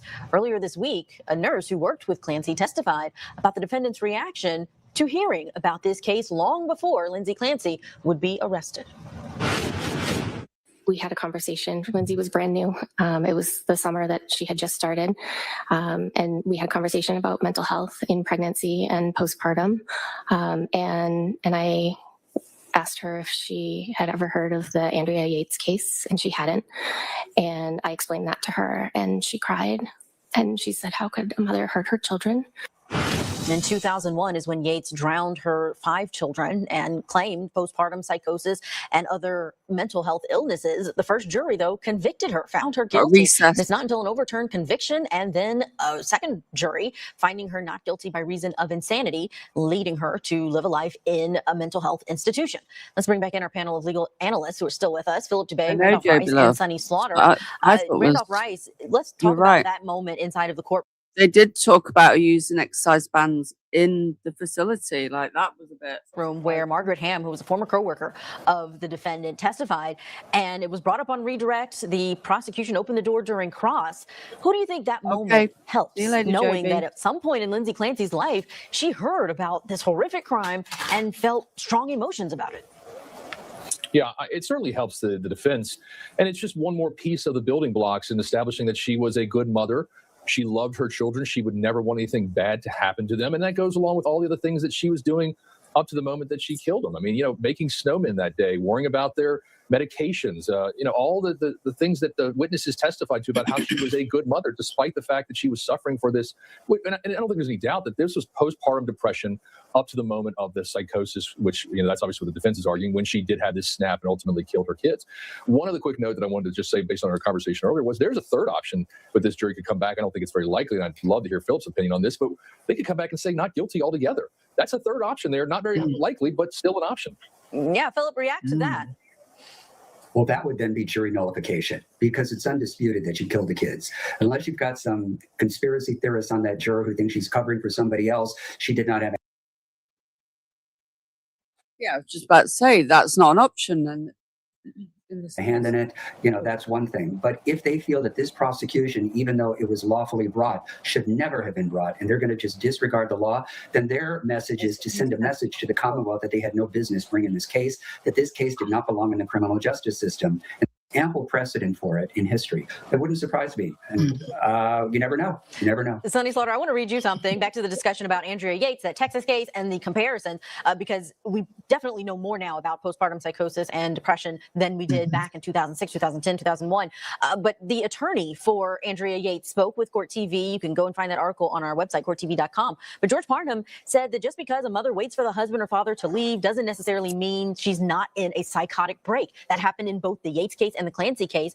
And something that Parnham emphasized to the jury is that even though she was in the grips of psychosis, Yates believed that she knew what was best for their children, and she knew that the husband would try and stop her from what she knew would be best. Do you think that Kevin Reddington has emphasized that enough through these witnesses, that in this psychotic state, perhaps Lindsay Clancy believed that this was the best route for her children? As horrible as that is to say, I'm wondering if the comparison of these two cases, whether or not he's going to take a similar approach in closing. I don't think I've heard that enough in this particular case, whether she knew best for her children and whether the comparison with the Andrea Yates case and this one. But I do think it's a reasonable route to go down for more.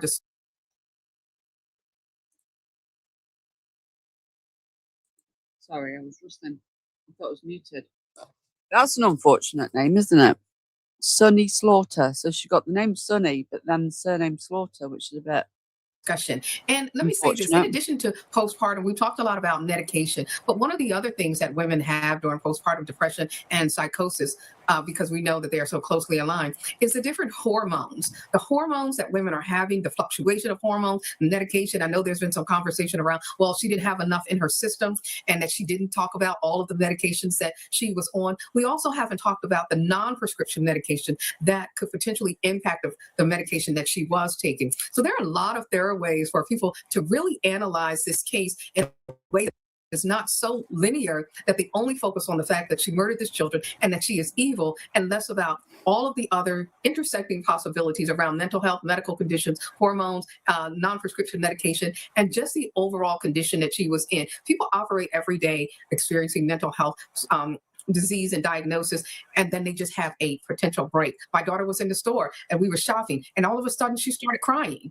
That's problematic. And I think that's the sentiment that a lot of those people who are outside of this courthouse and that rally, that they are feeling and want to be seen on, and they believe that this trial is the case for that. Thank you so much to this panel, Philip Dubé, Randolph Rice, and Sonny Slaughter. We appreciate your time and your expertise. We have a lot more ahead. Don't go anywhere. You're watching Court TV, your front row seat to justice.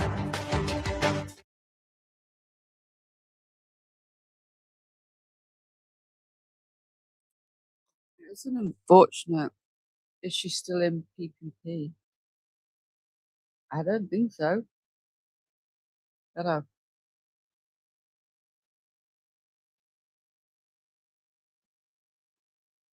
During one of the earlier clips, you were showing all of these people standing outside. Makes it, I think, more supportive that Lindsay was continuing to spiral down.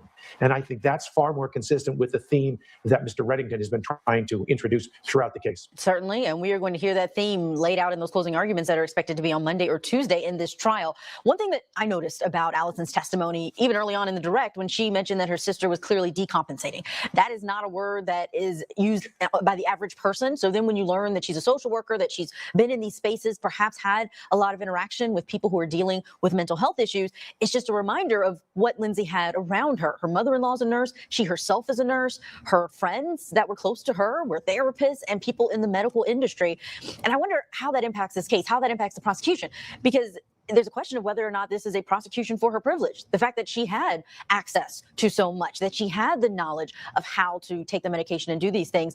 Do you think that that should be looked at in this case? Whether or not someone who did not have access to the things Lindsay Clancy did would be treated differently by the government? By the way, that is a brilliant question. It is, because that is one of the pieces of this case that makes it so fascinating to me.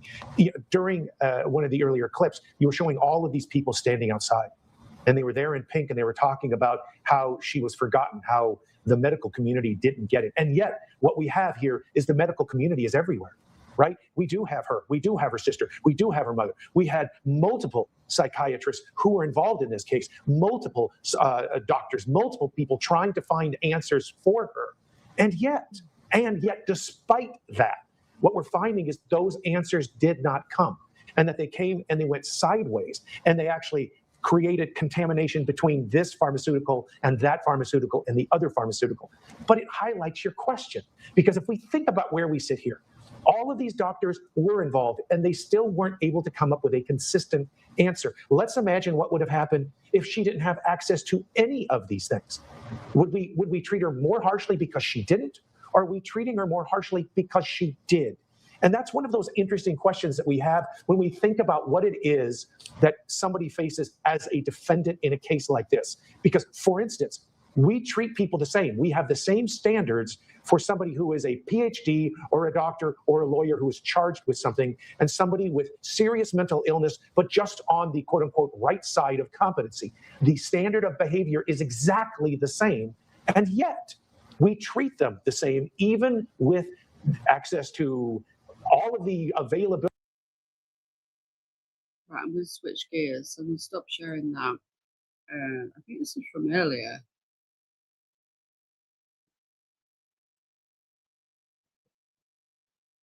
Surviving the Survivor have got a good panel on.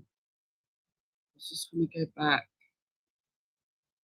I don't know if this was this morning. Bringing these comments up. I'm just in one of those moods on a Thursday. Okay, this is not doctor. Maybe he is. To me, maybe, I don't know. But Kevin Reddington, the defense attorney, and he's speaking before court. I believe this was before court today. Let's take a listen, and then we'll get some final thoughts. Okay, how do you think it's going, your case? Never predict, I mean, we got jurors that are spending literally 5 weeks of their time on this case, which I love that. I think it's amazing. It's been going good. You've been here weeks and you've been having your eyes on the jury. They've been taking lots of notes. What are you thinking? Do you feel confident that They're very, very attentive, and they're putting a lot of work. They always do. They put a lot of work into the case. It's very moving for them. They don't forget it. Mr. Reddington, what's your message to all these folks who are here today? Thank you. That's all I can say. It's amazing. Love you, Kevin. Kevin, are you surprised at just how much attention this case has gotten? It's the message. It really is. It's the message that just has reverberated, throughout the whole country. What is that message? Reddington's fighting for women's rights. No, I don't. I think that it's the mental health system.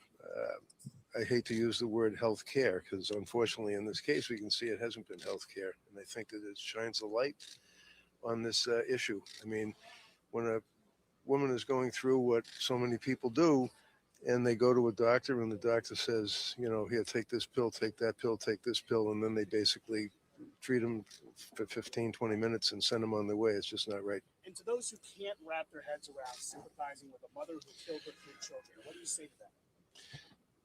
I think it's almost like when you're picking a jury and sometimes somebody will say, well, I don't agree with, this allegation of murder. I mean, none of us do, but that's what we have juries for. They pass between the government and the defendant to see if they can prove their case. We're going to wrap up in a minute anyway. I'm going to redirect you in a minute. I'm going to go in and see her right now. I'm sure that she is, and if she isn't, she will be. And she's so beat up and just so sad. Peter Ellican, I'm going to go out on a limb and get hating up for this. I really like this guy. I think he's a phenomenal criminal defense attorney. I'm going to leave that there anyway because they're still live. But I'll save that one. I think we'll review that tomorrow. They've got a good panel on. Who have they got on there? They've got Dr. Leslie Dobson. I'm not sure who Peter Ellican is. He's a lawyer. Paige Ballenbaum. I like her because she's the lady that deals in. She's very versed on psychosis. He might be a lawyer by the looks of his background. So I'm going to leave it there. And on Kick, I'm going to send you over to Clue. I'm a little upset. I'll be sleeping through the last day tomorrow. Oh, Joby, yeah. Is that because you'll work? Hey, Lottie. That's one of the mod emojis. So I'm going to send you to Clue and YouTube. I'll see if we've got a redirect. I have to redirect separately though. I can't do them together. So I'll be back tomorrow. It's Friday again tomorrow, isn't it? The last day of the week. It might be a longer day tomorrow. Yeah, I'll try and I might start a bit earlier, like about 4 p.m. UK, which is 11 Eastern. If I can get a good night's sleep and get organized so I can get my other stuff done. So Yeah, I'll try and start a bit earlier because it's going to be a longer day. So thank you, everybody. Thank you for all the kicks, the memberships. We've got a load of new followers today. What are we up to now? 298. We've nearly hit 300 already. Thanks to Clue for that big boost earlier. So let's go and raid Clue, and I'll see you all. I might come back on in a bit on Kick and maybe a review. Hey, J. Kells. See if Brittany goes live or something. I'm not planning on until the trial's over. I'm not planning on anything too long over on the Kick. It gets a little bit too much, and I've got to pace myself because I'm not very good at pacing myself at times. That's one of I push myself too far at times. I might be able to stop myself blurting things out verbally, but I push myself and go too long when I should have rest. See you later, Lottie. Thank you, love. Here we go. Let's go and raid Clue.